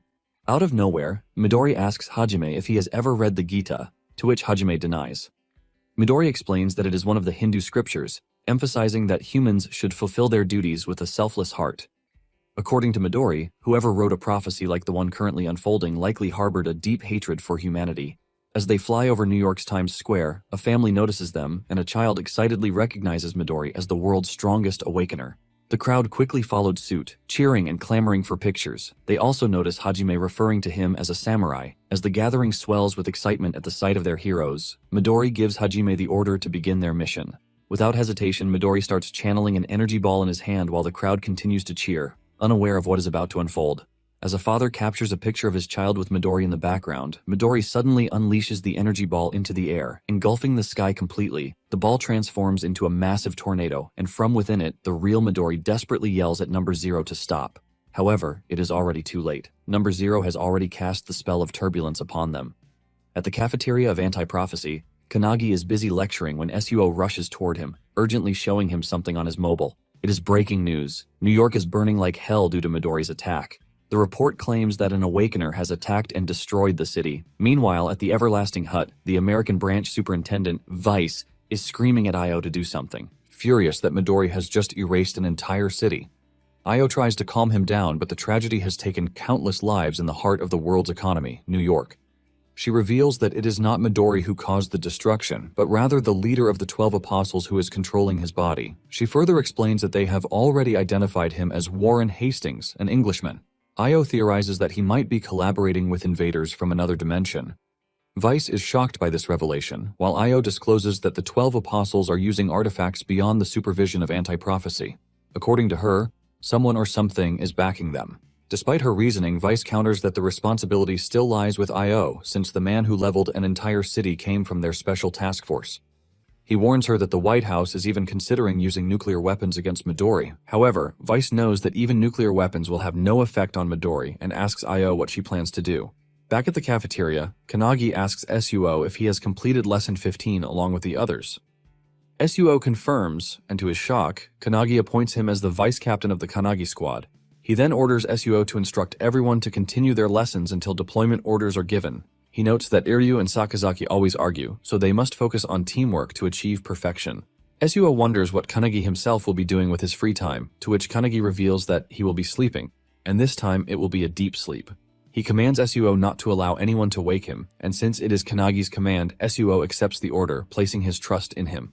Back at the Everlasting Hut, Io reveals she is planning to face Midori head-on with their strongest elite unit. Over at headquarters, Kanagi reaches his room and instantly falls asleep. In his dreams, he takes out his sword and starts practicing with Hinoki, while the other founders stand ready to teach him. However, to Kanagi's shock, Hinoki slashes him into pieces in a single flash. He regenerates immediately, only for Hinoki to cut him apart once more. Hinoki reminds Kanagi that he was the one who insisted on not holding back in training, so now he will devour him. Saying this, he charges at Kanagi with his full force. Another founder attempts to intervene, but Wanak and Mage stop him. Other founders argue that while short-term training might demand such extreme measures, Kanagi is dying too frequently, and his soul could soon be dispersed. Still, they all understand that Midori is the strongest awakener of this era, and the current Kanagi has no chance against him. It might be a desperate training method, but it is their only path to victory. The founder from before warns that there may be a limit to how much Kanagi can endure, but the alchemist reassures her, saying there is no need to worry. Kanagi is not a delicate man. Mage, witnessing Kanagi being sliced apart again and again, still believes that he will overcome this. Kanagi apologizes to Hinoki, feeling an immense pressure just by standing in front of him. It feels as if he's been thrown into a blizzard at the top, a frozen mountain. Regaining his breath, Kanagi stands against Hinoki once more, only to be slashed in half instantly. To his surprise, however, he manages to cut a single strand of hair from Hinoki's head. Before, he couldn't even reach a single hair. But now, he has succeeded. Despite being killed countless times, Kanagi remains determined to grow stronger. He rises again and again. Meanwhile, in Mumbai at the gateway of India, Aradib of Anti-Prophecy's Indian branch becomes excited upon seeing Midori. He reminds Midori that without him, the special rank prophecy boss would have turned Mumbai into charcoal. With a smile, he asks if after they once protected the city together, Midori is now here to destroy it. Midori dismisses his words as futile, explaining that while it is his body, it's being controlled by Number Zero. Mocking Aradib, Number Zero scoffs at the idea that Midori could regain control. To toy with him further, he projects Midori's entrapped thoughts directly from his mind. Midori's voice, apologizing and urging Aradib to run. However, Aradib refuses to flee. This is his hometown, and he is prepared to fight until his last breath. At the Everlasting Hut, Io explains the century-old war between humankind and beings from another dimension to the superintendent's assistance. During the Founders' era, the tower appeared first, followed by the Crack and the Prophecies. Throughout the long history of war, there have always been humans who collaborated with these beings to destroy the world. As she explains, one of the assistants watching the news of India's fall grows alarmed, realizing the enemy now seems to be heading toward Europe. Io expected this, but remarked that it would have been preferable if they had gone straight to Japan. When the assistant asks why, she reveals that since Number Zero only recently took control of Midori's body, he shouldn't be able to fully harness its power yet. Io then turns to Tengen, her assistant, and informs him that he will also be deployed to the battlefield. Tengen responds with a joke about how they only use him for manual labor during peacetime. However, the real shock comes when Io announces that she will personally join the fight as well. Meanwhile, the Kanagi squad is in the final stages of preparation. They are the only true hope of defeating Midori, but until they are fully ready, Io orders the other squads to stall him. Hibiki and the other squad captains, visibly tense, ask how long the preparation will take. Io reveals that according to Kanagi, he needs 2 days. She then announces their destination, the Pacific Ocean, where they will attempt to stop Midori. There, the entire Japanese branch of Anti-Prophecy gathers, preparing for battle. As Midori charges toward them, he casts his powerful turbulence spell directly at the group. However, it is stopped dead in its tracks by Io's own defensive spell. Midori, visibly surprised, narrows his eyes, while Io smirks and mocks him not to underestimate them. A while back, as the captains were heading to the ocean, Hisagi and her squad members ran to their captain, pleading to be taken along to face the leader of the 12 apostles. The captain refuses, but Hisagi, tearing up, insists that even if they can't make a significant impact, they can at least serve as shields to protect the captains. The captain, along with the others, turns to face them and asks if they understand why the captains have chosen such an unreasonable battle. He explains that even though they know they won't return as the power levels are vastly different, they still hold on to the hope that their subordinates will survive and carry on. The captains place their trust in their subordinates, believing they will take on the responsibility of protecting the world. Saying this, the captains leave their subordinates behind. While some break into tears, others steel their resolve, determined to protect the Kanagi squad until their preparation is complete. Even though their eyes are filled with sorrow, they know they must act instead of merely crying, and they must act quickly. The squad captains, along with the superintendents and assistants, teleport to the ocean where they now stand face to face with Midori. As Io effortlessly blocks Midori's spell, the other captains watch in amazement at her immense power. Midori too is taken aback by this unknown ability. Number Zero. Reading through Midori's memories recognizes Io as the superintendent of Anti-Prophecy, a mother figure to Midori who has always kept her true strength hidden. Io, standing before him, declares that this is the first time in 100 years she has used her abilities on the battlefield. None of the captains have ever seen her unleash her full power before. But now, before their very eyes, she activates her 8-out mirror spell. This spell has 2 stages. The first allows Io to completely nullify any ability as long as she understands its effects, granting her a 100% defense rate. The nature of this ability is a direct countermeasure, combining perfectly with a mage's advanced analytical skills. Wasting no time, Midori follows up with his blazing turbulent spell, unleashing a barrage of powerful tornadoes toward Io. Seeing them, the captains realize this is the same skill that burned all of India to the ground. Fortunately, Io knows this ability and effortlessly deflects it. The second stage of her skill allows her to copy an ability once she has reflected it. As she sends her own tornadoes, they collide with Midori's and completely destroy them. Midori, now focusing on the battle, understands how her skill works, but grows annoyed as he senses someone trying to attack him from the side. One of the captains launches his infinite fist attack, bombarding Midori with a barrage of punches. Each time a punch lands, Midori feels his body growing numb. However, despite delivering countless blows, the captain is shocked to see that Midori remains unfazed. Suddenly, the captain grabs Midori in midair and signals the others to attack while he restrains him. Hibiki instantly activates her sound visualization release Phoenix, while the other captains follow up with their own powerful abilities, striking Midori all at once. However, Midori counters them with his Wall of Cutting Pearl spell, generating a massive blast of tornadoes that crashes into all the captains. As the smoke clears, Midori emerges unscathed, mocking Io for bringing weaklings to fight him. But just as he speaks, he senses a powerful aura above him. Looking up, he sees the superintendent's assistant summoning a massive sun-sized energy ball, preparing to unleash it upon him.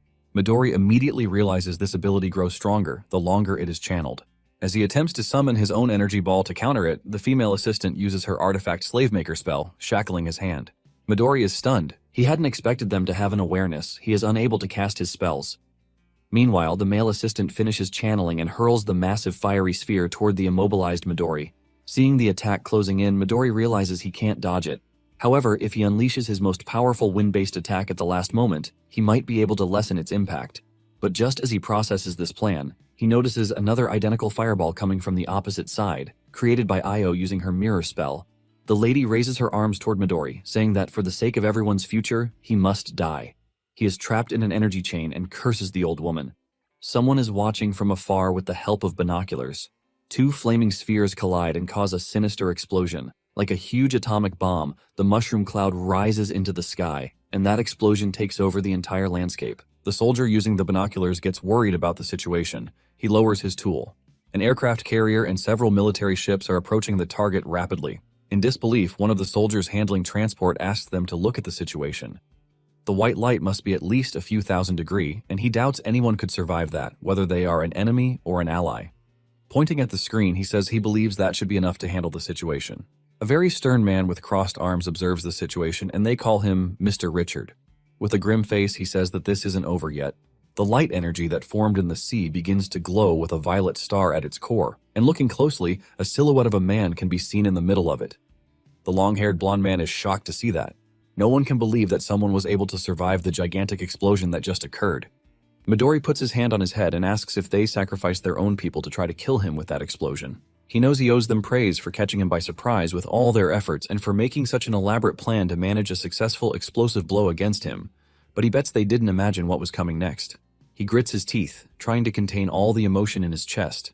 Then he starts yelling, telling them to look at him because he is completely unharmed. Midori opens his arms and says he was just hit by a 1,000-degree fireball, and there isn't even a scratch on him. While the Midori boasts about surviving the situation, a crosshair begins to lock onto him, and at that exact moment, a troop of several planes starts hitting him with multiple direct shots to his body. Missiles are also launched from the aircraft carriers and planes toward him. Some pilots are injured in this operation, and they begin to notice the loss of troops. The sea rocks with all that explosive war happening more so than in a storm. With the force of a massive wave, the aircraft carrier shakes in the sea and the planes start getting hit too. The boy is in a state of euphoria and starts to laugh while various explosions and deaths happen behind him. Another larger ship begins to approach the battle site. Mr. Richard yells for Marquis to act according to the plan. A golden aura ascends through his body. The ship they are on then gains a protective shield, but it doesn't last long, and soon it starts to take damage and crack. Marcus is dumbfounded by such power. He says he can barely hold on even from this distance. He knows that with the power of this magnitude, this guy would be capable of destroying the entire world if he wanted to.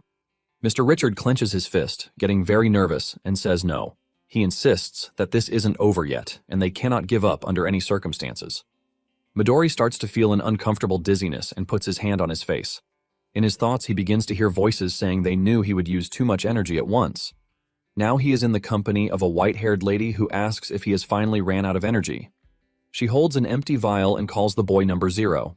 In another location, we see a small house with a thatched roof and a few people gathering. Setsuna asks if they have no chance against the guy, but a blonde man with glasses tells her not to ruin their morale. She asks if she always needs to sugarcoat things for him.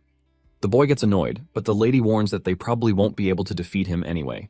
Setsuna asks Io how she intends to stop him. She says that even without winning the battle, they can still achieve their goals, and to do that they will need to use an artifact they possess. She picks up a vial with a liquid. This artifact is the Sandlass cage, and it is now imprisoning Midori. He observes the bars of that prison and feels that it looks very familiar. Io bets that he recognizes that cage as it's just like the artifact he gave to his henchman. Number 0 memories come rushing back. He really has seen that cage before. It was used by the man who ended up losing his arm in that situation. He didn't imagine there was more than one of that artifact, but he maintained his posture and argued that it did not matter. If he wanted to get rid of that cage, he would need to use a massive amount of aura, and since he had practically drained all his power, that would be impossible. With a dark look, Number 0 stares at the old woman, and you can feel the hatred in his eyes. He lets out a small smile and asks if they are just finding a way to buy time. But this confuses him because he says that trapping him for a moment won't change anything. The lady is confident and says he wouldn't say that if he knew what was on her mind. He has no idea what is coming. Io continues saying that if he just waits a few days, he will certainly witness something very interesting. Placing a hand on his chin, Number 0 asks if she really thinks he doesn't know what they are planning. Number 0 asks if it's something related to a boy named Kanagi Minato. Io's expression changes instantly. She is shocked to hear that question. Pointing to his head, Number 0 says he had enough time to fish out some memories from her brain. He asks if the lady knows what Midori Ichihara thinks about him and reveals that he thinks the boy is the one who will end all prophecies. Io's eyes go wide, and she thinks that Midori said that about Kanagi, feeling extremely impressed. Number 0 says that the moment he took control of his body, Kanagi became the top of his target list. He clenches his fist and repeats with hatred the phrase he just said about the boy being the end of all prophecies. With an outraged expression, he questions if they should allow this and that Kanagi must be stopped at all costs. Io now has a very unfriendly face and curses the blonde man in her thoughts.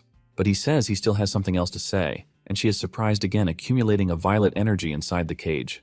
Number 0 says that she is the one who doesn't know the half of it. Even now as they talk, Midori Ichihara continues to get stronger. The woman is now in a panic, not knowing what to do.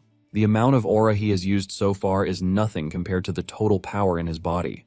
All they have done so far is melt the very tip of the iceberg. The more Number 0 fights, the stronger Midori's body gets, and the more aura he can command at once. A yellow energy begins to come out of the Io's body, the Yata mirror. She feels the force of a blow hitting her straight on without her being able to dodge. Number 0's hand goes through her body, causing a huge wound. The cage in the background explodes into 1,000 pieces. Io had no chance to defend herself, and the blow was a direct hit to a vital point. And now that he has dealt with his opponent, Number 0 wonders which way Japan is. While that battle was happening, our protagonist was sleeping and the symbol on his hand began to glow very brightly. The Japanese HQ did everything it could to try and imprison Midori, but their plan ended up failing miserably. Number 0 ended up learning how to release massive amounts of aura using Midori's body. A vortex of violet energy begins to form and can be seen even from Earth's orbit. Leonis's power has grown significantly stronger. Meanwhile, in Japan, Suo and Ichika are training, and he says he could feel a gigantic wave of dark aura approaching. Scratching her head, Ichika thinks the plan has failed. Midori is training, and they decide to return to the headquarters. Akane is also in the middle of a fight but can sense the different energy. Everyone at the academy becomes apprehensive and worried about what is happening. Ichika says they need to prepare to face the enemy. Suo already readies himself to grab his sword. Meanwhile, at the HQ headquarters, inside the monitoring room, Rin is desperate, asking if they are still waiting for the video images from the American fleet. Her assistant is working on the computers and says the American fleet was practically wiped out by the enemy, so she asked to see the satellite images. Rin is extremely apprehensive. She knows she can't use Raven Eyes at sea, and she wonders how Io and her team are doing. A group of people appears behind her, and they call for her. She looks back, yelling for Shiki in a cry of concern. The group is badly injured. There are many people, and the Setsuna says they need her recovery techniques urgently. Rin quickly approaches everyone, running as fast as she can. Her expression changes. She panics when she notices one thing, that Commissioner Io is extremely injured, unconscious. Shiki has tears in her eyes and says it's a very critical condition.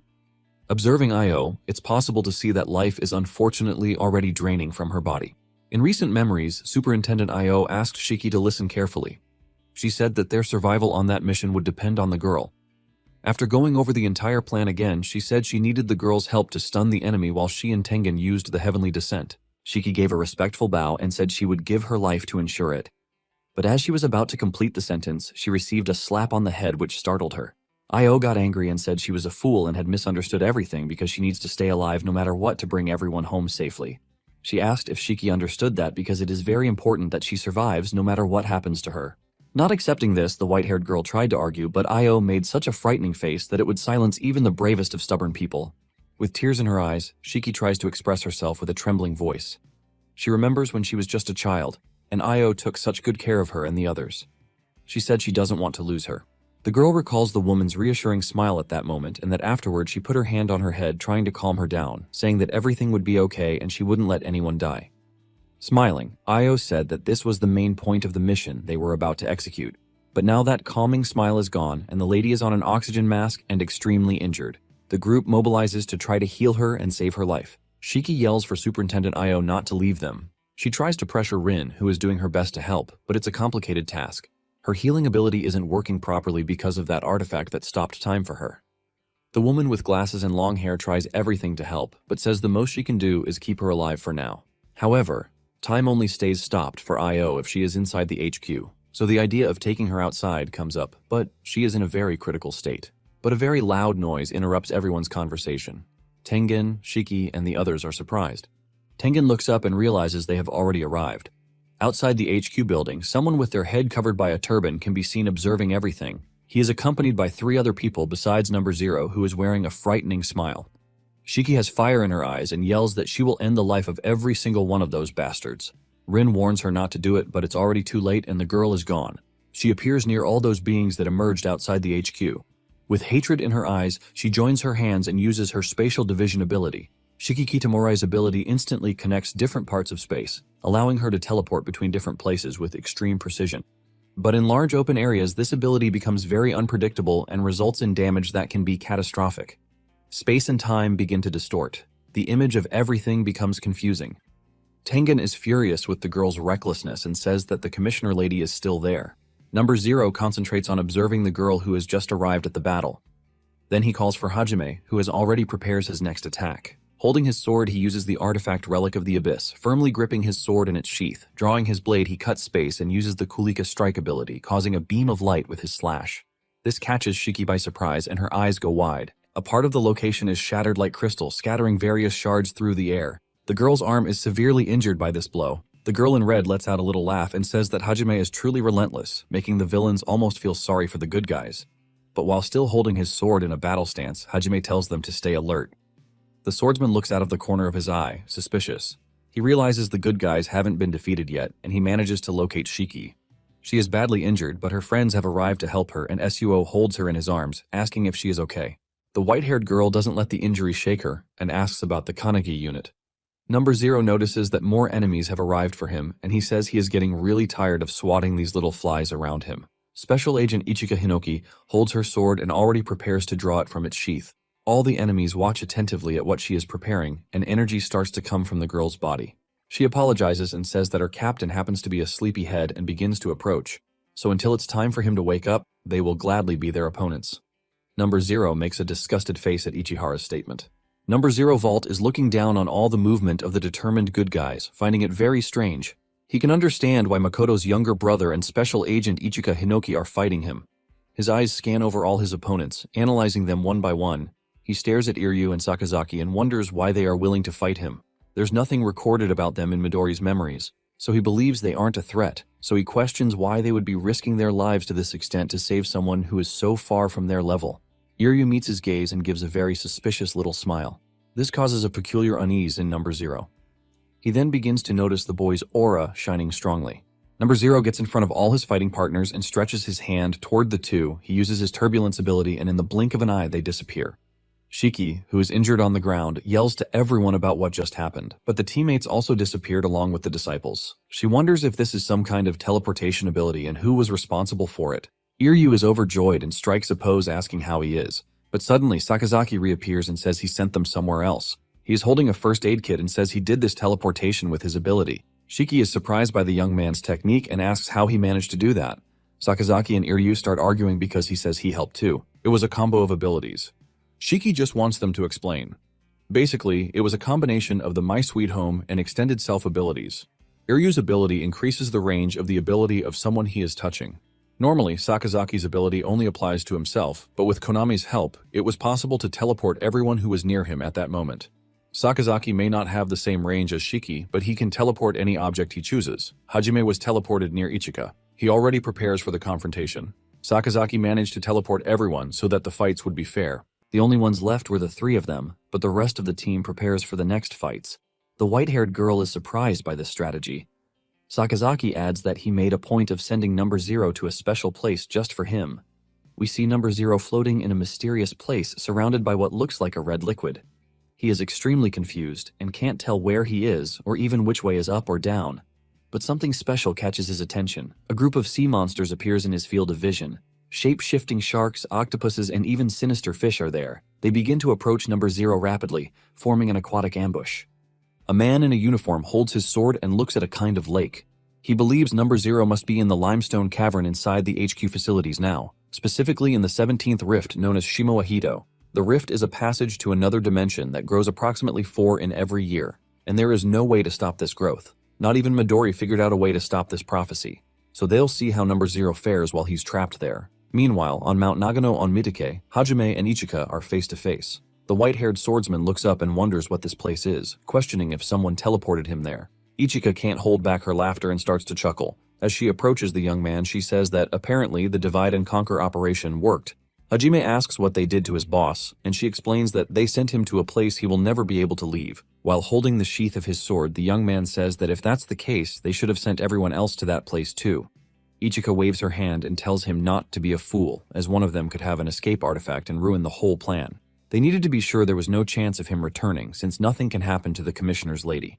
The boss might even have an artifact, but anyway, she preferred the idea of dealing with as many of his minions as possible. Hajime starts to concentrate energy in his body and asks if the girl thinks she is a match for him. Smiling, the woman says it will be like taking candy from a baby because only their boss is a real threat. The rest would be nothing if they didn't have the artifacts. That remark from Ichika makes the young man extremely irritated. He furrows his brow and with agility he uses his Kurakara strike attack, cutting the space between them with several beams of light. Some beams seem to have hit Ichika's body, but her eyes glow red. Cherry blossoms appear in her gaze, and she uses the Dawn Solitude ability. The woman's eyes shine with a neon light. Dawn Solitude is one of Ichika's natural techniques, which she was born knowing.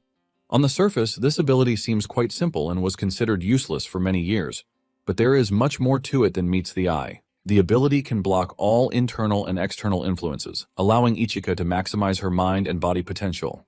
She continues her movements, her eyes still glowing like a pink beacon. In short, the ability gives her 100% concentration in any circumstance, no matter where she is or who she is fighting.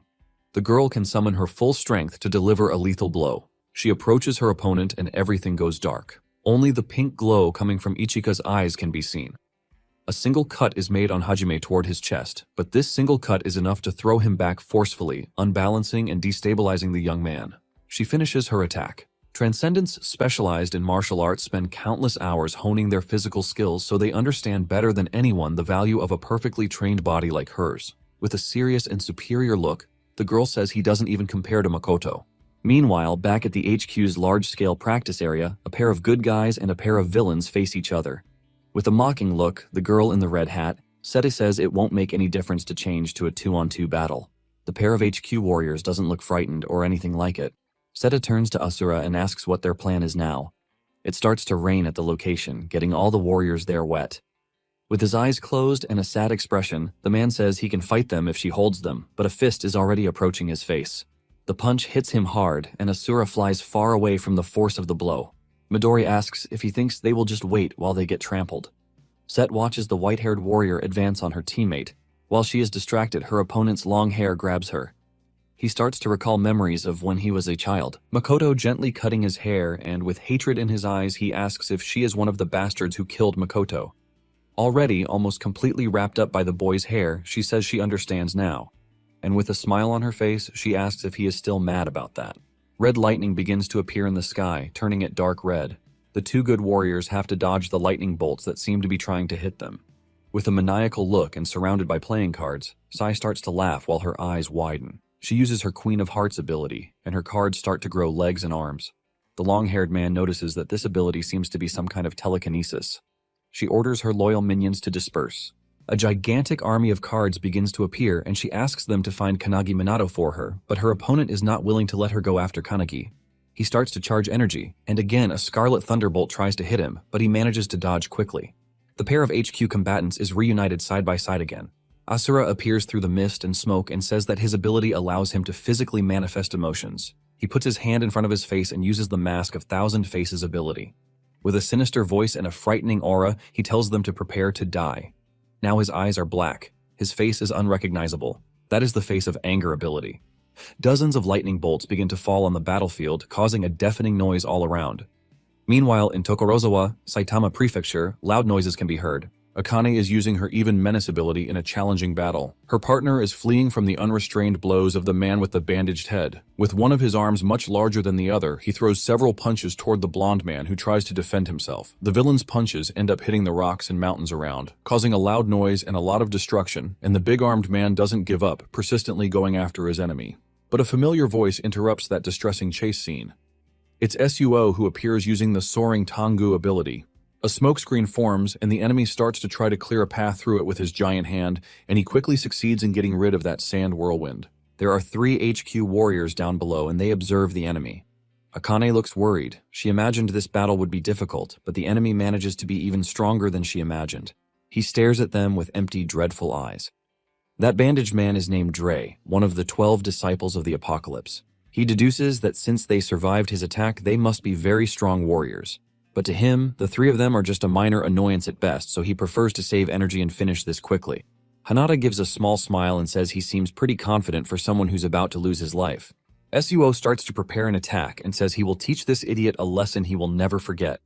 Akane notices that Suo is starting to lose his patience and fears he will act without thinking. Of course, she can understand why. She starts to remember the day of his brother's funeral, and that it was the 12 disciples who were responsible for Captain Makoto's death. Dre observes more carefully and says he noticed the red-haired boy might be related to the weakling Makoto Suo. With a provocative voice, he asks if he is that boy's younger brother. Suo just widens his eyes, feeling a chill run through his entire body. While showing his disgusting tongue, he asks what it feels like to have a pathetic brother who couldn't defeat a loser like them. That infuriates Suo, who really starts to lose his composure. Without thinking and consumed by mortal hatred, he charges toward the enemy, holding his sword. Dre's gigantic hand begins to transform into a strange flesh-like cannon. He is preparing his La Traviata ability, and from the tip of his anomalous arm, a purple energy ball begins to charge. The 3 good guys are caught by surprise by that move. They all look surprised in the direction of the ability. Meanwhile, at the HQ headquarters, a tense situation is happening. The women are still trying to heal Io with everything they have. They start to be able to feel a pulse. Rin takes the lady's hands and can feel her heart beating. She is relieved, unable to contain her emotions. A tear of relief and happiness starts to run down her face. The other woman yells for the Yushima unit to give an update on their situation. The girls reply that they have almost finished healing the captain's wounds. So, 4 other powerful warriors are ready to join the Kanagi unit, but the young man with the cap and sunglasses asks them to wait a bit. They will need to deal with one little thing first, and several cards appear in the location, looking for Kanagi. Tengen orders everyone to take their positions and says they need to keep Kanagi safe until he wakes up. So while one team fights to heal Superintendent Io, the other part of the warriors prepares to deal with the cards, but the man with the goatee notices an extremely large amount of energy that has managed to hit an entire area.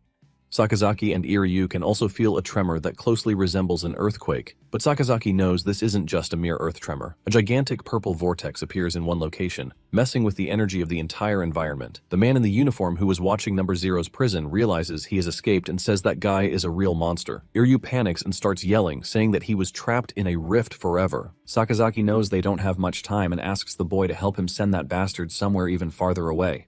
Iryu seems a little reluctant, but Sakazaki insists because they need to save the captain. But before he can try to convince his friend to help him further, something catches his attention, and he looks up. His eyes are wide, and he can't believe what he is seeing.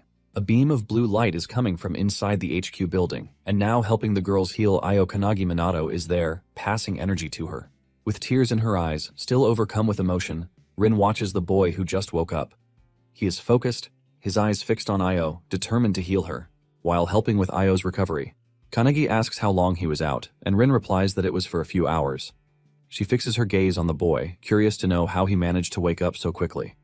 While they are with Io, Number 0 is escaping from his prison, and she asks if he is capable of defeating him.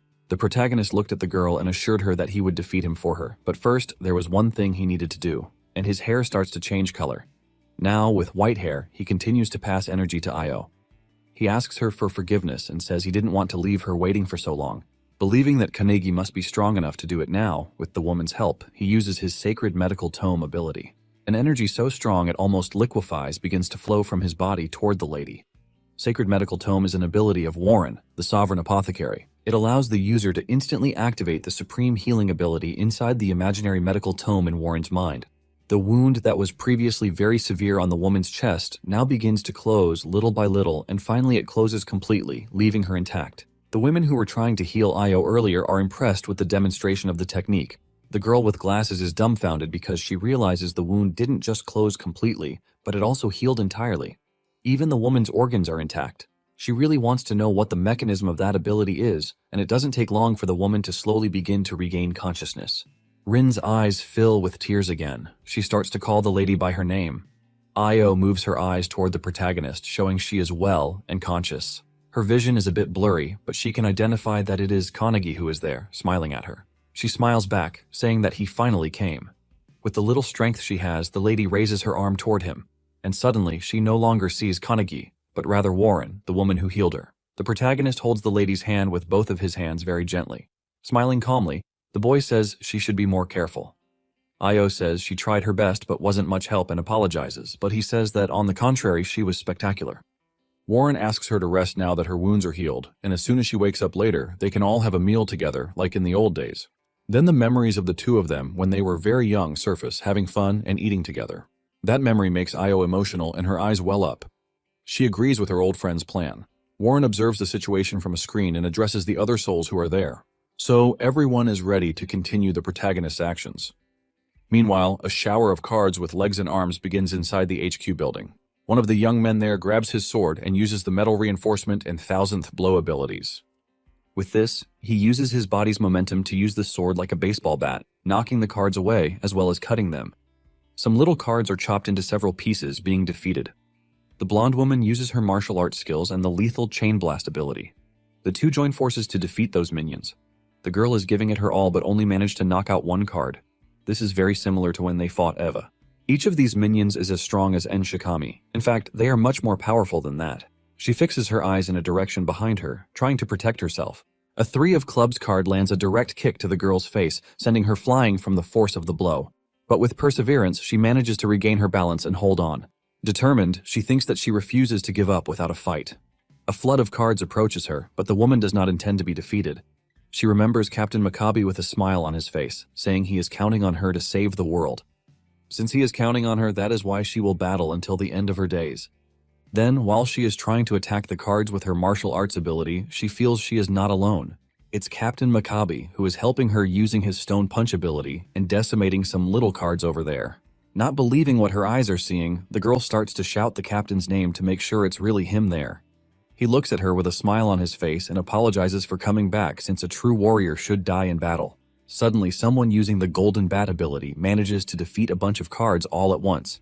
The boy in the cap looks at this somewhat confused. It's Captain Yorizuya who is holding his pose and all pompous, defeating several cards while moving with his bat. With a serious expression, he asks everyone to listen to him. He needs to finish off all these cursed little cards and asks them to help him finish every last one. The two young people are much more energized, and their morale is much higher with the presence of their captains there. But before starting to move, Captain Maccabi asks them to wait a bit. He can see Kanagi up high near the armored batter. The protagonist is holding his sword in the middle of several cards, and Maccabi thinks he is about to do something. Then the boy changes his stance and holds the sword as the cards notice his presence and begin to approach. Concentrated, he charges the energy in his body, letting it flow to his arms like a drop of water falling into a river. It is the Hinoki style, the sword technique. And finally, he unleashes the Shadow Vortex ability with all his strength, quickly cutting down all the cards there one by one. Spinning his sword, he forms a true vortex with his blade, which covers the sky and leaves the boys down below impressed. A shower of paper begins to fall. All the little pieces of the cards he chopped up are now inanimate as they should be. Meanwhile, on the other battlefield, several red lightning bolts are still falling all over the place. C suddenly gets startled by something, her eyes widening. Asura asks his partner what is happening there. She can't believe her eyes because there were over 500 cards in total, and yet they were eliminated in the blink of an eye. With pure hatred in his eyes, the white-haired man asks if this is the work of Kanagi Minato, their main target, and now he promises he will kill him. Then his gaze turns to the opponents on that battlefield. The two are dodging the lightning bolts, and he says he has better things to do than fight with these little worms. He yells at them to stop resisting and just die already. Midori lets out a long sigh and prepares to act. Changing his stance, the man begins to charge his next attack. He holds one arm with the other and points at the two enemies right in front of him. And as his arm begins to emanate energy, he says they are the only ones there who are about to die.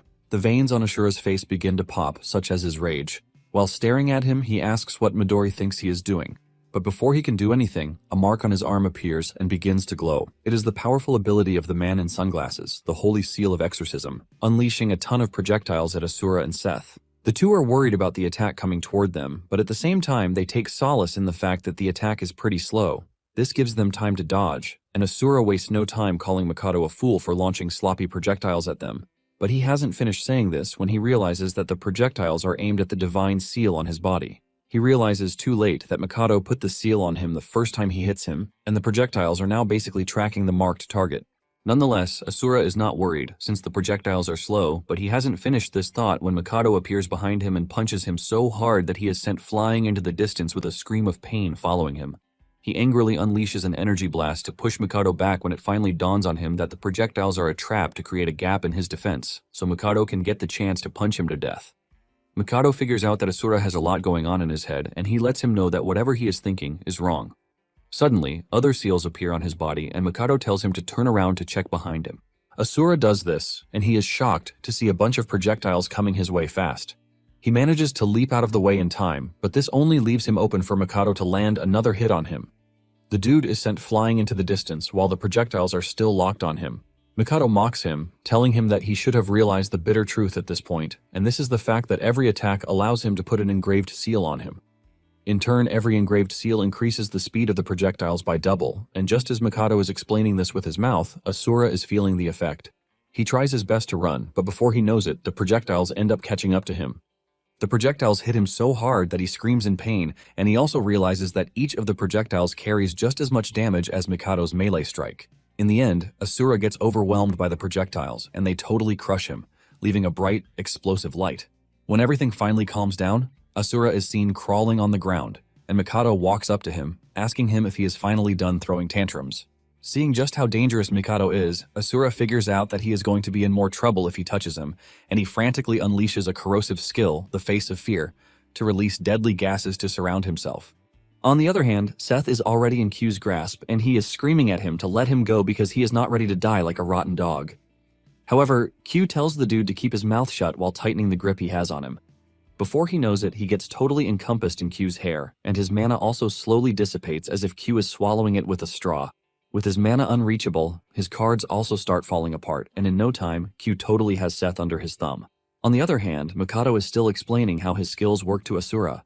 He lets him know that the projectiles are slow at the beginning, and it has a speed of 5.56 meters per second at that time. This is basically about the speed of an average bowling ball, but the homing projectiles have the same firepower as one of his full-power close-range strikes. In addition to this, these projectiles increase the number of seals, and Mikado shows him an example of this by unleashing the seals on his body. Mikado reminds him that he took a total of 20 hits in close-range strike and long-range strike projectiles, which have resulted in about 5,800 kilometers per second. Mikado taunts the already weak Asura, urging him to try to dodge the projectiles, and all Asura can do in that moment is scream in pain as the attacks descend upon him. With a powerful force, Asura is punched so hard into the ground, thus ridding the air of his corrosive materials. After defeating Asura, Mikado takes a moment to remember when he was training with Suo's brother, and the dude tells him that his skill is amazing because it is more or less a cheat code. Suo tells Mikado that the moment he is hit, it is all over for him. However, Mikado argues that it is hard to use because the stronger the opponent, the harder it is for him to land a strike. In addition to this, it takes more than 10 seconds for the first seal to appear, which is really slow. Midori teases Mikado, asking him if such an enemy exists when he is practically dodging all of Mikado's strikes, proving the dude's logic right. Mikado talks about how weak his technique is, and Midori teases him, telling him to just get more muscle, but Mikado knows Midori doesn't know how it feels, since he is a freaking genius. At that point, Mikado yells his determination at Midori, telling him to wait until he becomes part of the task force. Midori, being Midori, teases Mikado, telling him that he can't wait till then, and he even suggests that they all have a fight together once everyone has gotten stronger. Now in the present, Mikado believes he finally has what it takes to hit Midori, even if it is just once. Mikado then walks up to Q, and Q admits that Mikado helped him shut down the thunder, but he lets him know that he is also done with his opponent.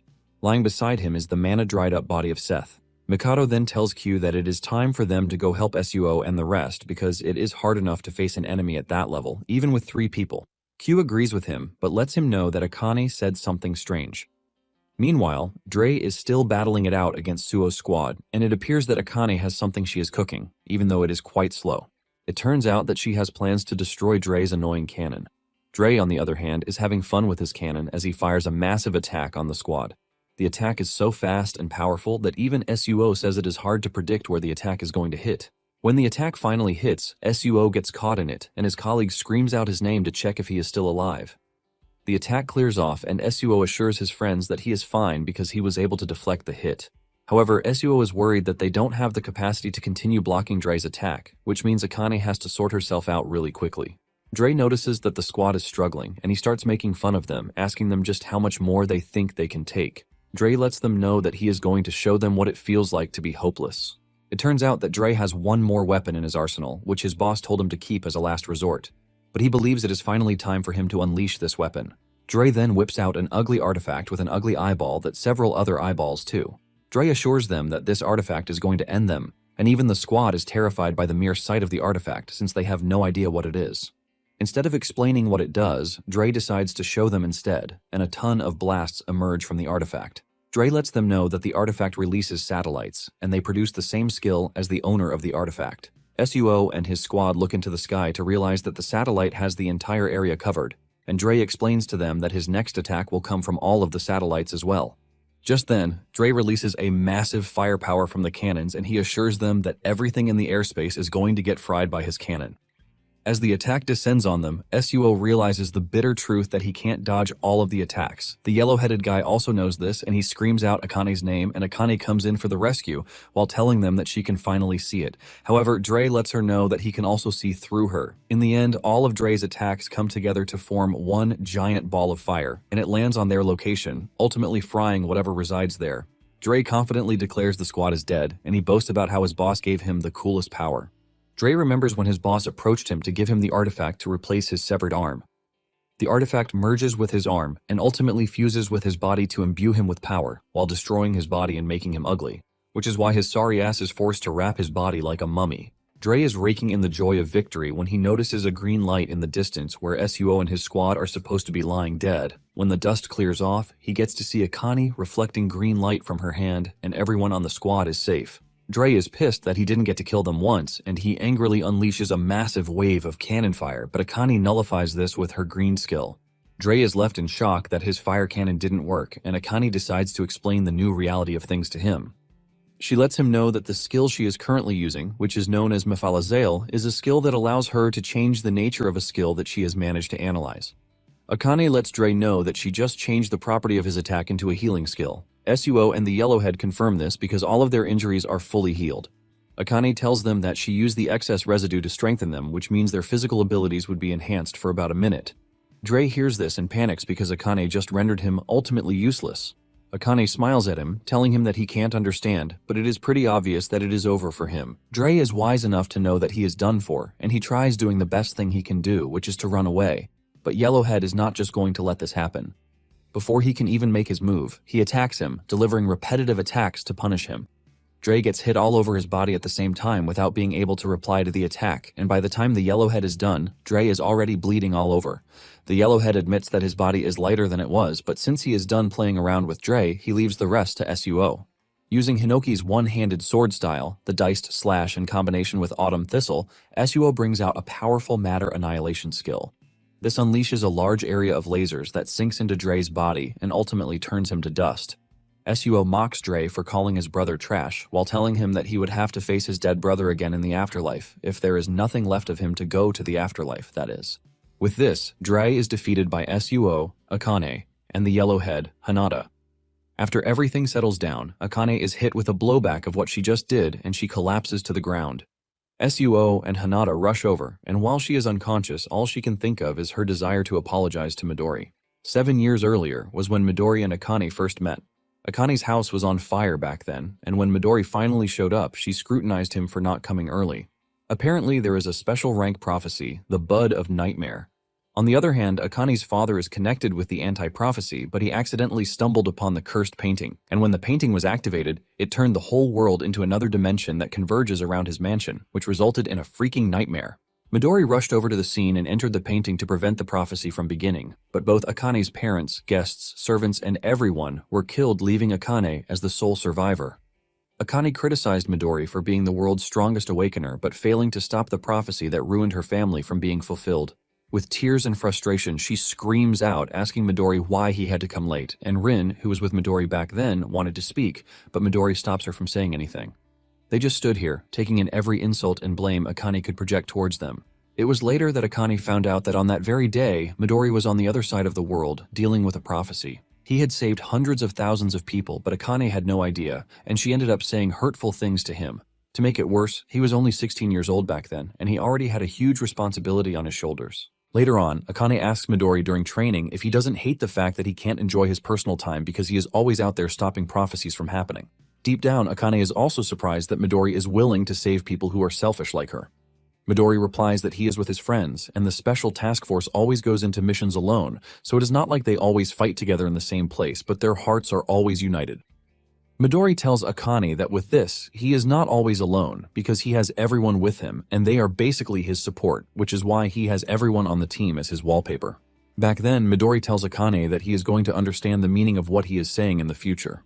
When Akane finally regains consciousness, she asks Suo and Hinata how long she was out, and they let him know that it wasn't even up to a minute. Akane then gets on her knees, and with a sincere heart and pain, she tells her comrades that she really wants to apologize to Midori. She hasn't finished saying her words when Suo lets her know that he would also like to say his gratitude towards Midori because he was an irreplaceable friend to his brother, Suu Makoto. Hinata also mentions that he would like to surpass Midori one day, which is why they all cannot allow Midori to die. Since they are all in agreement that they can't allow Midori to die, Akane tells them that it is time for them to go and save Midori. At the same time, Kanagi arrives at the limestone cave and Captain Tsurusaki is shocked to see him. Tsurusaki asks him if his training is complete as they planned, but Kanagi urges the captain to leave the area. Kanagi lets the man know that Number Zero is planning to destroy the anti-prophecy with the highest firepower of turbulence, and before stepping into the rift, Kanagi tells Number Zero not to try to run away. With no sense of fear in him, Kanagi steps into the rift, shocking the captain, who watches in shock. Number Zero welcomes Kanagi into the rift, telling him that he is surprised that he actually shows up. Number Zero asks Kanagi if he is there to defeat him, but Kanagi corrects him, telling him that he is there to save Midori. Number Zero is shocked to hear this, since he remembers Io telling him to stay in the cage for 2 days because she would have had something interesting for him by that time. Midori wonders why Kanagi is already out when his preparation to defeat him should have taken at least 2 days. With this, Midori believes that Kanagi is still not ready to fight against him, and he is still trash-talking Kanagi when Kanagi dashes at him with a combination of skills. Kanagi lands a kick on his body, but he soon realizes that his attack didn't actually hit because Number Zero was able to stop his momentum with his defense. Number Zero makes fun of Kanagi, but commends him for being pretty fast. However, he lets him know that he is going to finish him. Number Zero then starts to take in a bulk load of power so he can unleash a massive turbulence. Kanagi figures out that Number Zero is trying to escape from the rift by using all of his accumulated aura to create turbulence. This is a skill that kills everything it comes in contact with, and in order to counter this, Kanagi unleashes his own turbulence. Meanwhile, the other founders are trying to get their comrade, the founder of Wind, Skirnir, to get active in the fight. While he is busy enjoying himself in the calm state of mind, Rowan, the founder of Dragon's Claw, bites him to get him off his lazy arse. This is when it finally dawns on Skirnir that he is going to be in trouble if Kanagi dies, which is why he has already taught him his divine wind. Back on the battlefield, Number Zero is left in confusion when he sees Kanagi using turbulence. In the vast space of his large turbulence, Kanagi remains safe in a pocket of turbulence he created himself. Kanagi lets him know that all he needs to secure is a small safe space around him, but Number Zero angrily increases the tempo of his attack. However, to his surprise, his attack gets cancelled out by Kanagi's skill. Ryan then tells his colleagues that Kanagi fighting Number Zero in long distance is disadvantageous, and she suggests that they get close to Number Zero with Mel's skill so that they can end the fight as fast as possible. He lets them know that this is possible for Kanagi because of his skill combinations. Before number 0 knows what is happening, Kanagi has closed him down, and he tries to create another distance between them. Kanagi then unleashes Hinoki's one sword-style wave, combined with Thunderbolt from Hadad, to create Violet Thunder. This flies straight for number 0, hitting him so hard that he is pushed out of his turbulence. With number 0 on the defense, Kanagi unleashes the Spear of Annihilation, which he combines with the deadly bow to create a deadly skill, the Moonring Annihilation. With nowhere to run, number 0 gets hit with multiple skills all at once. This leaves number 0 wondering what type of person Kanagi is because he is basically fighting with different attributes without even using any artifacts. It finally dawns on number 0 why they call Kanagi the one who ends all the prophecies. Nonetheless, number 0 remains unharmed even with everything Kanagi has thrown at him. He mocks Kanagi, asking him if he thinks he can injure him with his trash attacks. At this point, Kanagi is already sweating from exhaustion, and he hasn't even been able to damage number 0. Even Ryan becomes worried because he wasn't expecting Midori's growth to be this crazy. Number 0 starts to make fun of Kanagi, telling him that he is going to lose because he didn't have enough time to prepare. Number 0 is about to attack when Kanagi says something shocking. He mentions that Io is still alive, and the moment Midori's body hears this, he automatically tries to resist number 0's influence over him, stopping him from firing off his attack. Kanagi lets Midori know that basically everyone is alive, and he calls out their names for Midori to hear, so he knows that they are waiting for him. Kanagi also screams out, telling Midori that he hasn't even paid back his debt for all the favors he did for him. With Kanagi's declaration, Rion immediately calls Pantajali forward, telling her to carry out their plan. Pantajali then places her hand on Kanagi's back to activate a skill, Full Release, ultimately pushing all of his skill points into overdrive, leaving Kanagi brimming with an overwhelming energy. Number 0 is shocked when he sees this, and Kanagi lets him know that he is about to give the fight everything he has. Even though Kanagi appears to have gotten a power-up, Ryan doesn't look pleased, and the reason for this is revealed. While Kanagi was training with Hinoki, the founders were busy discussing with Ryan about the upcoming battle against number 0. In the end, they came to the conclusion that, with Kanagi's current strength, it is going to take them at least 1 week to train him properly, and anything asides that puts them at a low chance of winning the battle. The rest of the founders are shocked when they hear this, and Ryan lets them know that Midori is still growing and at an alarming speed for that. He mentions that, based on the footage that they have while Kanagi and Hinoki were fighting against Midori and the testimony of the special task force about his childhood, including the scale of the destruction he caused in Detroit, they have been able to come to the conclusion that Midori will eventually reach the same level as the founders. Ryan mentions that even with Kanagi's growth speed, he still won't be able to reach the same level in a short period of time. The founders are shocked to hear this, leaving them to ask him what they are supposed to do about it. Rion then mentions that they have a method, but it is quite a heavy price. Pantajali, the founder of Support Buffs, says in the event that Kanagi wasn't able to contend with Midori's strength, she will have to open all of his chakra flow. She says the chakra points are the energy of humans' lives, and they can increase Kanagi's output power tremendously in a short space of time. However, his body and soul will suffer overwhelming damage as a result of this. Pantajali says in the worst-case scenario, the damage caused by this method might be irreversible. The founders are hesitant when they hear this, but Kanagi hears them even though he is busy training with Hinoki, and he urges them to carry out the method if needed. Hinoki is blown away that Kanagi is able to listen to the other founders, while keeping his focus on him too, and this is a sign that he is growing stronger. Kanagi lets them know that he is indebted to Midori, which is why he has to save his life no matter what. Since this is what Kanagi wanted, they had no choice but to follow his wish. With Kanagi's body overflowing with power, he is able to reach number 0 before he knows it, and he punches him in the face, sending him flying into the distance. Number 0 cannot believe his eyes when he realizes that he actually received damage, which means Kanagi actually penetrated his defense. Before he knows it, Kanagi is already dashing towards him again, and number 0 unleashes a big wave of turbulence, but Kanagi cancels it out. However, number 0 screams at Kanagi, telling him not to underestimate him, and he starts trading power blows with Kanagi. Moments later, Kanagi places his finger on number 0's chest, and he fires off a powerful skill, Tranquility, that shoots through his body. Number 0 is shocked when he tries to make his own move, but realizes that he is totally incapacitated from Kanagi's last attack. Kanagi then follows through with Hinoki's skill, the wave-cutting blade, and other attack techniques from Hinoki. Kanagi combines all of these to cut number 0 really hard. Midori's body is riddled with painful slashes, and number 0 screams out in pain, while the founders watch in satisfaction and shock. Ryan is blown away because it appears that Kanagi's potential is even higher than he expected it to be. Kanagi then concludes that it is time to finish the fight, and he uses a powerful skill, Splitting Clouds, to completely overwhelm number 0. Number 0 soon realizes that he is dying, and he figures out that he has to make a wind wall at maximum power, but he is in the process of this when Kanagi shows up in Super Saiyan mode, telling him that he is not done yet. Number 0 watches in horror as Kanagi releases another wave of powerful attacks to really render him powerless. In the end, Kanagi touches Number 0's chest to fire off a skill, burning light into his body. This leaves a cloud of bright light that ravages through the enemy's body, causing him so much pain that he screams out in agony. Just when Kanagi rushes in to finish the fight, Number 0 whips out an artifact, an elixir, which is an item that grants a continuous and instantaneous recovery for 3 minutes. Number 0 smiles as he stares at Kanagi, and he increases his turbulence power to the max output, giving him the chance to burst out of the rift. He leaps into the sky, laughing out evilly, while saying he has finally gotten it done. Number 0 tells Kanagi that with the current artifact, he won't be able to kill him. Kanagi tells him that he doesn't care because all he has to do is just fight him until the effect wears off. Suddenly, Kanagi gets hit with the blowback of the skill he just used, and blood starts coming out of every hole in his body. Kanagi falls to the ground in pain, while Number 0 mocks him, saying he already knew that the strength he was using was burning away his life force.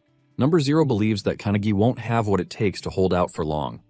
Number 0 then tells Kanagi that it is time for him to die, and he fires off a powerful blast at him, but Akane shows up just in time to block the attack with her spell.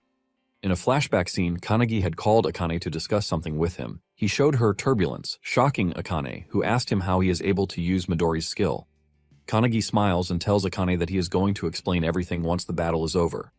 Kanagi asks her if it is true that she has completed her lesson 15, and she says yes. However, she lets him know that it will take her time to analyze it, and it soon dawns on Akane that the reason Kanagi called her was to analyze the turbulence with her skill. Kanagi tells Akane that he would like her to protect everyone once the battle with Number 0 starts, and this is exactly what Akane does. Number 0 is shocked when his attack gets cancelled out, and Kanagi even recovers from his injuries. Number 0 screams out in frustration, saying he just used the maximum output skill of the world's strongest, which means he should win. He angrily unleashes another wave of turbulence, but this ultimately turns into a healing pool for those who get hit by it. At this point, the whole squad is already present at the scene, and with a smile on Akane's face, she tells Kanagi that she has protected everyone, which means what is left is for him to give them his orders, as their captain. Kanagi is blown away by Akane's incredible skill, and he motivates the team, telling them that it is time for them to rescue Midori from Number 0's grasp. Before Number 0 knows what is happening, he gets overwhelmed by the good guys, as they deliver several levels of attacks to his body. SUO believes that they can do it even though Number 0 keeps getting healed right after receiving damage. However, with the buff they received from Akane, defeating Number 0 is possible. Number 0 cannot simply contend with all the superpowered attacks coming at him at the same time. Hanada makes good use of the moment to punch Number 0 as much as he wants, while SUO and Kanagi prepare their Purgatory Sword against Number 0. When Number 0 sees what they are cooking for him, he freaks out and he frantically creates a wall to try to block out the attack. However, his plan is ruined by the white-head girl who hits him with her Void skill. Number 0 freaks out when he realizes that a warp user has just joined the fight, and he is busy thinking of what to do when Mikado appears from underneath him and lands an uppercut that sends him somersaulting in the air. Mikado then screams at Midori, telling him to wake up and take back his body. Number 0 angrily hits Mikado with a cloud attack, but before he can even rest from this, Q grabs him using hair skill, the forbidden scarlet hair. With Number 0 restrained by Q's hair, the anti-demon divine seal appears all over his body, and in no time he is simultaneously attacked by Mikado's skill while telling Midori to wake up. Q notices Ichika standing in the distance, totally unbothered by the fight, and he asks her if she is not joining. Ichika replies that she doesn't need to join because she doesn't have anything to say to Midori. Ichika says what is left is to leave Midori to the younger ones, and at this point Number 0 has been badly beaten and his life force is barely holding on. Number 0 panics because it finally dawns on him that he is no longer healing, which means the effect of the artifact has ended, and he has to find a way to protect himself with the power of the wind. However, Kanagi tells SUO that it is time to end the fight, and together they tap into Hinoki's one sword style to unleash the spirit cut. In perfect sync, the two land a soul-cutting slash on Number 0, cutting his soul into parts. Number 0 screams in pain and frustration with the clear realization that he is about to be defeated. The spirit-cutting skill leaves a large blue light that covers the entire area, ultimately expelling Number 0 from Midori's body, finally freeing the strongest from Number 0's grasp. The spirit cut ability allows it to cut intangible things like a soul by using the sharpest sword energy. Apparently, it is possible for a swordsman to use this skill once they reach a certain level of swordsmanship without even using a real sword. Number 0 is left in shock as he cannot believe that his soul just got cut, and he screams out as he is expelled from Midori's body. Akane rushes toward Midori as he descends to the ground, while SUO cannot believe that they were able to pull it off. Suo is still trying to pull himself together when he senses his brother's spirit patting him from behind for a job well done. Suo frantically turns around, but he sees no one behind him. He knows he sensed his brother, and he looks into the sky as he mentions his brother. Midori, on the other hand, appears to be back to his real self, as he tells his friends that he can no longer sense number 0 inside him. Without holding back, Akane lunges at Midori to hug him. Kanagi also walks up to Midori with a smile on his face, and he stretches his hand toward him for a shake. Midori prepares to take Kanagi's hand, and just as he is about to thank him for saving his life, number 0's life force dashes out of Midori's fingers and escapes into Kanagi's body. Midori screams out in horror when he realizes what just happened, and a bright light emerges, almost blinding them. Midori easily figures out that number 0 is trying to hijack Kanagi's body, and he actually successfully does it. When everything calms down, Kanagi says he was aware that number 0 had 2 artifacts that allow him to hijack someone's body. He already expected number 0 to hijack his body once he was cornered. Kanagi says Ryan and Azure already predicted this, and while Kanagi is calmly speaking, Akane and Midori are freaking out. Midori tells Kanagi that number 0 has entered his body, and Kanagi confirms this, but he lets them know that number 0 made a mistake by choosing his body out of all the places that he can escape to. Meanwhile, number 0 is rejoicing because he has finally made it into Kanagi's body, which means he actually doesn't need Midori again because he now has the body of the one who will end all prophecies. He is busy celebrating that Kanagi's body is his without realizing that the founders are all watching him in anger. By the time he realizes it, it is already too late for him, and Kanagi tells his friends that his body is the most dangerous place number 0 could have escaped to. While he was talking, number 0, also known as Warren Hastings, was getting trashed by the founders, ultimately finding himself in a cycle of pain, and in the end, his soul vanished. With a bright smile, Kanagi tells his comrades that it is all over and it is time for them to head back home. Meanwhile, Ichika runs into Hajime, who appears to be still alive. Ichika lets him know that his boss is dead, and Hajime refutes this, saying he wasn't even loyal to the dude in the first place. Hajime asks Ichika why she let him live, and Ichika replies that the dude still has room for improvement. Hajime is left dumbfounded when Ichika cuts down his chains while taking down the tree behind him with it, urging him to get his wounds treated. With an evil expression, Ichika lets him know that she is going to train him so hard that he will beg for death. And thanks to Ichika's authority, Hajime's life is spared, so he can become Ichika's apprentice. On the other hand, Midori lets out a big smile when he sees Mikado and Q. Mikado dashes toward him, aiming to punch him, but he doesn't even move, and Mikado stops just before his punch reaches him, telling him that he is glad that he is back. Mikado doesn't waste the opportunity to treat Midori how he wants, as he easily lifts him off the ground with one hand. In the end, Midori was dragged into a search mission left by number 0 in England. In the HQ, Io finally wakes up to the news that Midori is back, and she learns that it is all thanks to the Kanagi squad. With tears running down her face, Io's granddaughter, Shiki, tells her grandma that she is glad she is finally back. Io thanks them for the help, while telling them that it would be nice if she could make tea for Midori.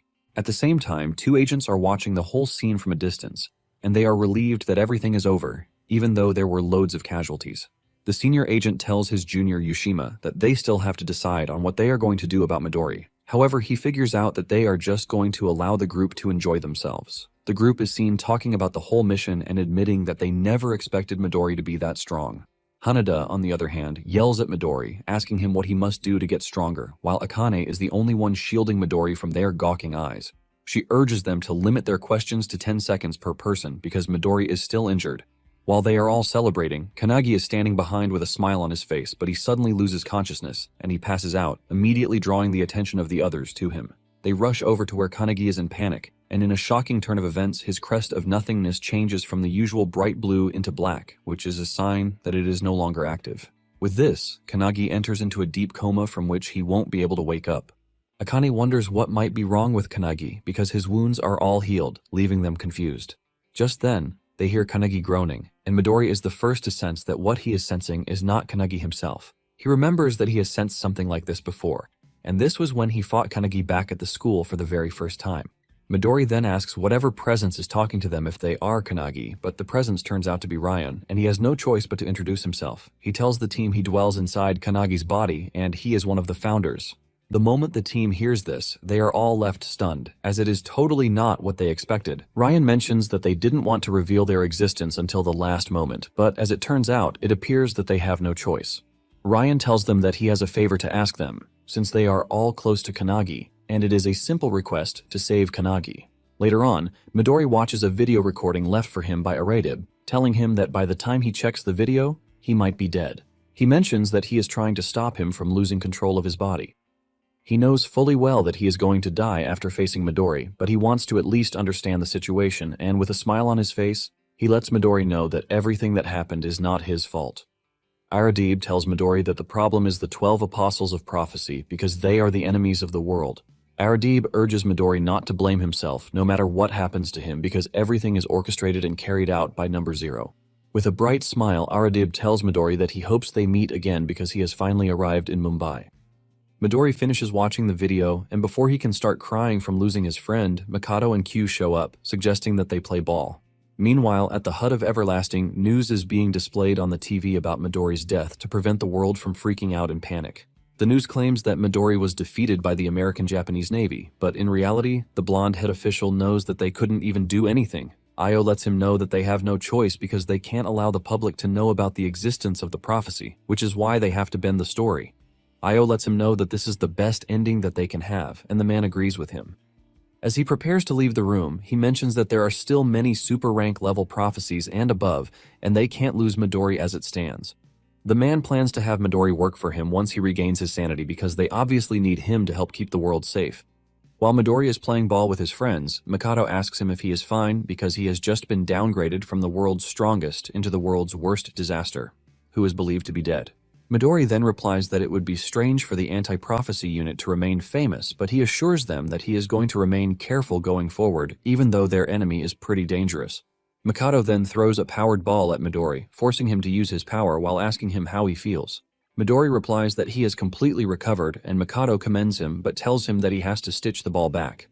As Midori prepares to leave, Mikado tells him that he has to make sure he returns safely this time around and he must prevent Kanagi from dying. Midori acknowledges this, assuring Mikado that he is fully aware of the responsibilities ahead of him. Meanwhile, inside the ICU of the anti-prophecy, Midori joins Akane and the others. Akane asks them how Kanagi is faring, and they tell her that nothing has changed and that he still has not regained consciousness. Kanagi's body is wrapped in bandages with tubes passed into his body to keep him alive. Suo mentions that Kanagi is actually changing for the worse because his natural instinct to breathe has stopped. He mentions that they can't stop the bleeding from his wounds, and to make it worse, their skills are not working on Kanagi. Suo fears the worst if this continues. Midori finally calls on Ryan, asking him if he can hear them. Ryan emerges, expressing his surprise that Midori is finally back, and he lets them know that in exchange for the tremendous power that Kanagi used, his life force was drained. Thanks to this, Kanagi's physical and astral bodies are in a critical condition, but this is not the only thing that is happening. He mentions that this has activated a string of unexpected events because their enemy has managed to intervene. The team freaks out when they hear this because they know it can't be good. Meanwhile, Kanagi finds himself in a vast space covered in flowers, and he is confused because he doesn't even know if he is still sleeping. Kanagi is confused, and he starts calling out his friends, expecting them to come out from where they are hiding. Suddenly, he hears a voice telling him that his body and mind are on the verge of death, which is a result of his sacrifice. He turns around to see a dude in black, holding a multi-outlet ugly kettle, talking about how it is a rare opportunity which has allowed him to seal the crest of nothingness that he possesses. Kanagi is shocked and stunned, forcing him to ask the dude who he is, and the aura around the guy immediately changes as he replies that they are called the Clusters, and they are the ones who created what they know as prophecies. With a face covered with ugly eyes and an evil smile, they let Kanagi know that they were the enemy of the world, ultimately signaling another chapter to battle against clusters of destruction. At the same time, Ryan tells Midori and the others about the clusters, revealing that they are beings from another dimension that created the tower 300 years ago, making them the founder's nemesis. Ryan lets them know that the one who can face the clusters is one who possesses the crest of nothingness, and that person is none other than Kanagi. Rion mentions that there is the possibility that Kanagi is currently being corrupted by the clusters, and what he wants Midori and his people to do is to drive away the enemies currently infesting Kanagi's body. Akane asks Rion how he expects them to do this, and he tells them to touch Kanagi's body and entrust their souls to him. He lets them know that the crest of nothingness will invite them in, since they have made a connection with Kanagi. Ryan then takes off his hat while telling them that the mission is going to be dangerous because the attacks they are going to face might break their soul, causing them to die. Even with how dangerous the mission is, Ryan bows to them, pleading with them on the sake of all humans from the past and the current era to save Kanagi. Midori urges Ryan to raise his head because he doesn't have to beg them, since Kanagi is their captain and a precious friend, which means that they are going to go. Ryan thanks them, and with this, the four are sucked into the crest. Meanwhile, the clusters are having a heart-to-heart conversation with Kanagi. The dude cites an example saying a certain human experienced the destruction of his world, and he thought he had died, but he regressed and decided to change the grim future he saw. Even though he failed many times, he continued trying until he reached a happy ending. The dude tells Kanagi that this is a common story among humans, but this is exactly what the clusters are doing. Kanagi is confused by this, and the clusters let him know that they are rewriting the future. They mention that they are beings that came from another dimension and are observing Earth. They mention that humans will conquer space in a few hundred years, and in another 1,000 years, humans will have technology to cross over dimensions. They ask Kanagi what he thinks would happen when humans meet a different race, and the answer lies simply in history. The clusters tell Kanagi that it is obvious that there is going to be a territorial dispute and war, and it is something of common knowledge that humans can't sustain themselves without exploiting others. The clusters tell Kanagi that they are trying to change the future where they are going to be destroyed by humans by using the prophecies to destroy humans first. Kanagi is surprised to hear this, and he asks the clusters why they won't just make peace since they already know what would happen in the future instead of fighting. The clusters laugh out loud when they hear this and agree with Kanagi that he proposes a very simple solution to the problem. The clusters mention that in the far future, they are going to be annihilated by an awakener who is like Kanagi, who possesses the crest of nothingness. Kanagi is shocked that there is going to be an awakener with the same crest as his in the future. The clusters then tell Kanagi that he might have suggested peace, but it is impossible because the principles humans and they work on are completely different. The clusters make an example of this, asking Kanagi if he would get close to wild animals that can eat humans in an attempt to make peace. In addition, he mentions that if a tree were to appear on Earth that would turn all of the oxygen into carbon dioxide, and he asks Kanagi what he would do to the tree. The clusters mention that what is currently happening is a struggle for survival, which is why they have to win.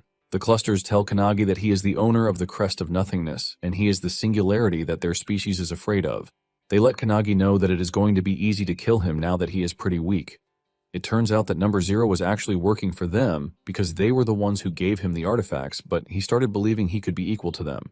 Kanagi is stunned when it dawns on him that the clusters have been the orchestrators of all that has been happening since the start. The clusters admit to this, saying they have failed countless times, but they have slowly learned from the past. Every time their plans were always overthrown by the Awakener of Nothingness, but they let Kanagi know that their series of repeated failures is about to come to an end. Suddenly, Kanagi is grabbed by dark tentacles that start to overpower him, and the clusters tell him that it is time for them to watch him die. Meanwhile, Rion and the other four are already making their way into Kanagi's soul. Rion tells them that his consciousness might have been able to escape, but the founders can't join the fight because Kanagi's power is sealed. However, he assures them that he is going to take them to where Kanagi is, and moments later, Akane figures out that they are entering Kanagi's heart. As they pass through his heart, they get to see the horrific things that Kanagi has been through and how high he holds the squad. Even SUO gets to see his brother in Kanagi's memories, and how his brother was killed. They see just how broken Kanagi was because of what happened, and while they are busy staring at the sad images, Ryan tells them that he has found Kanagi. They see Kanagi in the distance getting overwhelmed by the tentacles, and Rion asks the Kanagi squad if they are ready. The group assures him that they are ready to go, and they all dash toward Kanagi's position without hesitation. Before they can even get to Kanagi, they are attacked by the enemy, but the squad immediately unleashes massive firepower that burns through the enemy's attacks. While Kanagi is getting sealed off by the tentacles, he tries to keep his eyes open because he realizes that he is already losing his consciousness. However, he knows that it spells bad news if consciousness disappears. Back in the ICU unit, the medical staff is panicking because Kanagi's consciousness level is rapidly dropping, and they start doing everything they can to prevent Kanagi from crossing to the other side. Yushima knows how important it is to keep Kanagi alive because if he dies, the four connected to his souls are going to die with him. Later on, the clusters notice that Kanagi is no longer moving and his body has also turned gray. They are left wondering if Kanagi is already dead, and suddenly, Kanagi's image is shattered. Back in the ICU, his pulse totally stopped and they freaked out while the clusters celebrated Kanagi's death. The clusters are glad that they have gotten rid of Kanagi, which means the hegemony of the world is now theirs. Suddenly, a crack appears overhead and from this, the squad emerges. Akane screams out Kanagi's name, and what is left of Kanagi's body turns around to look at his friends. His friend's presence is able to release a burst of hope and energy into Kanagi, ultimately restoring Kanagi's consciousness. Kanagi is blown away to see his friends, but the clusters are shocked that the squad was able to break the outer layer. Kanagi is still trying to process the whole thing, and he asks them how they got there. They reply, telling him that Rion was the one who brought them, and SUO walks up to Kanagi to tap him on the shoulder, apologizing for not quickly realizing that he has been carrying a heavy burden all by himself. With a determined voice, SUO tells Kanagi that from that moment forward, they are going to walk together with him. Kanagi is blown away by their determination, and he reveals that this is his first time hearing about the clusters, but he is still thankful that they came for him. Kanagi talks about how thankful and relieved he is that they actually came for him. While they are busy warming up to each other, the clusters finally speak up, telling Ryan that it is nice to see him again, since it is not the first time that they have met. The clusters decide to mess with Ryan by mentioning his family, slowly counting out his family members who met their end in their hands. The dude's head split into two, revealing the cluster's mouth, while telling Ryan that his sister was really delicious. Seeing how they are talking trash, the team angrily dashes toward the clusters, aiming to attack them, while Ryan screams at them to stop. They end up falling for the cluster's trap as they are hit by tentacles that start to shatter their consciousness. The team is stunned as they understand what is happening to them, but Ryan has an idea, and he is shocked that the dude has this much power even in the mental world. Ryan screams at the team to get back because their souls might be consumed if they are not careful. The clusters make fun of Ryan, reminding him that this is the same thing that happened to his family. The dude tells the team that it is time for him to devour them all. Suddenly, a sudden blast of energy appears from above, hitting the ground really hard, shocking everyone who witnessed what just happened. They look up in shock to see who just displayed such incredible power. Two individuals appear in the sky and, commending the squad, tell them that they were able to gain access after the outer layer was destroyed.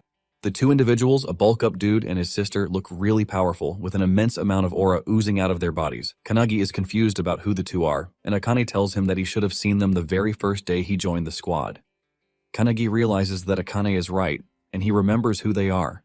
Even Suo and the others are shocked to see the two because they thought they had already retired. The bulked-up dude then tells his sister that he wants them to defeat the vanguard of the clusters really fast because he has things he wants to discuss with Kanagi. The dude looks really confident while saying this, and it turns out that he is Claude Friedman, a trainee of the Japanese anti-prophecy branch, who is also the same grade as Kanagi, while his supposed sister is Natasha Smirnov, who has the same status as Claude. The cluster dude asks Claude who he is, and Claude descends to the ground, telling the cluster dude to leave the area because he can't stand in the presence of Natasha, who is known as the Princess of Aulette. The team is shocked when they learn that Natasha is a princess, but while they are all freaking out about this, Natasha is just sleeping on her teddy, totally unbothered. Even the yellow head has no idea where Aulette is located. Natasha then moves over to where Kanagi is to tell him that it is nice to meet him, while urging him to save her world with a smile on her face. Kanagi is confused about what Natasha means by Kanagi saving her world. Seeing how confused Kanagi is, Natasha urges him to calm down, telling him that if he helps her, she is also going to help him escape the mental world where he is currently trapped. Just then, the cluster dude finally understands that the whole thing is about Aulette, but he lets them know that Kanagi's death is absolute. With anger, he adds that Aulette is a weak world and should just stay out of their way. He angrily unleashes the disgusting tentacles on the team, rendering them useless.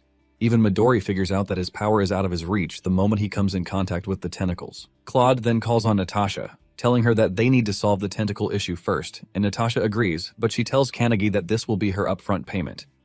With a simple command, Natasha activates her skill, Spark Light, and the tentacles immediately come to a halt. The cluster dude freaks out when he realizes what kind of power Natasha has. The dude tells Claude and Natasha that they are supposed to know their place as the food that they are. On the other hand, Claude is enjoying himself because his princess just showed how powerful she is. He boldly walks up to the cluster dude and he touches him on the head, firing a powerful energy blast into his head. This ruins every atom in the cluster's body, and he screams out in anger, asking Claude why he would dare interfere with their only chance to kill Kanagi. He assures Claude that he is going to make him regret what he did, but Claude tells him that he is not going to let it happen. To everyone's surprise, the dude turns to dust, and Kanagi finds it hard to close his mouth in shock. The others are also healed after the dude is defeated, and suddenly, a blue light emerges under them. Natasha calmly mentions that the mission was a success and she is already sleeping because the whole space is cozy. Kanagi is forced to scream at her not to sleep inside him. Claude comes to the rescue, telling Natasha that it won't be good if she stays inside Kanagi for long, and Natasha agrees to this. Natasha smiles and she suggests that they talk in the real world later. As the two are expelled from Kanagi's space, Natasha tells Kanagi not to forget that they are putting their bet on him. Shortly afterward, Kanagi screams out in horror, and when he calms down, he realizes that he is in a weird room, which he doesn't know. He also notices that his injuries are healed, and when he looks closely, he finds the entire squad sleeping close to him. They all look exhausted, but choose to stay with him, and Kanagi lets off a smile. Just then, Rin enters the room, and she is surprised that Kanagi is already awake. Rin later explains to Kanagi that by the time Midori and the others arrived, her skill had finally worked on him. She mentions that she used her skill to reverse time and heal Kanagi, and Kanagi sincerely thanks her for the help. Rin also thanks him, saying she is grateful because he saved Io and Midori.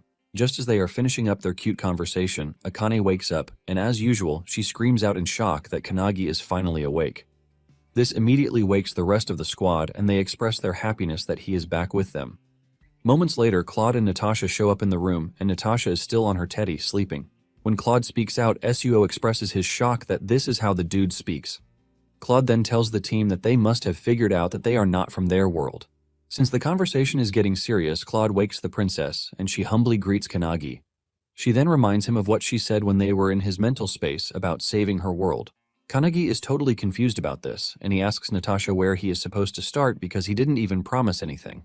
Natasha confirms this, but lets him know that towers are currently falling down on her planet, and this immediately catches their attention. It dawns on them that she is talking about the same towers that were conquered by the founders in their world 300 years ago, and even Ryan is shocked when he hears this.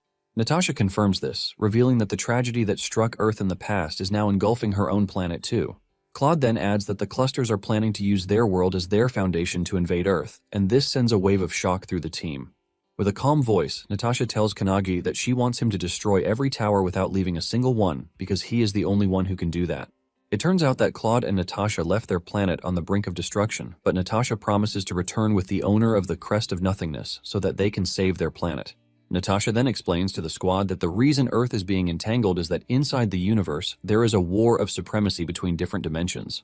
This leaves the squad questioning what they know, and Natasha proceeds further by saying they obviously know that even on their planet there is always war. There is war to obtain territory, resources, and human labor. She mentions that in the past, great nations would compete against each other, and this is the same thing happening in the universe, but on a greater scale. Kanagi is blown away by everything he just heard, and he apologizes for being so dull. Natasha understands he won't understand everything she is saying, and she suggests that they take a walk for a bit.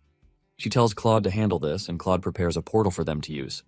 Moments later, they find themselves in a bubbling town, which Natasha tells them is her hometown. She mentions that it is a small country on the planet, Urad, and this country is called Aulet. Akane is enjoying the view when a young girl walks up to her, giving her a flower. Akane thanks the girl, and just as she is about to pet her, she realizes that she can't touch her. Natasha lets her know that she can't touch them because she is currently using an artifact which allows them to reconstruct vision from their memories. The squad is blown away by this because the entire area is lively. They soon notice Natasha's posters on the wall, and Akane asks Claude what is written on the posters. Claude reveals that the information on the poster says there are 5 days until the coronation. This is when Suo finally realizes that Claude wasn't messing around when he said Natasha is a princess. Natasha nervously shows them where her former house is, and they are blown away because it looks like a magical castle. Midori is stunned, and he confesses that it is different from what he heard. Kanagi watches more closely and realizes that the people of the town are really happy, and seeing how a mother treats her child, this makes Kanagi remember his mother. He really wishes his mother were living healthy back home. Kanagi compliments Natasha, telling her that her hometown is really nice, and she thanks him for the compliment. Natasha then urges Kanagi to watch till the very end, and Kanagi wonders what she means by this, but suddenly, the towers start to fall from above, immediately causing widespread panic. To their horror, they watch as the towers fall on the entire population of the peaceful town, destroying everything. The squad watches in horror as people are terminated by the towers, and moments later they hear a piercing scream. Akane asks whose scream it was, and Natasha reveals that it was hers. Suo then remembers Natasha mentioning the artifact that allows her to reconstruct vision from their memories. Before they know it, they find themselves standing amidst a totally destroyed community, while Natasha is asking why this had to happen. They even see an image of Claude protecting Natasha and telling her to get away. He suggests that they run to where the Tree of Light is, but at this point, Natasha's whole family has fallen into ruins. Kanagi is stunned when he realizes that Natasha actually witnessed all of these happen. Natasha then reveals that anytime she sleeps, she always dreams of her world being invaded and overrun by clusters, and the images they just saw are exactly what she always sees. With his head down, Kanagi walks up to Natasha while remembering what the founders told him. They had told him that the reason they wanted to destroy the tower was that the beings from another dimension were trampling and toying with them. The founders were basically mad because of what they witnessed happen to the weak, and after seeing what Natasha just showed them, Kanagi finally understands what Mel's was telling him back then.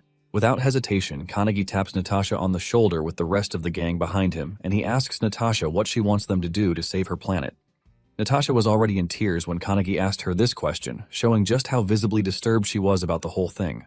At that moment, Kanagi's crest comes back to life, and with it, the founders also return to his body.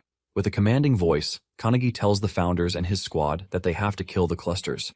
By the time they returned home, preparations started to try to save Natasha's planet. The entire squad is willing to do this voluntarily except for Iryu, who is already dreaming of a vacation after saving Midori. They had to tie him down because Iryu cannot believe he just finished one mission, but he is already getting dragged off to save another planet. Iryu is the only one questioning everything because even Io gave her the go-ahead the moment she heard about it. Iryu believes that Io is just being soft toward Kanagi, and he starts regretting his decision to be in the Kanagi squad. At this point, he wishes that he were in Hibiki's squad so he could be pampered. Iryu turns to Akane for solace, but even Akane screams at him, and this is when he realizes that he is in a bad spot. The only person he can blame at this point is Kanagi, who dragged him into this annoying mission. Earlier that day, Kanagi had a meeting with the founders, and they apologized for not being able to do anything because they were restrained by the cluster. Every member of the squad believes that they messed up, but Kanagi lifts their spirits by thanking them for their help. Kanagi thanks Rion especially, but Rion lets him know that he doesn't have to thank him, and he suggests that they talk about their next plan. Kanagi lets them know that the next thing on his list is to save Natasha's planet. Kanagi wants them to tell him how they were able to defeat the clusters in the past.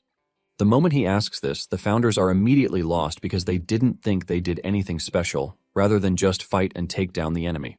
Kanagi cuts in, telling them that this is not what he means, but Ryan tells him that they are probably right.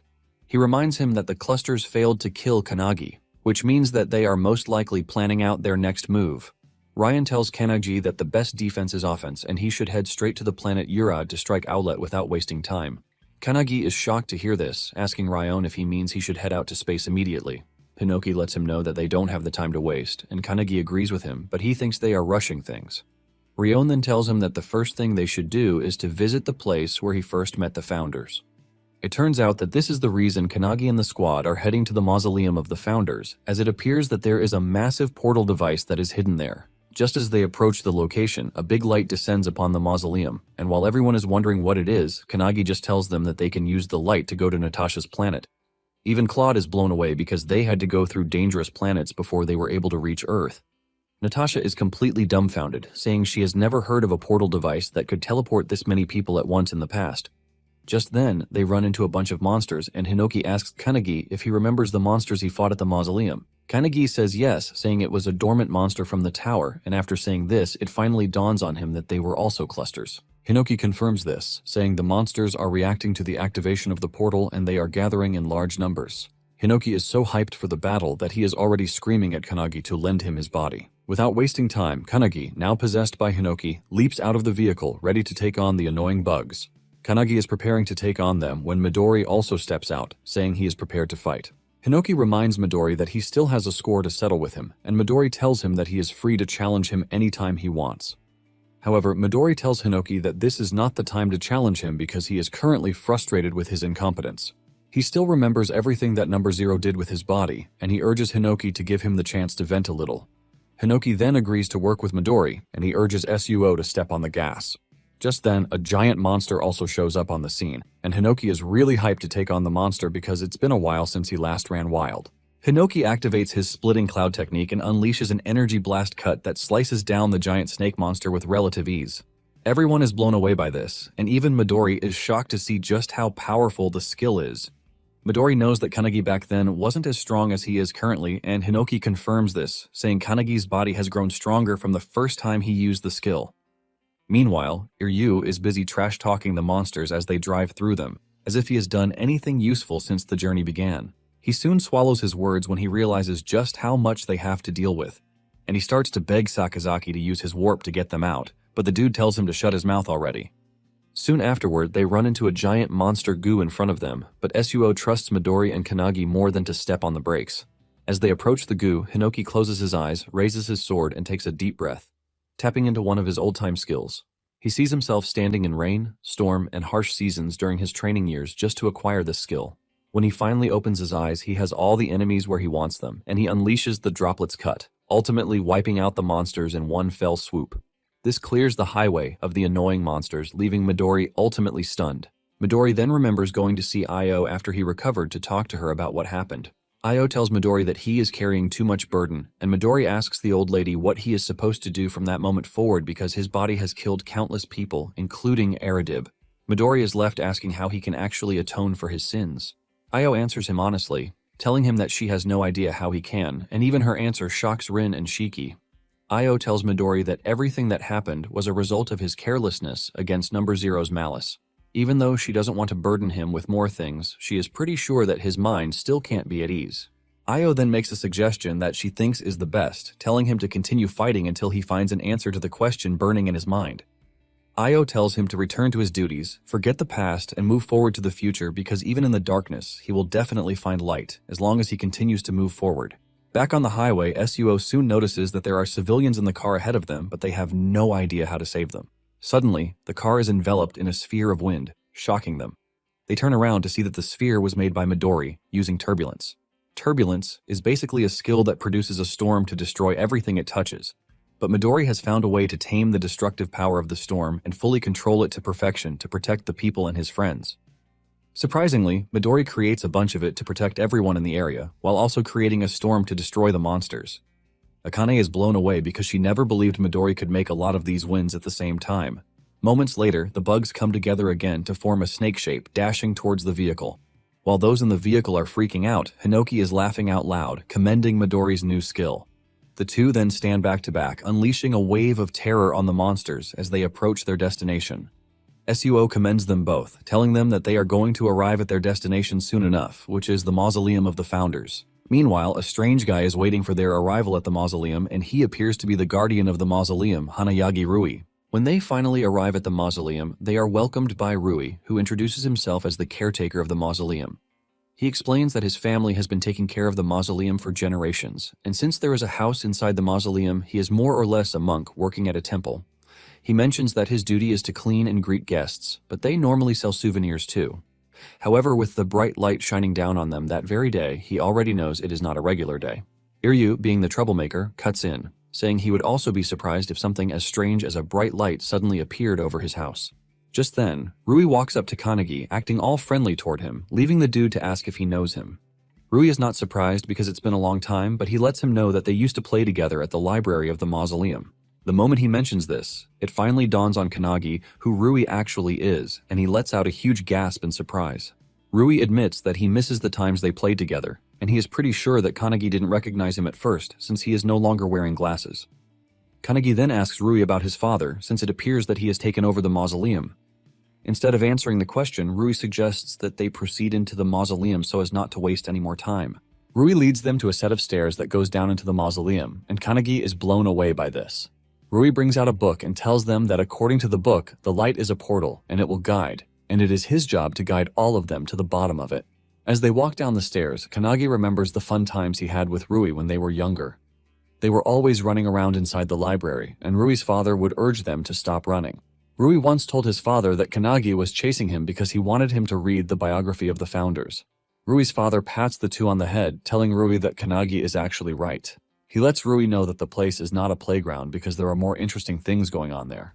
The man brings out a book which looks dirty to Rui, but his father tells him that it is a record about the crest of nothingness. He mentions that in the past, there was a mysterious awakener who was fighting together with the founders, but there is no comprehensive record about this. Rui's father then pats Kanagi on the head, telling him to protect the world just as his beloved founders did, since he just got his crest, creating a belief that the man already knows what Kanagi carries inside him. Kanagi excitedly assures the man that he will, and the man decides to read them a book about the founders since there are no visitors for the day. Rui's father then sits them to show them the interesting things in the book, including the man who supposedly cut the stars. Now, in the present day, as they go down the stairs, Rui finally reveals that his father is dead, shocking Kanagi. Rui says it was about 2 months after some grave robbers entered the mausoleum and his father was killed by one of the bugs, just like the ones they had fought earlier. Rui then says the insect was killed by a skilled hunter who was just passing by the mausoleum at the time, but at that point it was already too late. Kanagi remembers this like yesterday, and Rion tells him that it must have been because the seal was broken. Rion says the clusters must have sensed the presence of the crest of nothingness, which means they have been waiting patiently for the presence of the crest to take out the owner whenever they show up. When Kanagi hears this, he starts to blame himself deep down because he believes that Rui's father would still be alive if he hadn't broken the seal. As if Rui knows what Kanagi is thinking, he tells him that it is not his fault because the ones who are at fault are the clusters. Rui then tells them something that they don't know, revealing that his father's ancestor, the previous guardian, loved the founders so much that he made Rui's father marry into the Hanayagi family. He says he ended up growing up in an environment with no emotions, unlike his father, who was always calm and smiling. Moments later, they arrive at the deepest part of the mausoleum, and as they open the door, they are met with a giant portal that was supposedly made by the wielder of the Crest of Nothingness and the founders. Rui tells Kanagi that his predecessor was the one who made the portal, but before they get carried away with talk, Hinoki suggests that they head to Natasha's planet as fast as they can. Kanagi agrees with him, and he thanks Rui for the help. Rui tells them that once they enter the center of the circle, the Crest of Nothingness will act as a key. He tells them that only Awakeners are able to be teleported, which means he will just have to stay back, and Kanagi thanks him once again. As the squad steps into the circle, Rui calls Kanagi back, and he asks him if he is going to defeat the leader of those who killed his father, since that is where they are heading. Kanagi confirms this, and Rui uses the opportunity to make a sincere request. Rui breaks down in tears as he urges Kanagi to avenge his father because he can never forgive the clusters. Since he can't fight the clusters by himself, he is putting his fate in Kanagi, who can. Kanagi then grabs Rui's hands, assuring him that he is definitely going to avenge his father and will defeat all of the clusters.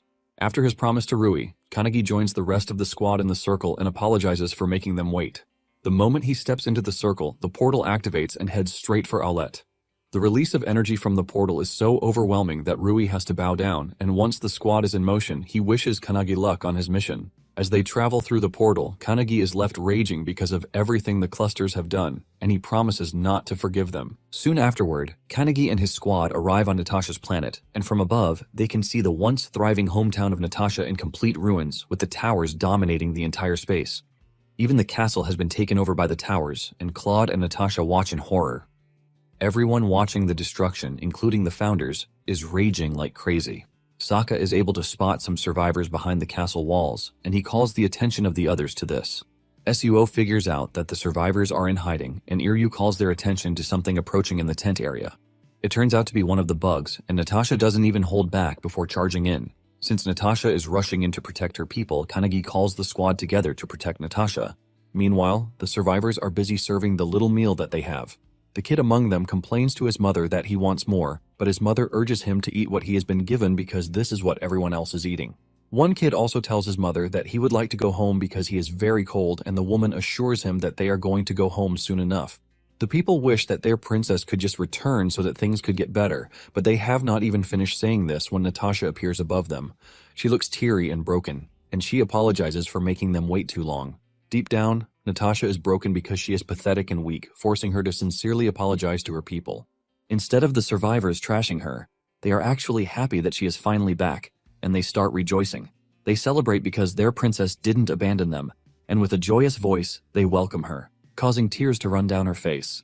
Natasha is crying because she might have left for their sake, but at the same time, she still left them.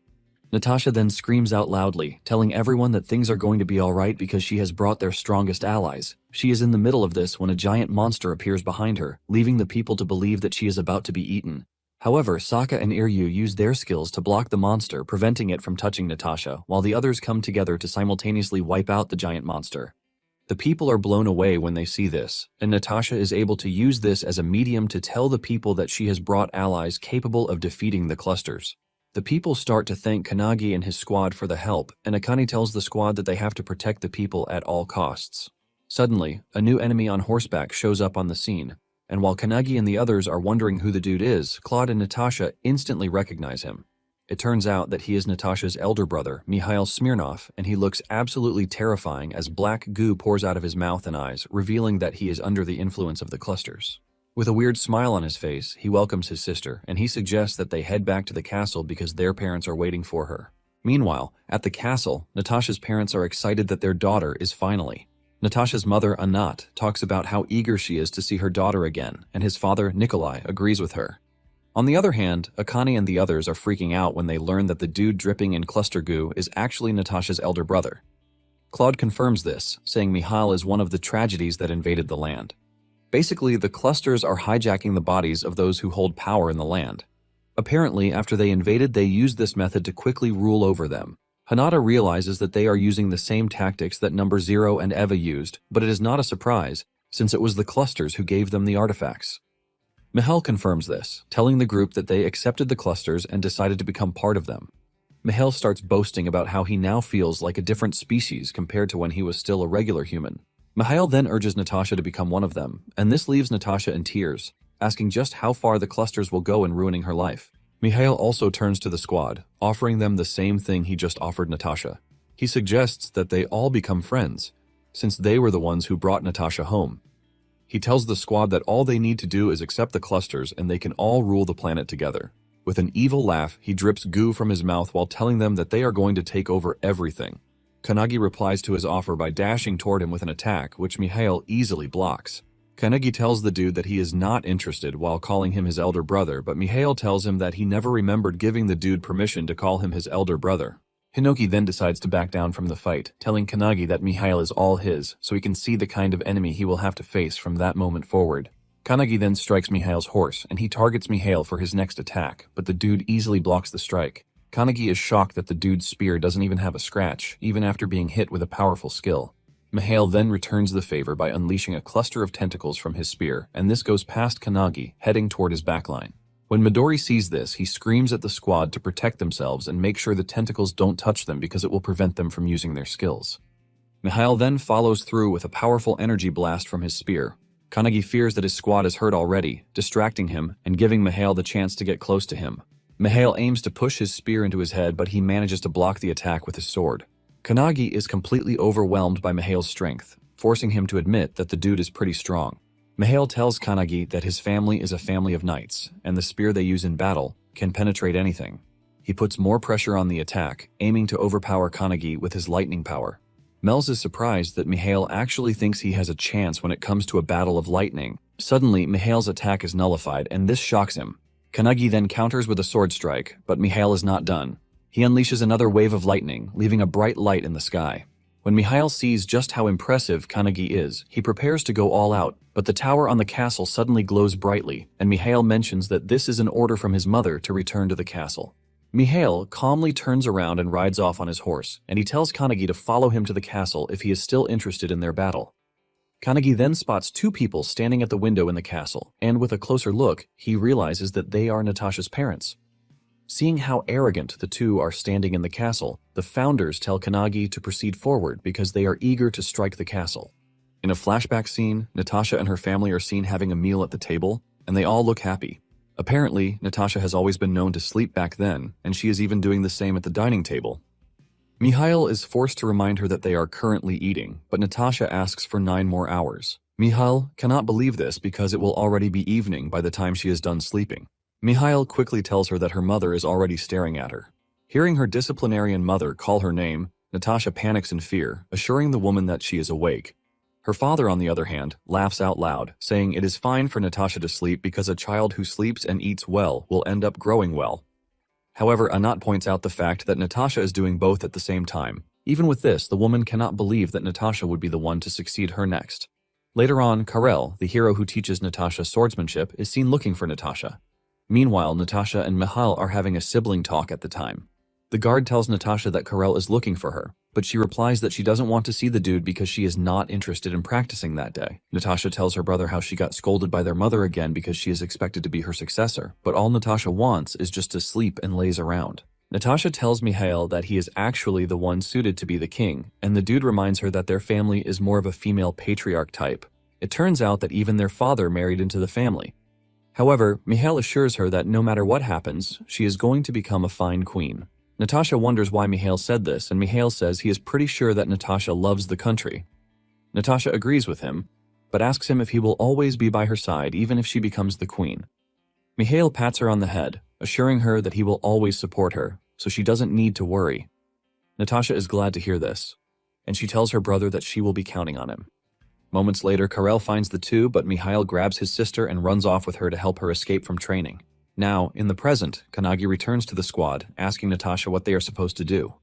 Akane is surprised by the question since Kannagi is their captain, and he should be the one to decide.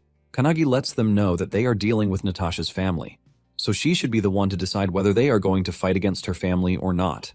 Natasha takes a minute to think about it, and after a deep thought, she remembers what her brother said concerning how much she loves the country. Seeing her people suffer also tells her the right thing to do, and she gives the squad the go-ahead to march to the castle. Upon arriving at the castle, they all get the weird feeling that something strange is going on inside the castle.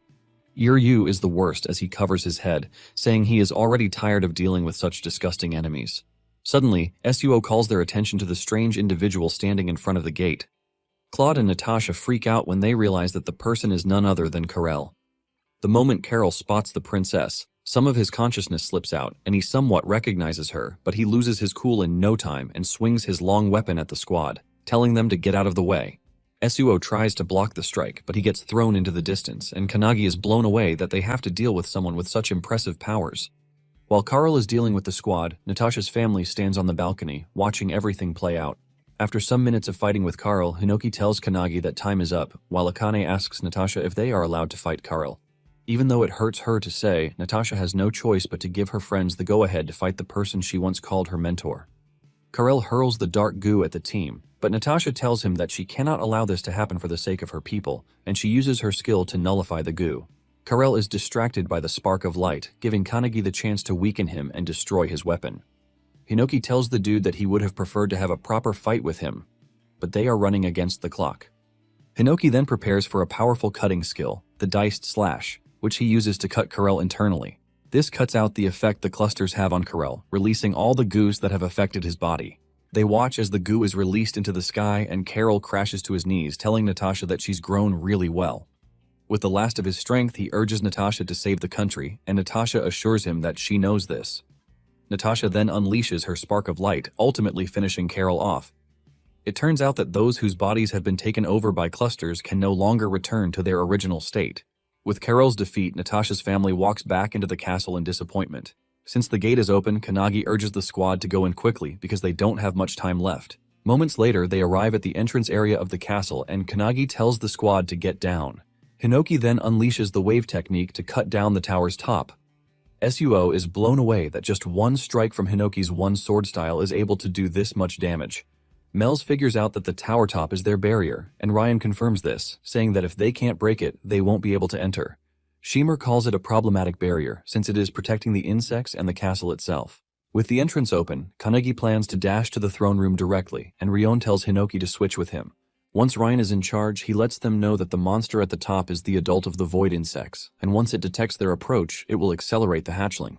Iryu is confused by this, but everyone else gets it since they were all listening to the explanation back in the car, except for Iryu, who was crying about his vacation.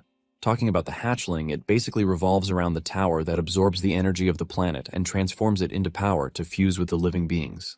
Ryan then says there is the possibility that they won't be able to defeat them once they fuse with the living beings on the planet. Iryu is shocked to hear this, since they have Kannagi and Midori on their team.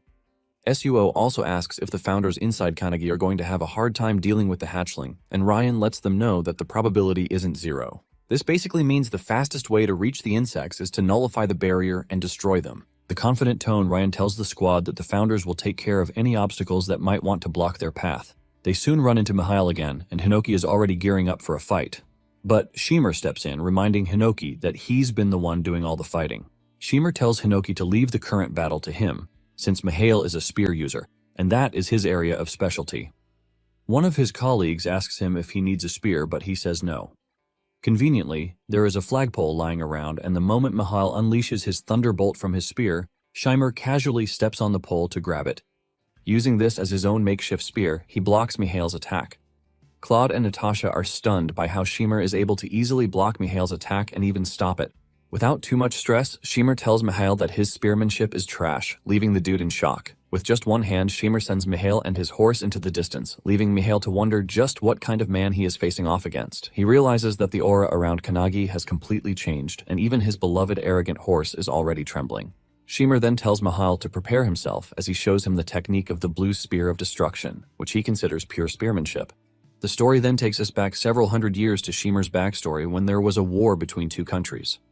On one side stands the minority in the battle, and as a younger Shimmer walks past the soldiers, he realizes that most of them just want to return home safely to their families. Shimmer was still very young back then, but even with this, he carried a spear that was 3 times his height, and his hair was like a blue wolf's tail. The commander of the minority army also would like his soldiers to all return home alive, but he is scared that this might not be possible because the enemy's army is massive. Just then, he notices Shimmer, and he calls him a brave lad, asking him what he wants. Shimmer simply replies that he wants the battle to end, and the general is surprised to hear this, since this is his first time seeing Shimmer. He asks him where he came from, and Shimmer points in the direction of the forest of the ancient wolf. This is known as the home of the ancient god, and the man cannot believe that Shimmer is saying he comes from an uninhabitable forest. Shimmer tells the old man that he is aware that he has no intention of surrendering, even though he is aware that the enemy's forces are much larger than his. The man confirms this, and Shimmer asks him if it is true that the enemy burns all their enemies, castles, fields, and even people. It turns out that Shimmer has seen this firsthand because the enemy actually burned the forest he was raised in, which is why he came. Since Shimmer wants the battle to come to an end, the commander points in the far direction to a small hill behind the base of the enemy camp. He tells Shimmer that there is a flag that stands above the summit, and under it is the enemy's general. The man tells Shimmer that they will end the battle once the general is defeated. However, he believes that to do this, they will have to break through the enemy's formations. While he is busy explaining what they have to do, Shimmer gets into position, and he points his spear in the general's direction. Just like a sniper, Shimmer locks in on the general, and he unleashes a powerful wind attack from his spear that travels through the enemy's formation toward the enemy's general. Only one of the enemy soldiers is able to figure out that something just flew past them. Moments later, Shimmer tells the commander that the enemy general is dead, and he confidently walks away, saying the battle is already over. The commander thinks Shimmer is playing around until they start hearing commotion in the enemy's camp. Shimmer tells the friendly soldiers that they can now return to their families. The commander still doesn't believe this until he whips out his telescope, and to his surprise, the general is actually dead. He is stunned that Shimmer's spear was able to end the battle in a flash. Thanks to this, the casualties in the battle were just one, and this was the general. Shimmer returns home to his mother, believing that their forest is saved. Suddenly, a rift appears in the sky, and what follows are the towers. Shimmer watches in horror as the place where he was born is completely destroyed, including the entire environment. Now, in the present day, Shimmer still carries that grudge, and he is prepared to show Mihail what true spearmanship is. Since Mihail has seen that his opponent is quite strong, he decides to go all out against him. He powers himself up, taking power from the surroundings, unleashing a massive lightning storm that surrounds Shimmer. Mihail is so fast and agile that Kanagi, who is watching from inside his mind, is extremely blown away. He realizes that the entire hall is Mihail's domain, which means he has the advantage. On the other hand, Shimmer doesn't even look worried, and he is busy thinking about the soldiers from back then, wondering if they were able to meet their newborn children. Shimmer hates himself, believing that things would have been better if he were stronger back then. In fact, he wonders just how many tragedies he could have prevented, and the fact that he is going up against the clusters again just makes him vexed.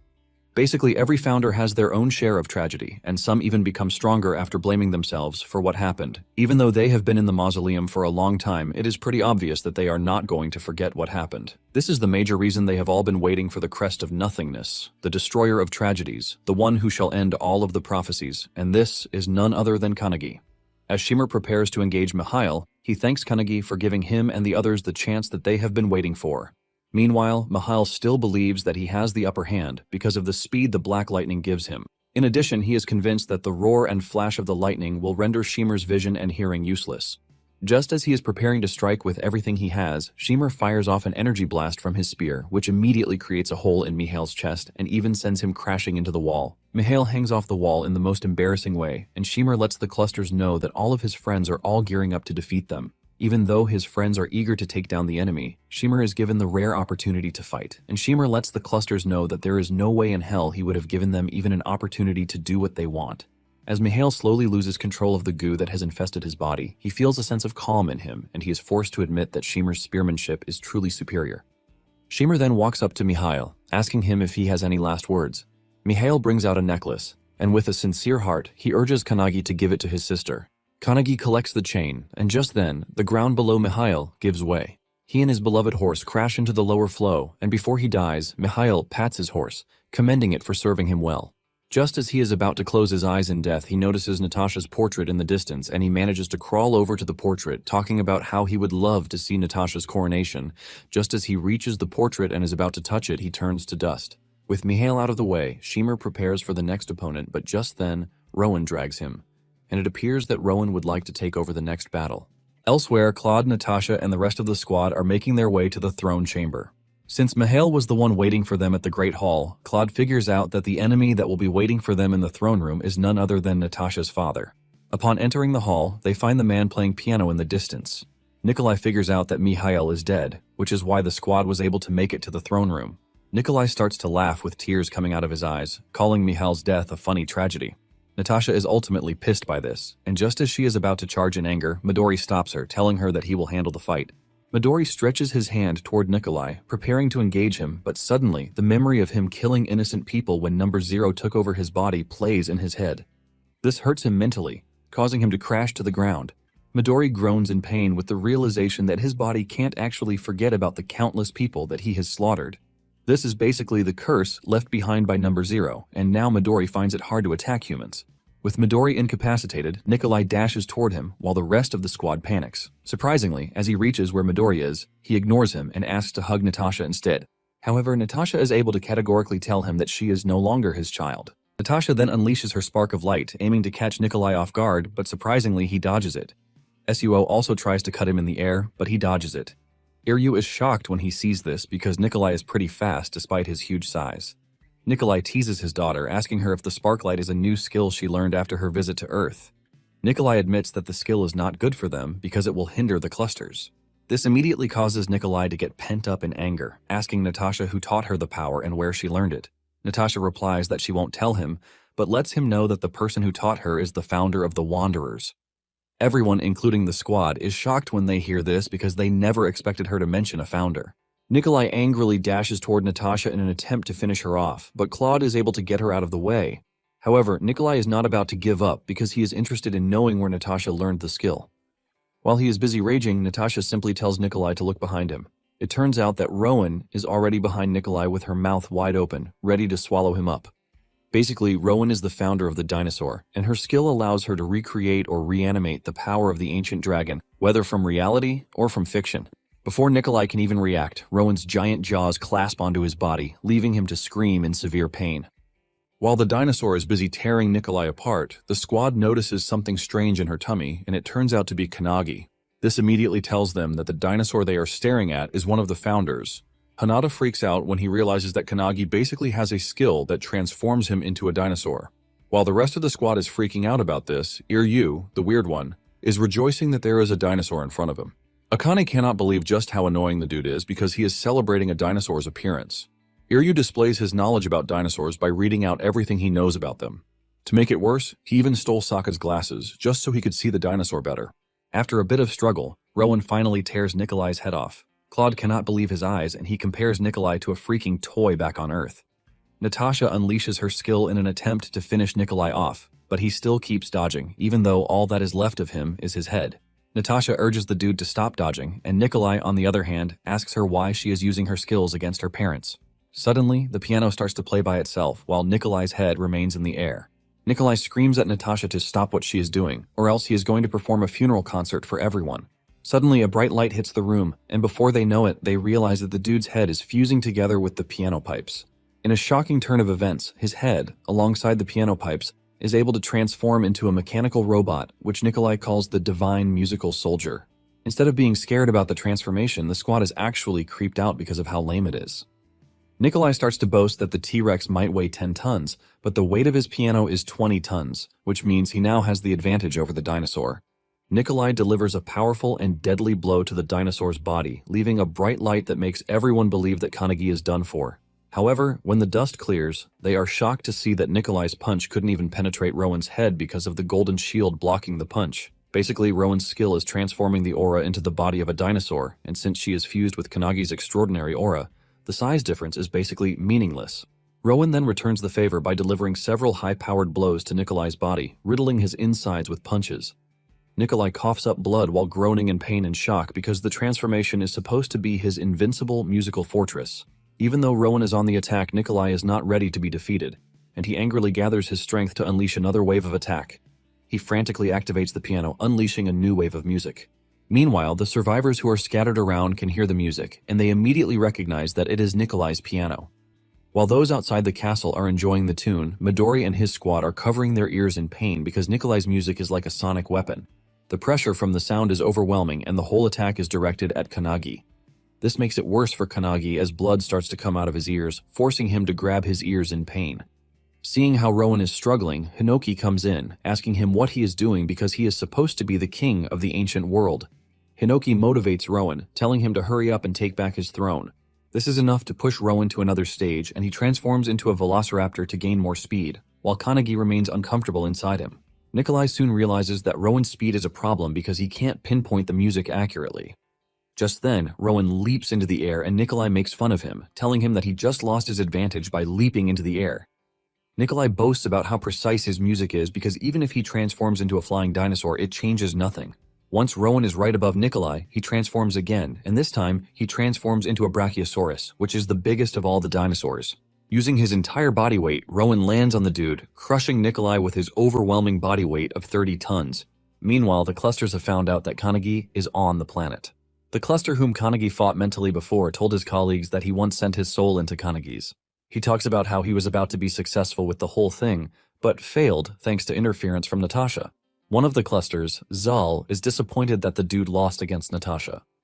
Another cluster, Kurt mentions that they just received an info that someone taught Natasha Sparklight. Another cluster, Zos, then cuts in, expressing his fear because Sparklight is the only skill that can instantly kill them. Zal lets his colleagues know that the whole thing is really bad, and he adds that Kanagi is also a problem because no matter what kind of problems he faces, he always overcomes them.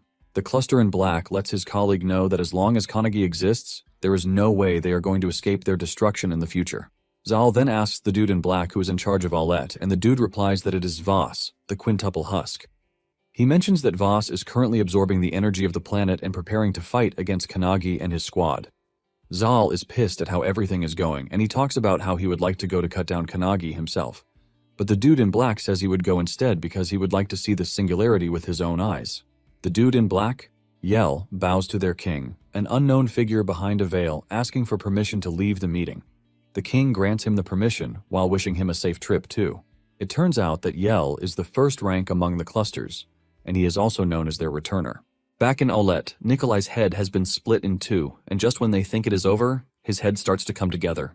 Nikolai forms a small body for himself while telling Natasha that he has been waiting for her. He crawls toward Natasha, suggesting that they play the piano again. However, just as he is about to touch the piano, Nikolai turns to dust and vanishes just like Mihail. Claude is broken by his boss's death, and the rest of the squad expects Natasha to be heartbroken. She turns her back to the squad, preventing them from seeing her expression while telling them that they need to move forward. Kanagi realizes that Natasha is only looking forward with a brave heart, even though it is pretty obvious that it is hard to lose her family. Moments later, they arrive at the end of the castle, which is the throne room, and they find Anat on the throne, waiting for them. Surprisingly, Natasha's mother doesn't look disfigured like her husband and son, and this leaves Claude shocked. The woman commends Natasha for bringing Natasha back, and Claude maintains his loyalty as he bows to the woman. Deep down, Claude is hopeful that Anta is still the same person because her appearance and voice are the same as in the past. He believes this because Carl managed to regain half of his self-awareness, and he is confident that Anat was able to break the spell. Claude then tells Natasha that her mother might still be fine, and Natasha gets off her ride. She walks toward her mother, and the rest of the squad also believes that Anat is fighting the clusters with her strong will. Natasha's mother then tells Natasha to forgive her because the day the clusters came in, they could not resist them. She talks about how Mihail and Kurl tried to save them, but were swallowed up by the clusters. With tears in her eyes, the woman says she is glad that her daughter was able to safely escape to Earth. As Natasha climbs the stairs to the throne, she tells her mother that she doesn't have to worry because as the last royal member of Aulette, she is going to rebuild the planet. Anat agrees with Natasha, saying she has grown really well, but Natasha cuts her off, telling her that she is not talking to her, but to her mother, whose consciousness is currently trapped in the body she is staring at. Her supposed mother lets off an evil smile, and Natasha screams at her in anger, asking her how she dares to have the same voice as her mother. With anger, Natasha screams at her, asking her how she dares to tarnish the pride of the royal family of Aulette. Natasha calls out the clusters, and the real being living inside Anat finally displays itself, revealing that the cluster was actually active from the start. She tries to use the opportunity to attack Natasha with her insect-like limbs, but Natasha is quick to activate her skill, shattering her limbs. Unfortunately, she is able to escape into the air, saying she is already familiar with Natasha's skill because this is the second time she has tried to kill her parents. Natasha is frustrated that she wasn't able to get the cluster once and for all. Just then, Kanagi taps Natasha's shoulder, and by the time she looks back, she realizes that Kanagi has an overwhelming force around him. Kanagi angrily tells the cluster that it is an honor for it to have chosen to nest inside Anat, the queen of Aulette, Kanagi lets the cluster know that they might not be able to revert Anat back to her normal self, but he lets the clusters know that he is going to burn all of them to ashes, so they won't tarnish the royal pride again. The overwhelming aura emanating from Kanagi's body this time around turns out to be that of Mel's. When the cluster sees how Kanagi is talking and the aura from his body, it immediately recognizes Mel from 300 years ago. The cluster confidently boasts about how it is not like the weaklings that they have faced so far, and she prepares her powerful attack. Mel's is also doing the same with her skill, Burning Light, which envelopes the entire area in a bright, blinding light. Talking about the clusters, they are a hive of organisms, and the black goo is basically the cell of each cluster. Apparently, the hierarchy of the hive is determined by the density and purity of the cells, and now that they are facing off against the cluster inside the queen, it appears that the cluster is connected to the breeding factory of the insects. This obviously means the density and purity are at the highest level. After unleashing the powerful firepower, the queen turns to ashes, but before they can start celebrating this, they realize that the cluster is perfectly safe behind another layer. Mel's figures out that she has made multiple layers of the goo into solid armor to block the heat. The queen laughs out loud, asking if Kanagi is done attacking her already, because what she just witnessed is really weak. While attacking Kanagi and hitting him around the battlefield, he starts to trash-talk him, saying his body is weak, which is why the founders are unable to fulfill their maximum potential. Kanagi simply ignores her claims, and once he is in the clear, he screams at Midori to execute the plan. Before the queen knows it, Midori and the others dash past her, since she is already occupied with Kanagi. Before getting to the throne room, Rion had created a battle plan for them. Akane is tasked with analyzing and destroying the barrier protecting the insect by combining the maximum power of turbulence and Natasha's anti-cluster skill, Sparklight, in an attempt to destroy everything. Ryan tells them that the towers are connected to the insect sitting at the top, and they are sucking the energy of the planet, thus feeding it to the insect. Ryan believes that they can win if they reverse the flow of the energy to all towers with Sparklight. He tells the team that the founders will distract the queen, and the moment this signal is given, it is up to them to analyze and destroy the barrier. With the plan now in motion, the queen finally realizes that they have been aiming for the insect from the very beginning. She is desperate to stop them from reaching their target, and she shoots her limbs at them, but Kanagi takes down all of her attacks, leaving her ultimately surprised. Mel's lets the queen know that she is nothing, but she doesn't want to accept defeat to a bunch of ancient ghosts. She angrily unleashes a barrage of long-range attacks at Kanagi, but Mel still has the time to tell her that she is wrong when she said Kanagi is holding them back because of his weak body. Mel's then tells the queen that from that moment forward, she is not getting anywhere near Kanagi's friends. Mel's then decides to go all out by chanting a magic incantation that produces a massive blue light. When talking about incantation, it is a process of drawing a blueprint on one's body to create a phenomenon called magic. Mel's is the Mage of Truth, and by this, she can control all magic without incantation, but the only reason she is even chanting is that Kanagi's body is still developing. Looking on the bright side, it is a big achievement that a powerful being like Mel's is able to exert an overwhelming mana with Kanagi's weak body, and this is thanks to incantation. The queen is pissed that Mel's is toying with her, and as she sends out her attacks, she boasts about how magic won't work against her. Mel's ignores her, and the moment she is done with the incantation, she releases a powerful ice spell that freezes the entire room over, including the queen and her attacks. Mel's then tells her that there are many methods to deal with the clusters, like Sparklight, Parasitic Extermination, and Extreme Cold. Mel's explains to her that she is an organism made from liquid cells, which means all she has to do is freeze her to the core over and over.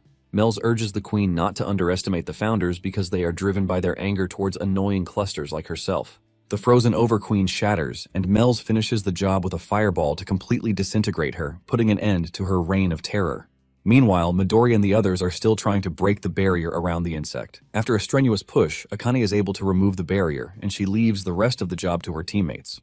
Kanagi also shows up on the scene, thanking Akane for her help, and he tells the others that it is time for them to end the battle once and for all.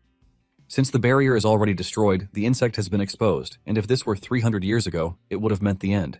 But little does Kanagi and his squad know that the clusters have also been evolving in case they finally have a rematch battle with the founders. Inside Voss's husk, he hears Yell calling out to him, and he tells Yell that his hatchling is almost done so he can take on the enemies. Yell then tells Voss that his enemies are too strong for him, which is why he is going to pull out his consciousness and fuse it with the empty husk. Voss agrees to what Yell wants as long as it is for the prosperity of the clusters. Basically, 1 second inside the world of consciousness is much longer compared to the outside world. But even with the difference in time flow, something shocking happened. An attack suddenly flies past Kanagi and Midori from the husk. This is an attack that is so fast, a normal person won't even notice it, which is why only Midori and Kanagi were the only ones who got a glimpse of it. Kanagi freaks out because there is no way he is going to make it even with Midori's turbulence or Mel's thunderbolt. It turns out that the target of the attack is Akane, and Kanagi quickly calls on Hinoki to take over. Since Hinoki's slash is faster than Mel's thunderbolt, Kanagi trusts him to get the job done. With Minoki now in charge, he is able to deliver a fast slash that cuts the tentacle just as it is about to impale Akane, but it still leaves a cut on her chest, showing just how deadly the attack was. Hinoki then unleashes one of his powerful attacks at the insect, leaving an overwhelming force that destroys everything in its path. Just as everything settles down, they see an empty vessel of a cluster leaving the insect, leaving them wondering how possible this is, since they have already defeated the royal family who fused with the insect. In reality, when one is fighting against an extremely tough foe, people sometimes think that they can overcome the situation by using wisdom and ingenuity. It is normal for them to think that they are the only ones who can counter their enemies, as if they are the only ones who have grown stronger. However, this thought is pretty shallow because, in reality, the enemies are all improving day by day. Since it is a race for survival, it is a battle that puts the survival of both species at stake. Before the team went to Aulette, they held a meeting where Ryan told everyone what he knew about the clusters according to the information he had from 300 years ago. He lets them know that the first thing the clusters do is to drop towers onto a whole planet, and the moment the towers touch the planet, it starts to absorb its energy. After this, they put an insect that has access to the towers to concentrate all of the planet's energy into it. Once they are done with this, they fuse the core of the insect with the local organisms to create the strongest individual there, which is basically the husk.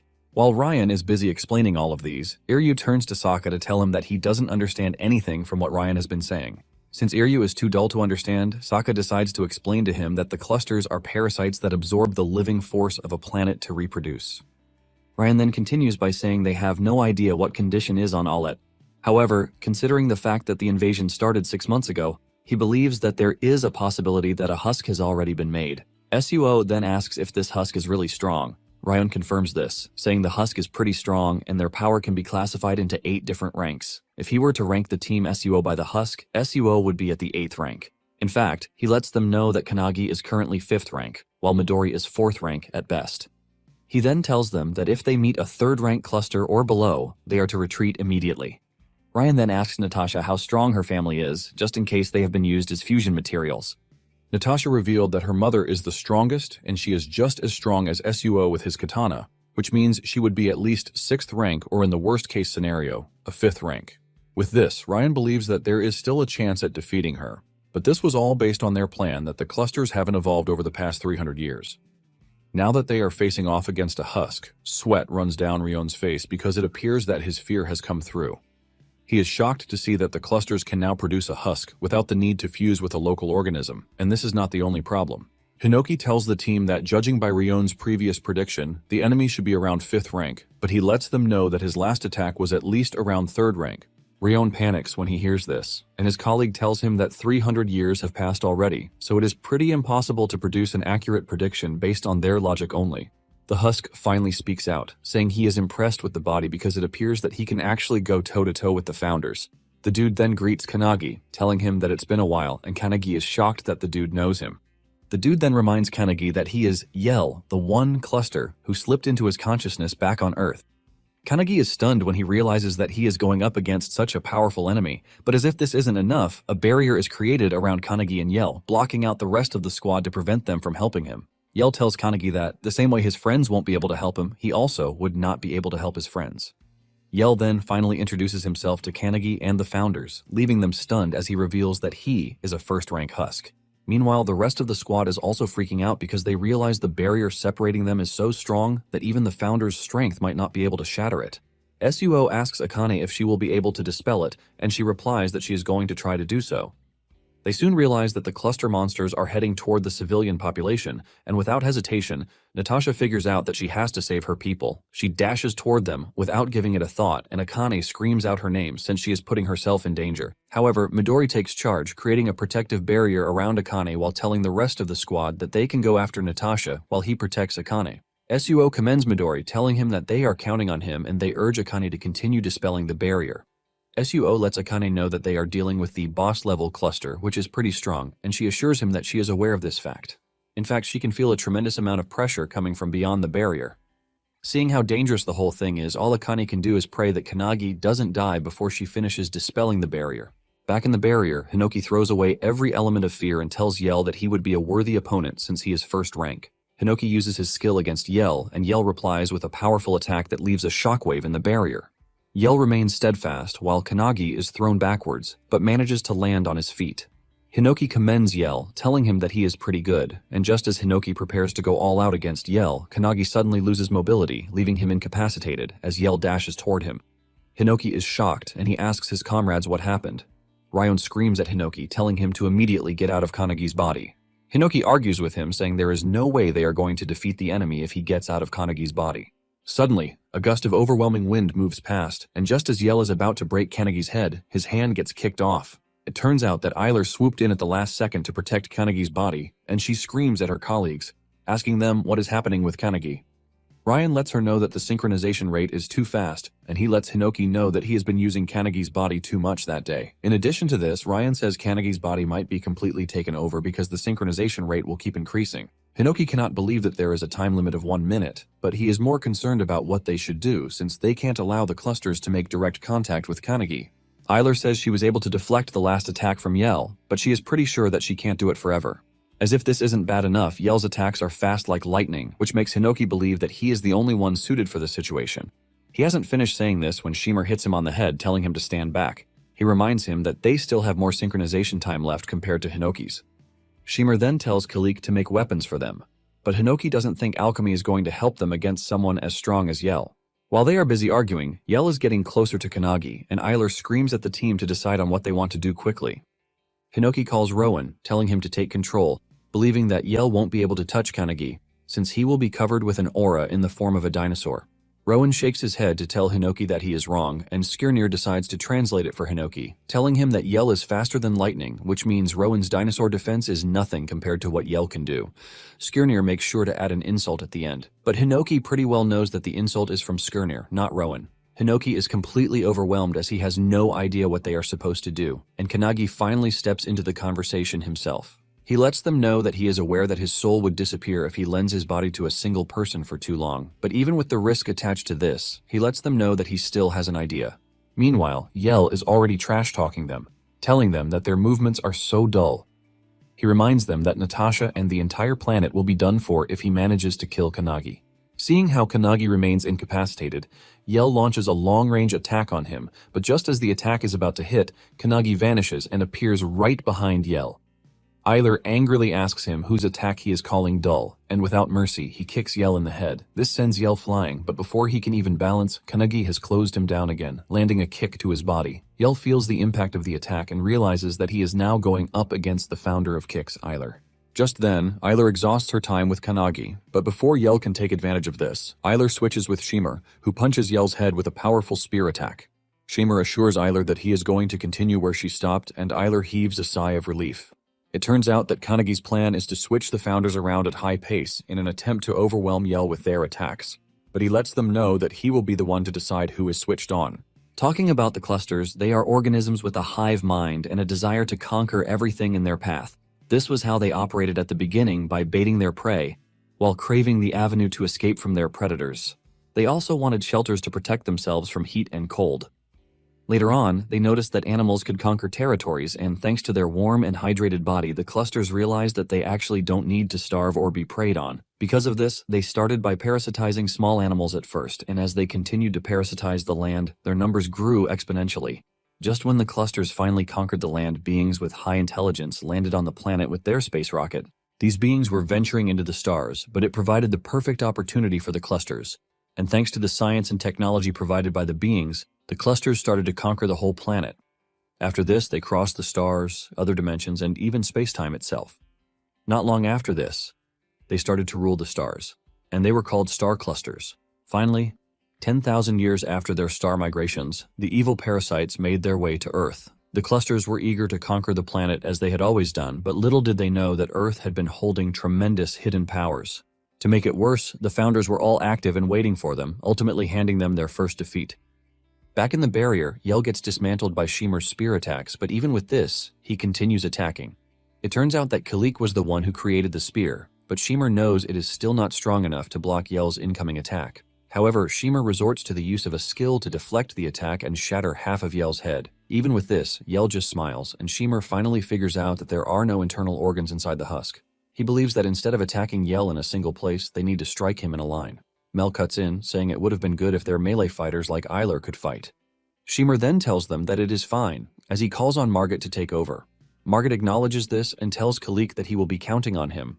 Yell is shocked when he sees Kannagi whip out a bow and arrow, wondering why Kannagi would choose such a slow weapon. However, Garbett analyzes the entire surroundings and fires off his weapon. Yell dodges the arrow coming straight for him since it is quite slow, but just then he notices that the arrows inside the quiver are gone. Before he realizes what is happening, arrows have impaled his body from several angles. Yell is shocked because he didn't even know when Garbett fired the arrows. It turns out that Garbett is not yet done, and he activates his skill, the arrow of the umbrella, ultimately opening the arrows up like an umbrella while they are still stuck inside Yell. This dismantles Yell's body, and he is forced to admit that the Founder's skills are still potent even though they are borrowing the body of a weak boy. It dawns on him that he is finally facing off against the annoying Founders. Yell regenerates and realizes that he will be at a disadvantage if he allows the battle to continue for long, which means he has to finish Kannagi off with his next attack. Kannagi also lays out his worry to the rest of the team, saying it is weird that Yell is weak. Hinoki agrees with him, but the others have no idea what they are saying. Hinoki explains that if what Yell said about being a first-rank Husk is true, he is supposed to be much stronger than he currently is. Hinoki adds that according to Ryan's assessment, he is ranked 5th, which means fighting Yell would be impossible. Hinoki confirms this, saying if Yell is truly a 5th rank, he should be strong enough to fight against him in his prime, and Kannagi freaks out because this means Yell is super strong. Hinoki continues by saying that Kannagi would have been torn to pieces right away, and Hinoki tells Ryon that the dude should be around 3rd rank at least, based on what he could ascertain after fighting him. Ryon doesn't want to believe that Yell was lying, and Kannagi tells them that there is a possibility that Yell has the same connection, just as he has with the Founders. Kannagi says Yell's body is 5th rank based on observation, but inside it is Yell, who tried to kill his soul. He lets them know that Yell is a 1st rank who is currently controlling a 5th rank body, which is why it is so strong. Kannagi explains that his current status is 5th rank, and if their body levels are the same, it means the time limit is 5 minutes. Hinoki smiles when he realizes that the battle will be decided by either them, the Founders, or Yell, the special 1st rank. However, Ryon is worried because he believes that Yell has not yet shown them all he can, since the Husk they are currently fighting didn't exist 300 years ago.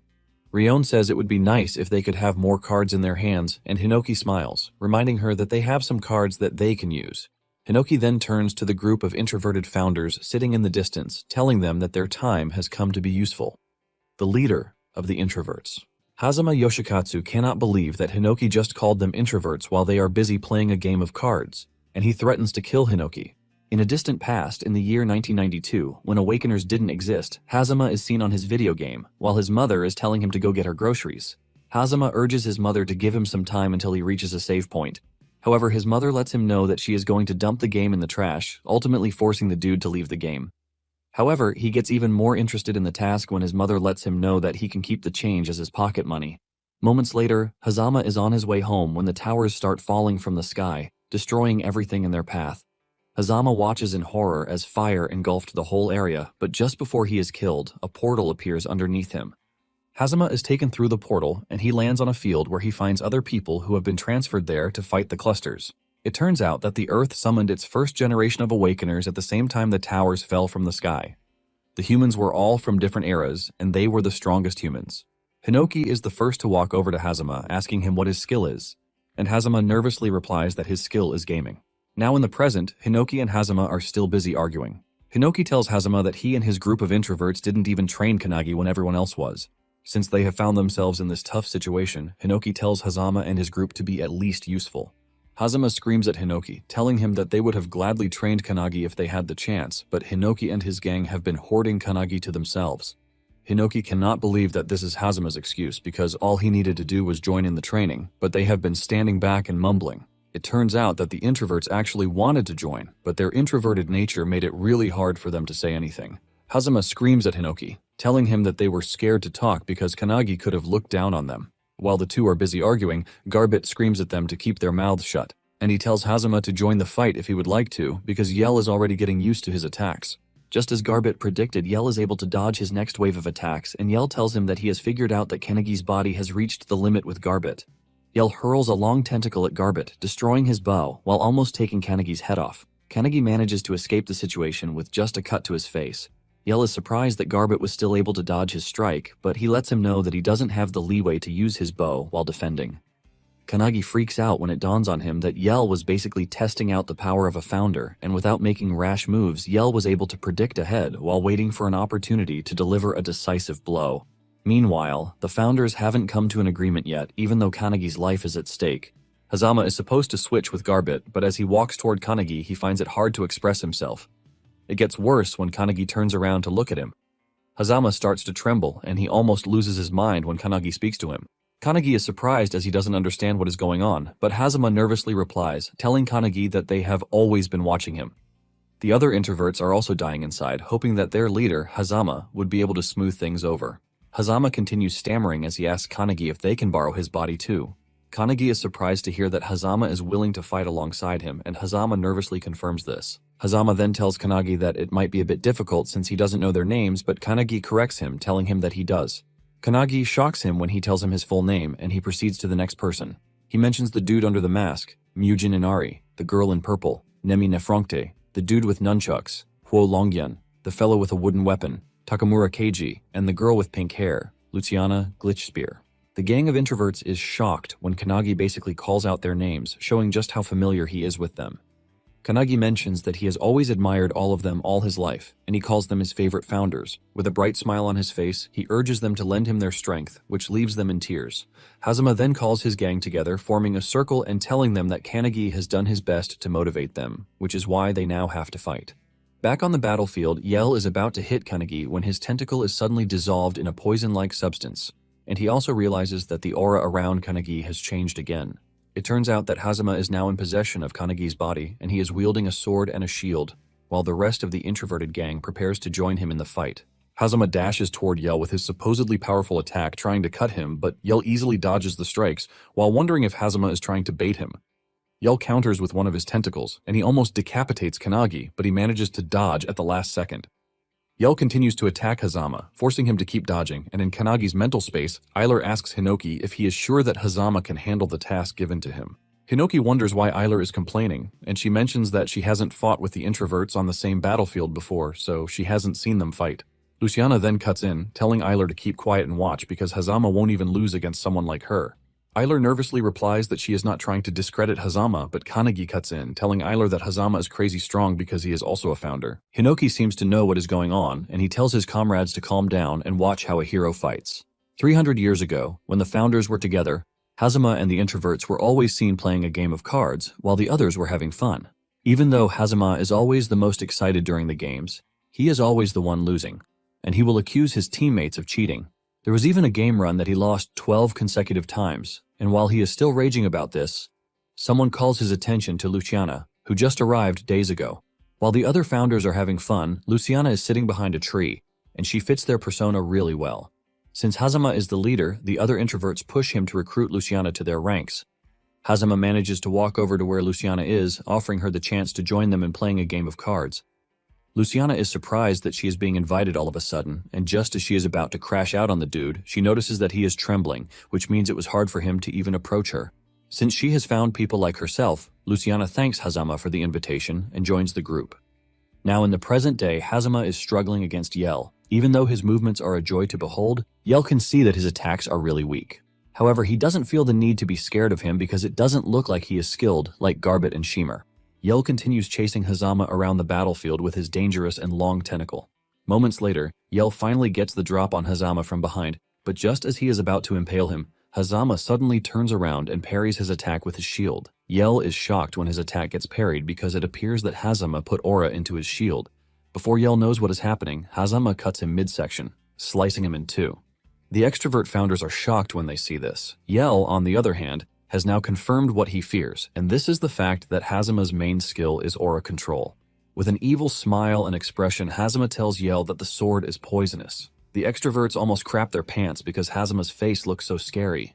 Even Eiler is forced to ask what sort of hero Hazama is, and Hinoki laughs out loud before revealing that Hazama had no combat experience when he was teleported. He says Hazama was just a normal student, and he was even weaker than Kanagi when he awakened. However, he became stronger after undergoing a ton of training from Hinoki. Hinoki says Hazama might be a crybaby and a whiner, but whenever he is in the tower for a battle, he never runs away. In fact, when he was scared and his feet were shaking, he managed to keep his fears suppressed so he could continue moving forward. Hinoki tells his friends that Hazama is a courageous fellow, which is why he is a hero. As the battle continues, Hazama is shaken by the pressure of fighting Yell, and he is already trembling. He figures out that he is not going to last long, but then it dawns on him that Kannagi allowed him to use his body despite the odds stacked against him. Hazama is about to lose his footing when he hears the introverted squad cheering him on, telling him to keep it up as their leader. Kannagi also chips in, apologizing to Hazama, telling Hazama that he is struggling because his body is weak. However, Kannagi lets Hazama know that he would like to save Natasha and the people on the planet, which is why he is counting on him.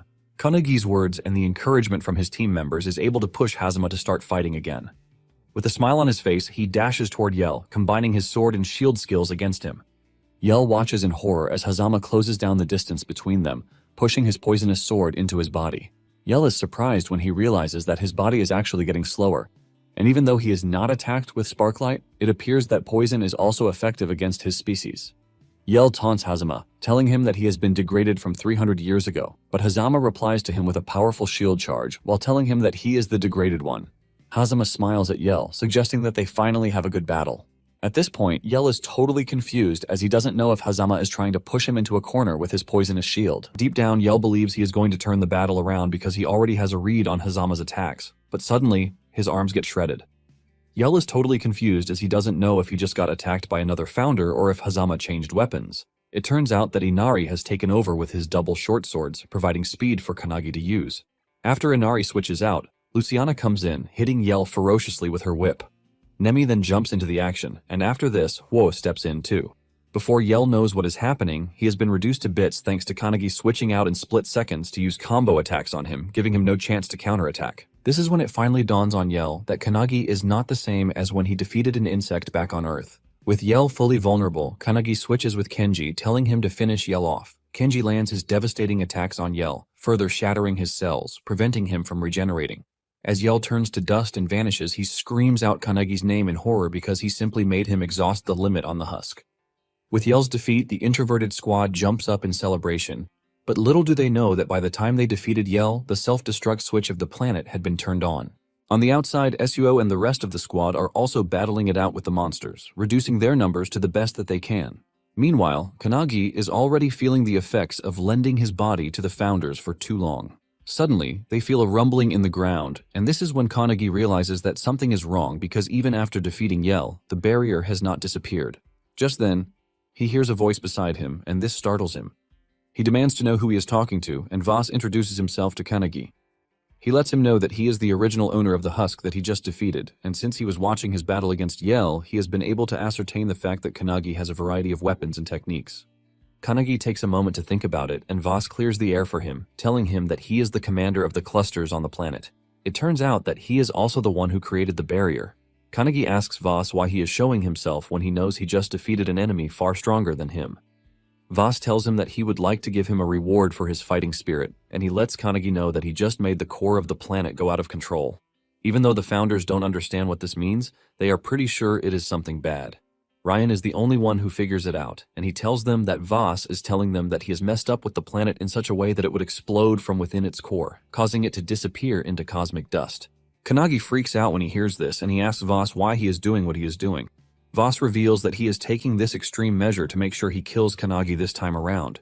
He mentions that the energy core from the planet is quite valuable to them, but they are willing to sacrifice this just to kill Kannagi. Kannagi is surprised to hear that the clusters are willing to go to the extreme just to eliminate him. Voss tells Kannagi to be proud of himself because they had to go this far just to take him out.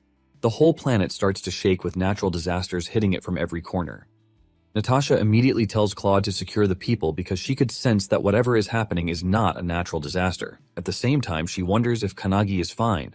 Back in the barrier, Voss hurls a projectile at Kannagi, and Kannagi tries to block it, but he gets hit real bad.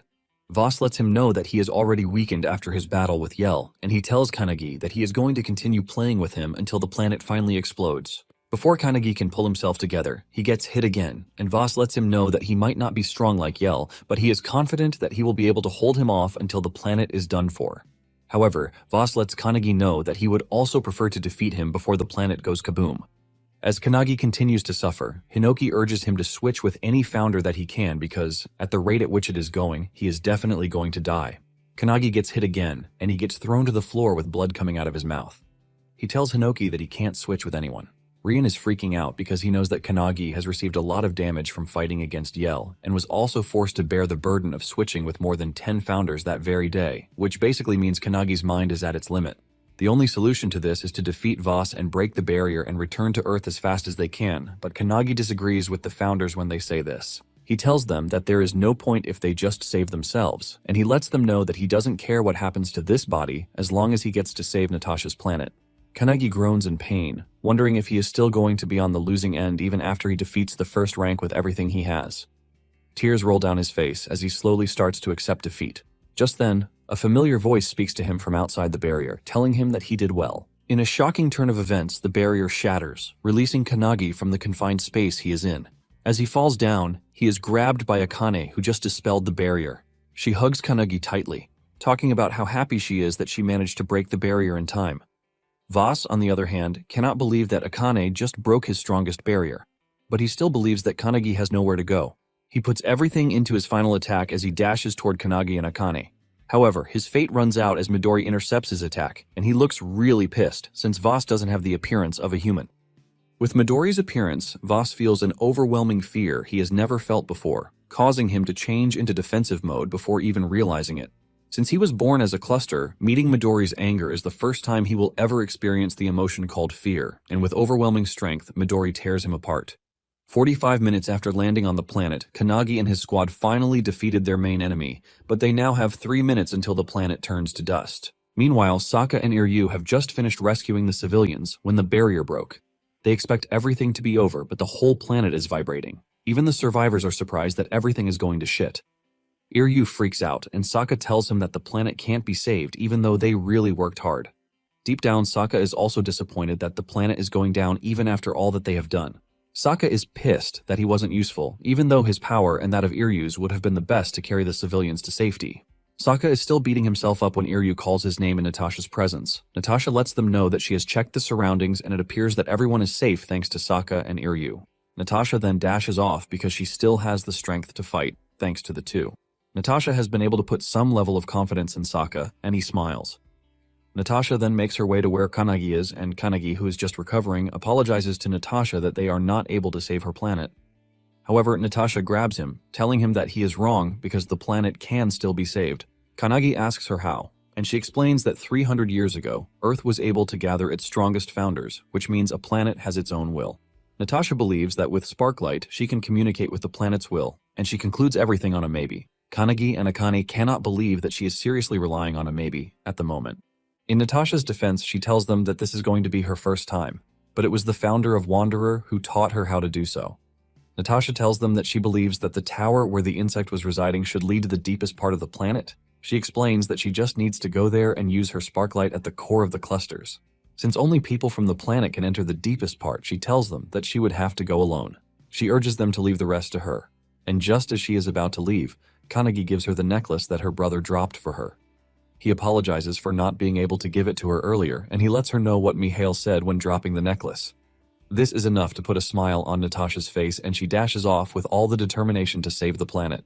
Before entering the core, Natasha puts on the necklace while thinking of everything that the clusters have taken away from her and her family. Because of all the pain they have caused her so far, Natasha is also not ready to lose the planet. With 2 minutes left until the explosion, Natasha speeds through the pathway on her ride and soon runs into clusters that are there to stop her. Even though it is dangerous, Natasha doesn't think she has the time to deal with the clusters blocking her path because she has used too much of her sparklight that day already. She sees herself as a useless princess who can't protect her people even after she escaped and got sparklight. Since she couldn't do it alone, she had to rely on the heroes from Earth. She remembers the shock on her face when Kanagi and the squad assured her that they were going to help. She couldn't believe that even Midori was ready to help her, and she asked them why they were ready to risk their lives even though her planet had no connection to any of them. Suo replies that it is the bond of teammates, and Hanada confirms this. Akane mentions that experiencing the pain of missing people one holds dear teaches someone to help others because she has experienced that. Midori, on the other hand, tells Natasha he is trying to make up for his sins, while Sokka says he is doing it for his own goal. Iryu tells her that he might not want to go to a dangerous place, but he finds Natasha to be cute, so he has no choice. As for Kanagi, he says he doesn't know, shocking the entire group since he is the captain. Kanagi tells them that the founders inside him are furious, and after what Natasha showed him in her memory, Kanagi makes it his mission to be able to stop her tears. Everyone in the squad cannot believe that Kanagi just said a whole bunch of crap. Kanagi ends it by telling Natasha that he also likes how she smiles. Now that Natasha is heading into the danger zone, she realizes that the squad gives her courage, and the fact that everyone has always helped her, she wants to answer them with the same. Just as she is about to push herself into the heart of the danger, Claude shows up and clears the path with his skills. Natasha is shocked to see her butler when she thought all hope was lost. With a smile on his face, Claude tells Natasha that he is going to handle the clusters so Natasha can save the planet. Natasha then proceeds into the core, and she spots what she needs to destroy to save the planet. She prepares to use her biggest and final sparklight against the cluster, but just as she is about to touch the cluster, she gets impaled by cluster spikes. Natasha coughs up blood with a broken heart and the realization that she failed at the last minute. Just then, the necklace her brother gave her falls off and drops on the cluster, providing a semblance of light and hope for her. With this, Natasha is able to push through the wall of hopelessness, and she is able to touch the cluster, ultimately releasing her biggest sparklight into it, shattering its power and breaking the spikes lodged in her body. This generates a light so bright that even Claude, who is not near her, almost goes blind from it. On the outside, Iryu and the others are already freaking out because things are getting worse. They notice that the clusters are heading toward the core of the tower, but Midori swoops in to clear them off. This is when the sudden beam of light hits the planet, leaving everyone in shock. The civilians are even broken, as they believe that the bright light is a weapon from the enemy. The light only gets brighter, overshadowing everything else, and in the end it lets off a loud bang that destroys every alien presence on the planet, ultimately purifying the planet. When the light finally subsides, Hanada and Suo are shocked to see that all of the clusters have been erased. Akane also wakes Kanagi to show him the beautiful view, and Kanagi realizes that Natasha was able to save her planet. Later on, Natasha opens her eyes to a bright morning, and Akane is the first to greet her. She is shocked to be alive, and before anything else, she starts to smell a beautiful scent. She looks to her front to see Kanagi cooking a pot of soup. Using Hinoki's skill, he cuts down ingredients into tiny bits, while Tokigenza, the founder of Chinese Town, takes over the cooking. In no time, he finishes up with the dish, and he tells them to serve it. Claude takes up the large plate to serve it to the survivors, and he urges the kids not to rush because there is a lot to go around. Moments later, Suo and Hanada also return with meat and fish, so that they can have another food source. Toki is happy to see this, and he tells them to drain the blood from the meat and prepare the appetizer, while telling others to help with the fish. After cutting up the meat, Toki tells Suo to rub sauce on it, while Hanada continues working on the fish. Toki tells Akane to make more tableware because they need more. Natasha is shocked by everything she is seeing, and she asks the gang what the hell they are doing. Hanada simply answers that they are cooking, and Akane casually says they are short-staffed. Natasha stands up to see that her people are already eating to their heart's content. The kids who have not eaten well in a long time consume the food with tears in their eyes. While cooking, Toki tells those who are injured to signify that their Valentine healer is ready to work on them. Kanagi lets Natasha know that they barely saved her. It turns out that the healer put everything she had into saving Natasha, but Kanagi obviously passed out after that. After a short rest, he was able to lend his body to a founder, which is why Toki is now in charge of food. Natasha ignores the food first and decides to watch out for the clusters, but to her surprise, she realizes that there is no single tower on the planet. She is shocked by this, but Kanagi commends her, telling her that she was the one who erased them. Thanks to this, the sky of Owlet is finally blue again. And since there is nothing else to worry about, Kanagi tells Natasha to eat her meal with her people. One of the children walks up to Natasha with a plate of food and a smile on her face, urging the princess to eat with her. Natasha is left emotional from this, and she lets out tears of joy while accepting the child's meal offer. Just then, Iryu screams out, telling Kanagi that they have a problem because refugees from other areas are coming in. However, Kanagi doesn't see this as a problem because Toki is eager to make even more food for as many people as he can. In no time, Toki has prepared food for everyone who has just arrived on the scene, and they are all thankful to be alive. Even Natasha admits that this is the first time she will be eating such tasty food. Even the introverted founders wish that they had their bodies so that they could also have a taste of Toki's superb cooking. Kanagi assures them that he is going to give everyone his body, so that they can. The introverts are happy to hear this, and Hazama immediately makes a bet, saying whoever wins next will be the one who eats first. Luciana has no issue with this because she is pretty sure Hazama will be the one to eat last, since he is a colossal failure when it comes to the game. Hinoki, on the other hand, notices Mel's smiling and he asks her what is funny to her. Mel's replies that it is nothing serious, but she only missed what she is currently witnessing. She reminds Hinoki that 300 years ago, they were always eating just like this after every battle. Hinoki agrees with her that it is fine to eat a good meal after a big battle, and he starts to walk away into the distance. Mels asks him where he is going, and Hinoki replies that he has to clear his mind. He reminds them that Yell didn't die, and Hinoki is planning to be the one to take down the annoying cluster the next time they meet. Meanwhile, the clusters have learned of Yell's defeat, and they are not entirely surprised since he was using the quintuple's husk. One of the clusters then talks about how she is going to tease Yell the next time she sees him. However, she remembers that there is a prophecy that she set up on Earth, and it is time for her to go see it herself. Several days after the battle on Owlette, Akane and Kanagi start to carry out the refabrication of the planet, creating housing and other things to make life better for the people. Kanagi commends Akane on her transmutation, saying she is improving. Akane reminds him that alchemy is her forte and she is not ready to lose to Kanagi, who is cheating. Iryu then points to the large, long crack in the floor, asking Sokka what it is. Sokka replies that it is a result of the earthquakes, but he wonders just how far it goes. Suddenly, water starts flowing down the crack, and Hanada shows up, revealing that he managed to redirect the flow of the river. Iryu's brain almost freezes when he hears this as he tries to process what is actually going on. Hanada tells him that the river can be used as a source of drinking water. Apparently, Hanada heard from some of the survivors that there is a water stream over the mountain, so he just brute-forced a path of about 10 kilometers to get to the water. Iryu cannot believe what he just heard, forcing him to ask if the dude is a freaking monster.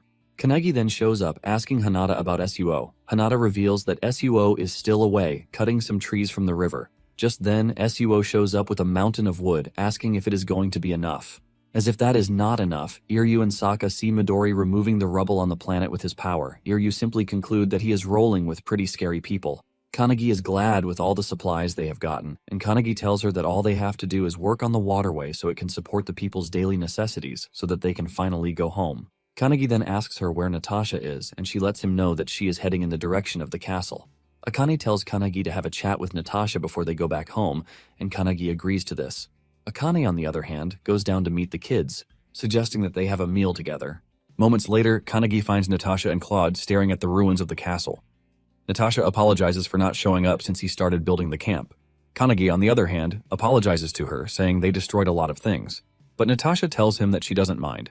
However, she lets Kanagi know that since she was born, she has always been with her family, and coming to the ruins is her last chance to meet them. In all humility, Natasha and Claude bow to Kanagi, thanking him and his squad for what they did. Kanagi is shocked to see this, asking the girl why she is doing this all of a sudden, and Natasha reminds him that he is the savior of their planet. With fierce determination, Natasha tells Kanagi that she is going to repay the debt, but Kanagi tries to tell her that she is already promising too much. Natasha mentions that the first thing they are going to do is build statues of bronze for the members of the Kanagi squad, but thinking of how embarrassing it is going to look, Kanagi urges her not to. However, Natasha insists that she is going to, while telling Kanagi that the people of the planet will never forget him no matter how many generations pass by. Kanagi is totally blown away by this, and he shakes Natasha's hand, thanking her for the courtesy. That evening, the squad heads to the teleportation point, ready to return to Earth. The people of the planet are shocked to see that the squad is already going back, and they start pleading for them not to go yet. Even the kids are crying, saying they still want to play more with the squad, turning the evening into an emotional hullabaloo. Even Iryu tells Kanagi that he would like to stay another week, but Sokka simply knocks the fool out before he drags them back. Akane turns to the people, telling them that they have to leave because they have to protect their world too. Hanada assures them that they will come visit again, and with a thunderous voice, the people of the planet thank the squad for their help. Just then, Claude makes a suggestion, urging Kanagi to marry the princess.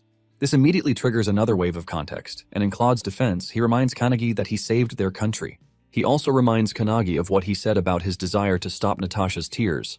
The people start celebrating, since they are in favor of what Claude said. However, Natasha urges them to calm down, reminding them that she and Kanagi don't have the time to think about this. Kanagi also adds that they have to protect Earth from the clusters, which is why they have to go. Natasha agrees with him, assuring him that she is going to do her best to rebuild Owlette. Claude asks the two if they know just how hard it is about to be, and the two assure him that they are prepared. As they step into the teleportation point to leave, the people send them off with bright faces and a thankful heart. Soon afterward, the squad arrives at the mausoleum of the founders, and Iryu celebrates that they are finally back home. Sokka cannot believe this dude because he was begging to stay back on Owlette for another week. Akane is glad that everything has finally come to an end, and Kanagi reveals that he would like to visit Owlette again when everything calms down. Hanada reminds him that they can always visit Aulette when they want. Just then, Kanagi remembers what Natasha said about family, and he tells the group that he would like to visit his mother. The group is surprised to hear this, and Midori lets them know that Kanagi's house is nearby. Midori tells Kanagi that he can leave, assuring him that he is going to handle the reports. Kanagi is glad to hear this, and he mentions that he is going to talk to Rui. Kanagi then runs off with excitement, hoping to see a bright smile on her mother's face once he gets back home. Unknown to him, the second-rank cluster, Ella, who wanted to come to Earth to check her prophecy, has somehow found Kanagi, and she is already edging to fight him. 2 minutes after their arrival on Earth, Kanagi gets a call from Rui, scolding him for not telling him that they are back. He mentioned that he only went to check the mausoleum because it was so bright, but by the time he got there, there was no one there. He lets Kanagi know just how worried he is, and Kanagi tells him that he was planning on doing his report, but he had to visit his family. The moment Kanagi hears this, it reminds him of his late father, and he finally agrees to meet later, as he is fairly certain his mom has been lonely. Moments later, Kanagi arrives at his house, and his mother is shocked and glad to see him. Without wasting time, his mother has collected his clothes to wash and even entered the kitchen to prepare a meal for him. She tells Kanagi that he should have at least given her a call when he was coming because she would have prepared a meal for him. Kanagi apologizes for this, telling his mother that his mission was nearby and he decided to just visit. Kanagi is about to let out the secret that Midori is still alive, but manages to caution himself at the last minute, telling his mother that he got permission from his leader. It is pretty obvious that the world believes Midori is dead, and Kanagi is not about to change the narrative for his mother. Toki tells Kanagi that he would like to show their gratitude to his mother by cooking for her, and Kanagi offers to help his mother in the kitchen. His mother disregards the offer, assuring Kanagi that she can manage by herself because she doesn't remember Kanagi knowing how to cook. While waiting for his mother to finish cooking, Kanagi realizes that time goes by really fast because it feels just like yesterday when Midori showed up at his house to recruit him to the anti-prophecy agency. Moments later, his mother finishes preparing his food, and he thanks the woman for it. He takes some of the dish, and with a bright smile on his face, he finally gets back the taste of his mother's soup. He realizes that his mind is always filled with missions or incidents, but at the moment, he feels so relieved. While eating, his mother continues staring at him because it feels so nice to see him in person, even though she has been receiving news about him. His mother then mentions what she notices about him, saying he looks really well, while also asking if his work is going well. Kanagi confirms this, saying he might not be able to go into details because it is top secret, but he has been quite busy. He lets his mother know that he has made a lot of friends, and even if it's not as beautiful as he thought, because there are many challenges, he is glad that he became a hunter. His mother is happy to hear this, and she talks about the money she sends him every month. Kanagi quickly asks her if the money is not enough, but the woman replies, saying the money is too much. With shock written all over her face, she tells Kanagi that the amount feels like his annual paycheck, while asking Kanagi if he even spends any of it on himself. Kanagi then tells his mother that the money he is sending her is just half of his salary because he obviously doesn't have the time to spend money. His mother freaks out in shock when she learns that her son makes her annual income in just a month. She finally confirms the fact that hunters are really amazing, and Kanagi tells her that hunters face many dangerous situations. After he is done eating, Kanagi stands up to leave, telling his mother that he has an appointment with Rui at the mausoleum. Before leaving, Kanagi's mother asks him what he wants for dinner, and he replies that he wants tonkatsu. Deep down, his mother is surprised that he is leaving for the mausoleum immediately after his meal, which is something he used to do during his summer vacation in elementary school. On Kanagi's way to the mausoleum, Keiji notices the change in Hazama's expression, and he asks him what the problem is. He replies that he is envious of Kanagi because his timeline is just like his. Hazama then asks Keiji if he doesn't miss his home, and he confesses that he does, revealing that he was summoned when he was doing his part-time job. Just then, Hazama mentions the fact that he hasn't seen Hinoki, and Mel's tells them that Hinoki is currently inside the rift. Hazama hears this and freaks out because he doesn't expect anyone in their right mind to enter the rift. Mel's reminds Hazama that they are already dead, and she believes that training in the rift can sharpen one's mind. Mel's lets them know that it is imperative that they prepare for their final battle. Meanwhile, Hinoki has gone to challenge the dudes in the rift. The dudes are happy to have him back because it's been a while since he visited. Hinoki lets them know that the clusters have gotten stronger, so he can't sit around, which is why he needs to refine his mind to the best. The leader of the Rift guys, Melville, who is the founder of Monster Slayers, laughs out loud before welcoming Hinoki to the lost world of carnage. Moments later, Kanagi arrives at the mausoleum, and Rui wastes no time asking Kanagi to tell him what happened in Aulette. He also wants to know if Kanagi wants any advice, and Kanagi immediately asks him if he knows the founder of the Wanderers. Rui is shocked by the question, and Kanagi lets him know that they need to find the founder of Wanderer to obtain a certain skill that will help them defeat the clusters. At the same time, in the remains of the Rank 1 prophecy, Snowball Earth, The area remains peaceful under the supervision of the Anti-Prophecy Agency. One of the agents there, Kasha, tells his colleague Ray that he has noticed the drop in temperature. Suddenly, Ela appears on the scene, and Kasha demands to know who she is while telling her that normal people are not allowed on site, so she has to leave. Ella laughs out loud when she hears the dude refer to her as a normal person. She unleashes a massive aura from her body to show them that she is not a normal person, as they think, and she proceeds to attack them with the aim of killing them. She hurls a powerful dark blast at them, and Kasha frantically taps the emergency button on her collar, hoping that someone would show up to save them. Just as they are about to be wiped out, they are saved by Midori's turbulence, and Midori appears in the sky, asking Ella who she is. The only reply Ella gives is the fact that she is a second-rank husk. Meanwhile, at the library of the Mausoleum of the Founder, Rui has brought out every book he knows that might contain what Kanagi is looking for. However, he is still doubtful of the fact that there is a founder of the Wanderer. He lets Kanagi know that there is also no book in the library that has anything to do with the said founder. Kanagi doesn't want to argue because he is pretty sure that the founder exists, because Natasha mentioned that he was the one who taught her about Sparklight. Kanagi tells Rui that they might finally have a chance against the clusters if they know more about this founder. Just then, Skirnir calls Kanagi's attention, and Kanagi is shocked that the loner is reaching out to him. Skirnir then tells Kanagi to immediately reach out to his friends, saying he is getting some weird feedback from Midori's crest since they share the same crest. Kanagi is shocked to hear this, and Skirnir hasn't finished talking to him when he gets a call from the rest of the squad, telling him that they are on their way to the mausoleum already. Kanagi runs out and meets up with his squad, who showed up in a car that appeared out of nowhere. Akane screams at Kanagi, telling him to hop in because Midori is in danger. 5 minutes earlier, Akane and the others got the news that Midori is missing, leaving them to start asking where he is. Sokka is the one able to figure out where Midori is, and this is thanks to the fact that he placed a marker there, including several other locations. Since he has a marker there, he lets them know that he can teleport there immediately, and he believes that Midori most likely received a distress signal from the agents stationed on site. Sokka lets them know that something ominous is going down on the mountain again. Just as he predicted, Midori is having a really tough time against Ella. He is badly wounded already, while Ella is busy toying with him.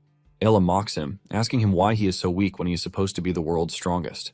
While they are safely tucked away in Midori's turbulence, Kasha and Ray apologize to Midori, telling him that they never expected the enemy to be as strong as she is. Even though he is badly wounded, Midori tells the two that it is not their fault, while assuring them that he is not going to let any of them die. Basically, Midori is currently being held back by two things, and the first is the psychological trauma that he is facing after mass murdering people.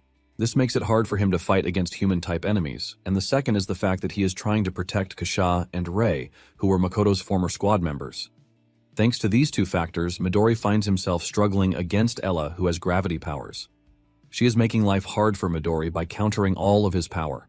From everything Midori has seen, he realizes that Ella is close to Mel's level. He almost gets crushed, but manages to escape, and the crater left behind from Ella's attack shows just how powerful a second rank is.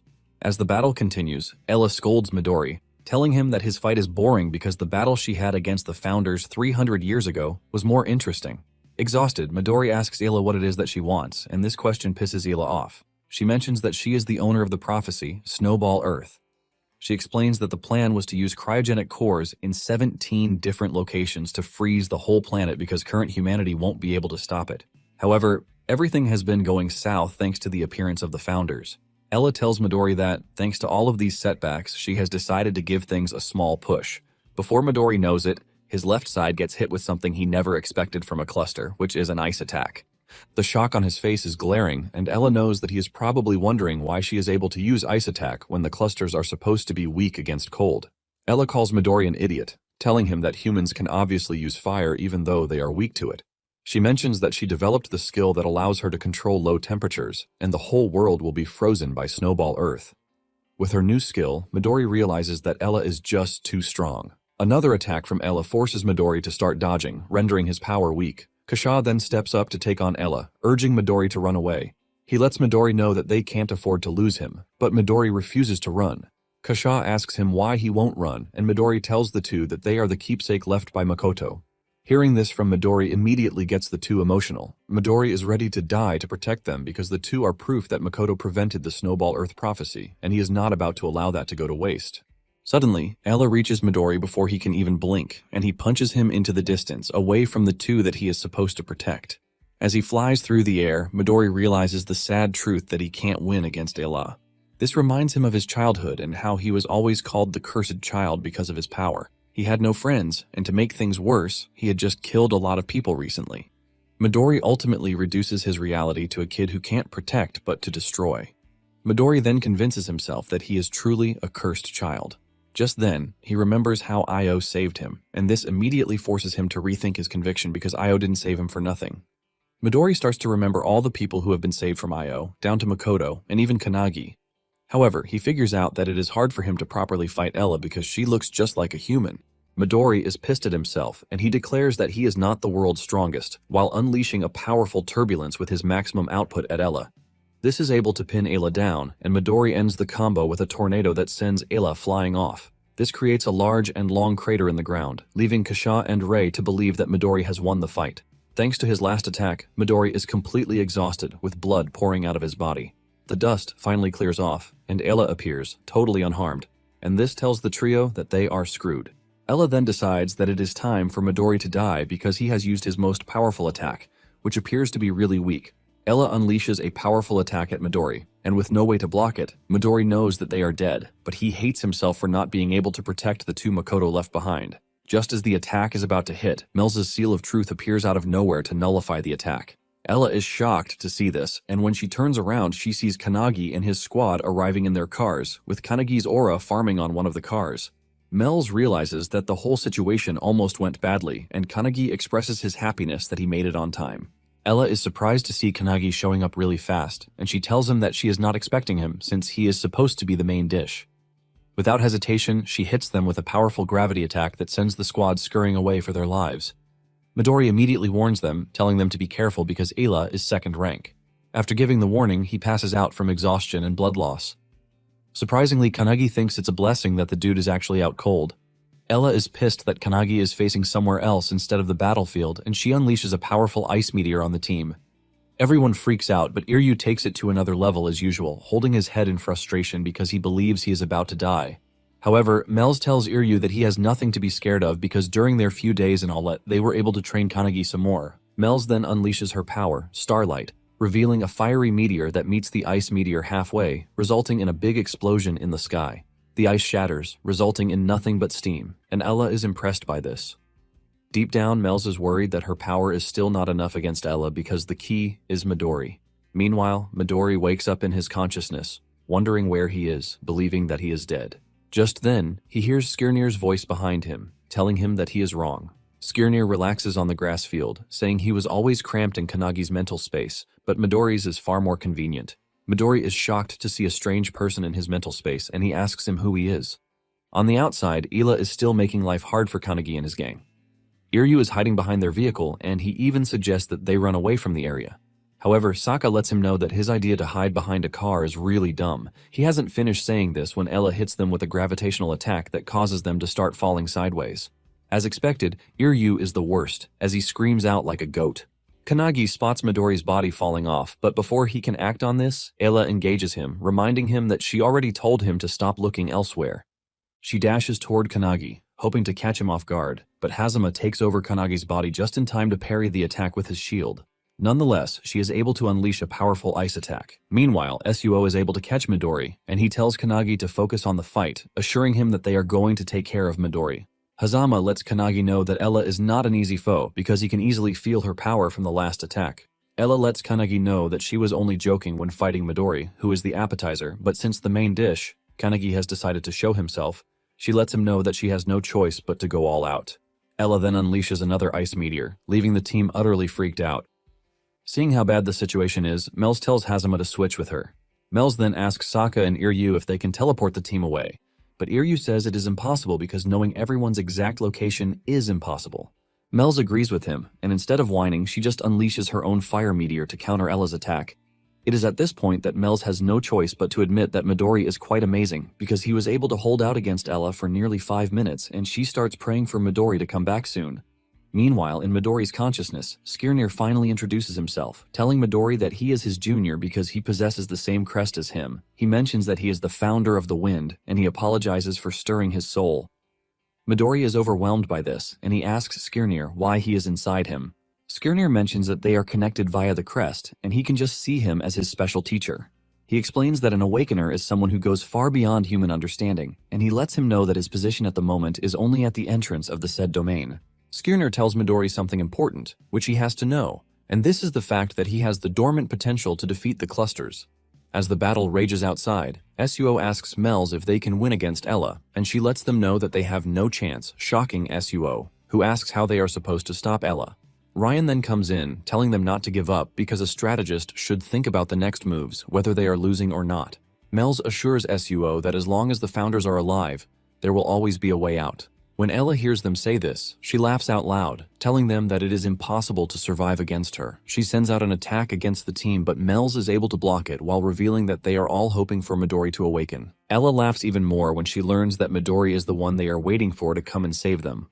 She increases the output of her power while asking the team what they plan to do when Midori finally wakes up, and Mels confidently replies that they are going to defeat her. In Midori's mental space, he doesn't want to believe that he actually has the power to overpower Ella, but Skirnir lets him know that he is the only one who can do it. He tells him that even if he enters his soul, he won't be able to use him like Kanagi, which means he will be the only one fighting.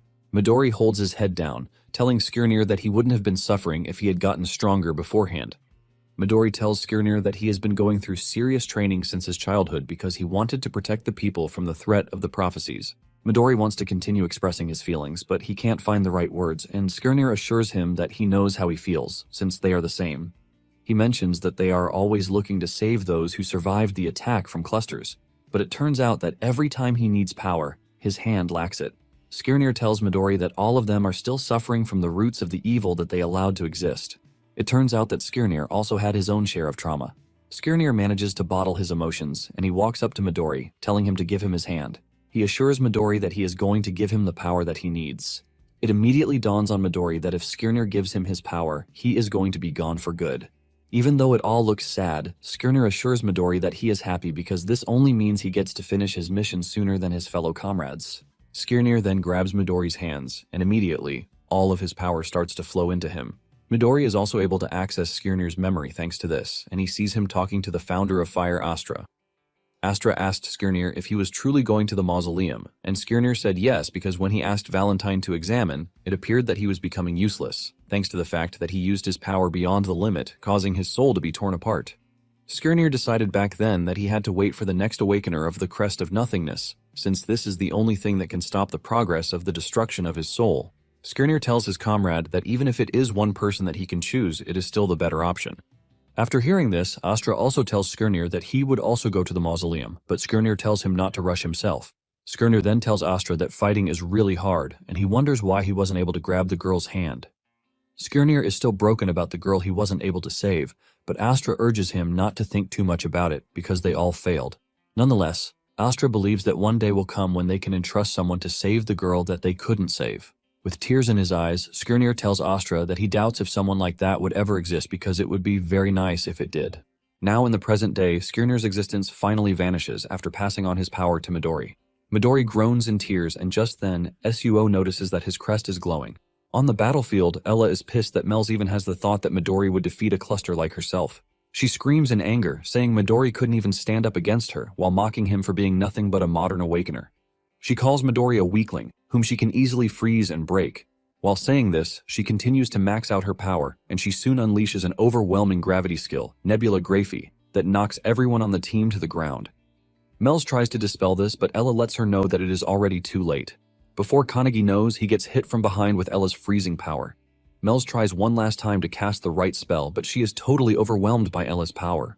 As Kanagi slowly gets frozen, Mels realizes that Skirnir might not have made it in time, which is why they are about to lose. With everyone now under her thumb, Ella releases a massive gravity attack, aiming to finish them off, but she suddenly realizes that she's missing a major part of her body from an unknown attack. By the time she realizes what is happening, she understands that she is being attacked by a small but powerful ball of wind, which is tearing her body apart. In no time, she gets caught in a massive windstorm that starts to throw her around, ultimately rendering her spell ineffective. Ella watches in horror as Midori appears in front of her, unleashing several wing blows to her body, which sends her crashing into the ground.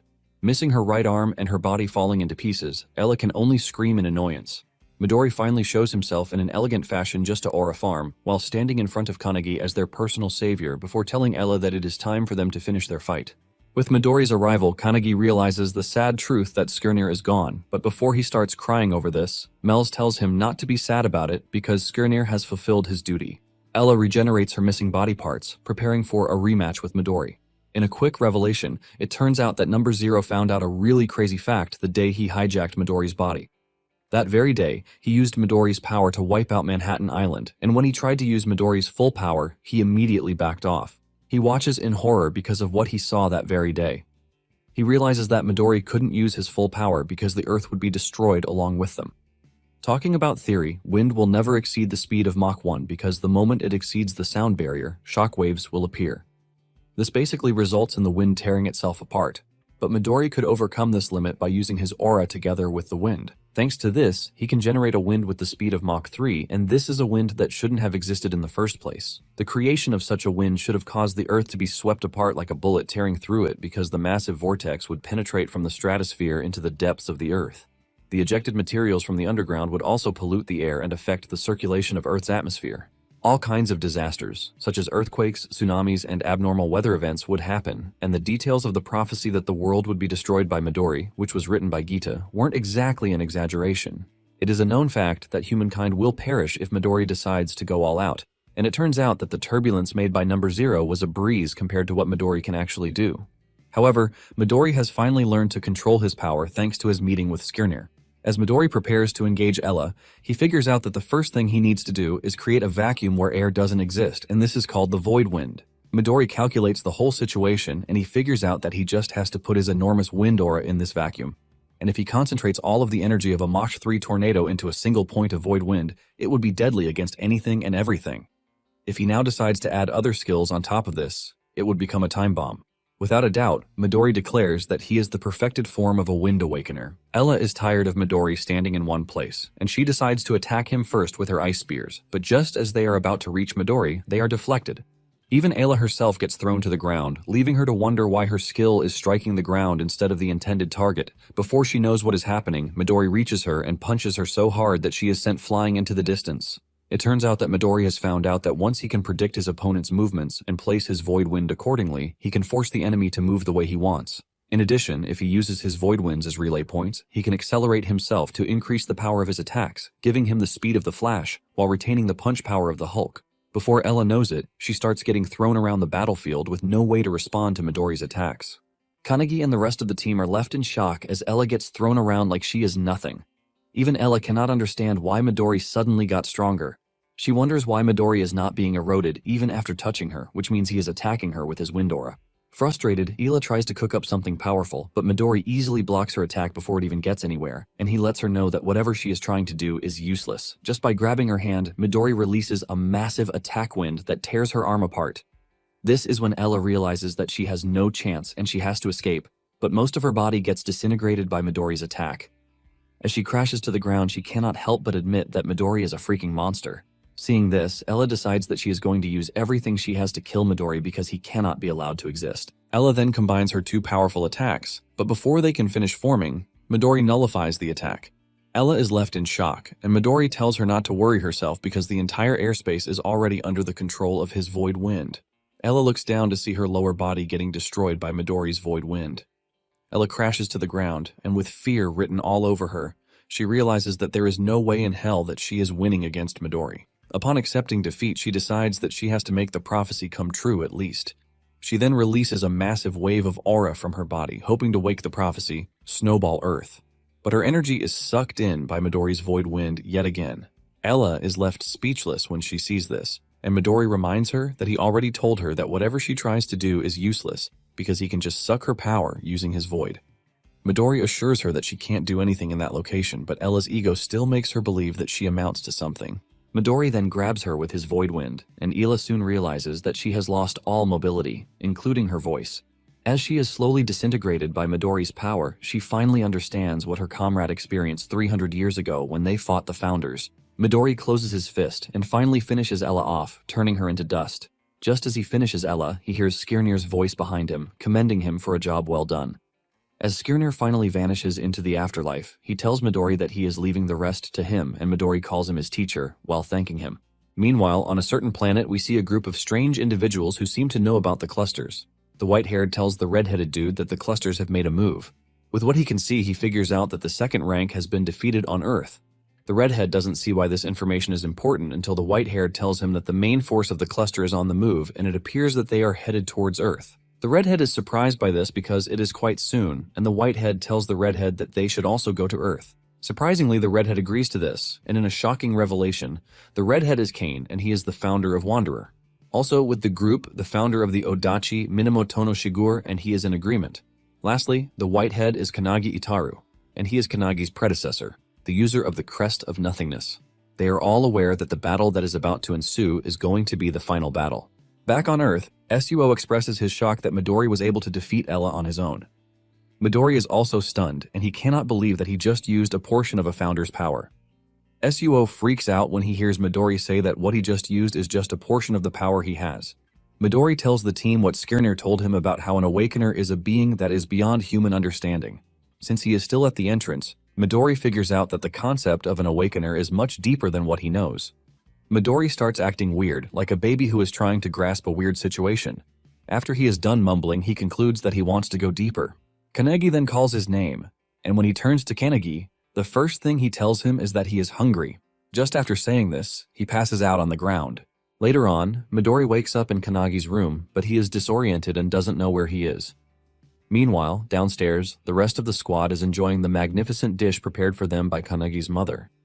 Iryu is the first to tell the woman that he wants more because the food is just too delicious. Even though Saka is swallowing the dish like his life depends on it, he still tries to correct Iryu, telling him to have some shame. Rui is also present, and he admits that it's been a long time since he ate the woman's delicious food. Everyone present in the room has something nice to say about the woman's delicious food. The woman berates Kanagi for telling her ahead of time that his friends would be coming over because she can't keep up with cooking. Not ready to lose their delicious dish, Iryu and Saka offer to go get whatever the woman needs to make a delicious dish.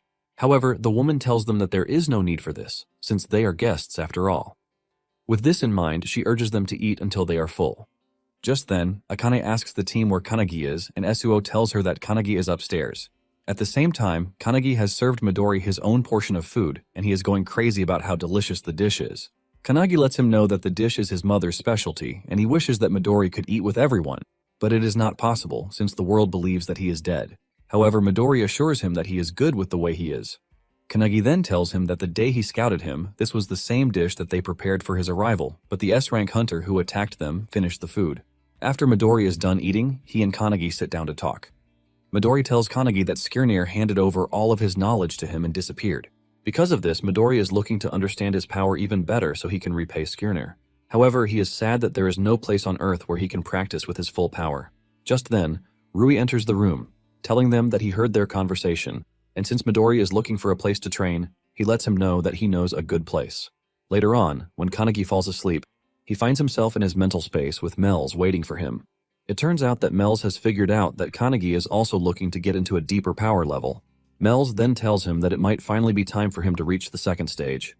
Mel's looks into the sky while telling him that Hinoki has already gone into the rift to train. Kanagi looks up to see an island flowing in the sky. On this island is the founder of the divine beast, Byakko. The founder of Dominion, Valerian Rex, is also there, and he is excited about the fact that Kanagi is finally ready to come up to them to train. However, Rex lets Kanagi know that he is not going to show him mercy during his training session. Rex asks the founders if they trained Kanagi well, but Mel's lets him know that the rest is up to him because they have done their part. Kanagi, on the other hand, is still confused as he doesn't know what they mean by the second stage. Suddenly, he is grabbed by an invincible hand that starts lifting him toward the mysterious island. Mel's lets him know that from that night forward, he will be training on that island. She mentions that what they have taught him so far are merely skills that enhance human capabilities, but those who are on the island are on a different level compared to them. Since they need their power, Mel's tells Kanagi that from that moment forward, they will be entering the domain of founders. Kanagi screams out in shock, asking what Mel's and the others would be doing at that time, and Mel's replies that they also need to sharpen their own soul. Kanagi is utterly confused by all of these, as he doesn't understand what it means to sharpen his own soul. He hears a strange voice, and from the voice, he easily deduces that the person talking is Rex. Rex is surprised that Kanagi knows him, and Kanagi tells him that he has read the Book of the Founders so many times that the book has almost worn out. From everything he knows, he's found out that the only person who can use this skill is the founder of Dominion, Valerian Rex. Rex is impressed that he is correct, and he drags him closer with his invincible hand.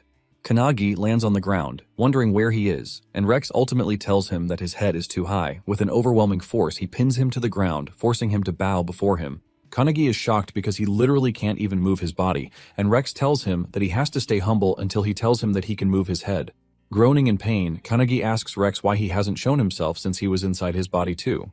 Rex then tells Kanagi that he is just a vessel, and he believes that it would be nice if he could learn from humans like himself. Rex explains that the crest of nothingness that he owns is connected to the planet's past and future, which makes it a great potential. He mentions that the Earth is gathering all of its strongest beings from all timelines into a single one to counter the malice that is consuming the universe. He adds that the person Kanagi knows as Melstius Silentius was the first ancient king, but he and his folks have existed long before that.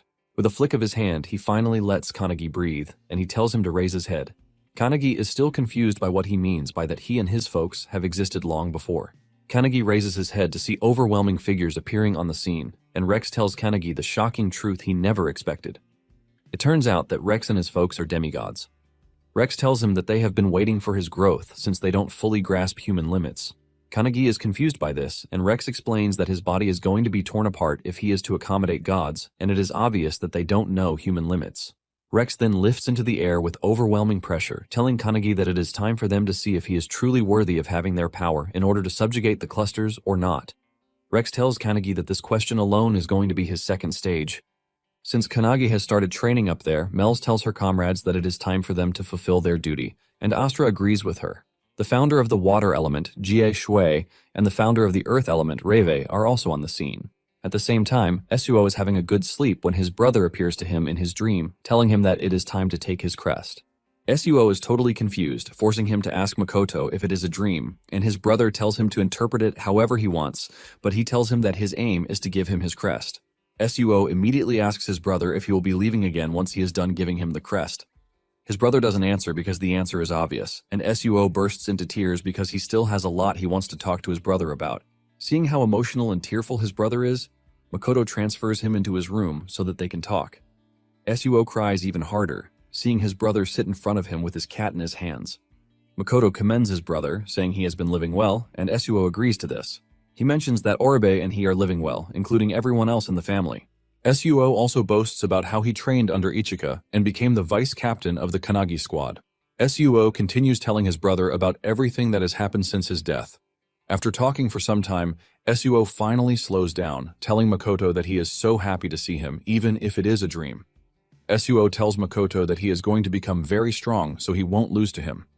With a confident voice, Suo tells Makoto that he shouldn't worry about him. Makoto assures him that he knows this. And just then, Makoto touches Suo's crest with his own, and a warm feeling of energy passes into Suo's body. Makoto then tells Suo something important in an inaudible dialogue, and moments later, Makoto leaves again. Suo screams out, telling his brother not to leave, and he soon wakes up to reality. He checks out his crest to see that it now has a different form, which looks even more fierce than the previous crest. The next morning, Kanagi finds it hard to eat well, telling the team that his training over the night was hellish. Seeing how dull the mood is, Suo takes it upon himself to lighten up the mood, and he immediately compliments Kanagi's mother for the exceptional dish. After they are done eating, the squad prepares to leave, and they all thank the woman for her kind hospitality. Kanagi also lets his mother know that the food was nice and delicious, and the woman smiles, saying she is glad that it was worth the stress. She even tells Kanagi to invite his friends again next time because they are all nice people. The woman then says her farewell to her son, whom she is only going to see again in the new year. Kanagi rushes off with excitement, telling his mother to prepare a nice dish for him by then. Kanagi then reaches out to Rui, asking him if Midori is with him. Rui confirms this, and Kanagi lets him know that he will be by his side very soon. On their way, Akane mentions the difference in Suo's crest, and he lets them know that it was his brother who gave it to him. With the new power that has been given to him, Suo says he has to meet with Ichika. Later on, Kanagi meets with Midori in the vast space where he is currently training. Kanagi talks about how big the whole planet is, and Midori tells him that they have Rui to thank for this. It turns out that it was Rui who told them about this inhabitable planet that the portal can also get them to. With this planet in hand, he lets them know that Midori can train to his heart's content. Apparently, the planet was initially used as a training ground for the founders, too. Midori tells Kanagi that he is going to return to the agency after he is done with his training, but he urges Midori to be his training partner. Kanagi is shocked when he hears this, and Midori reminds him that he is currently the second strongest after him, and since he wants to test a lot of stuff, Kanagi is the perfect sparring partner. Midori teases him, telling him that he is going to do his best not to break him. Kanagi then throws away every element of fear, telling Midori that he accepts his request, and with a determined voice, Kanagi declares the practice open. Meanwhile, a team of clusters is on its way to Earth, and the captain urges his members to get some rest because they still have a long way to go before they get to Earth. He tells them that they have to activate the 5 different super rank prophecies individually until their main force arrives.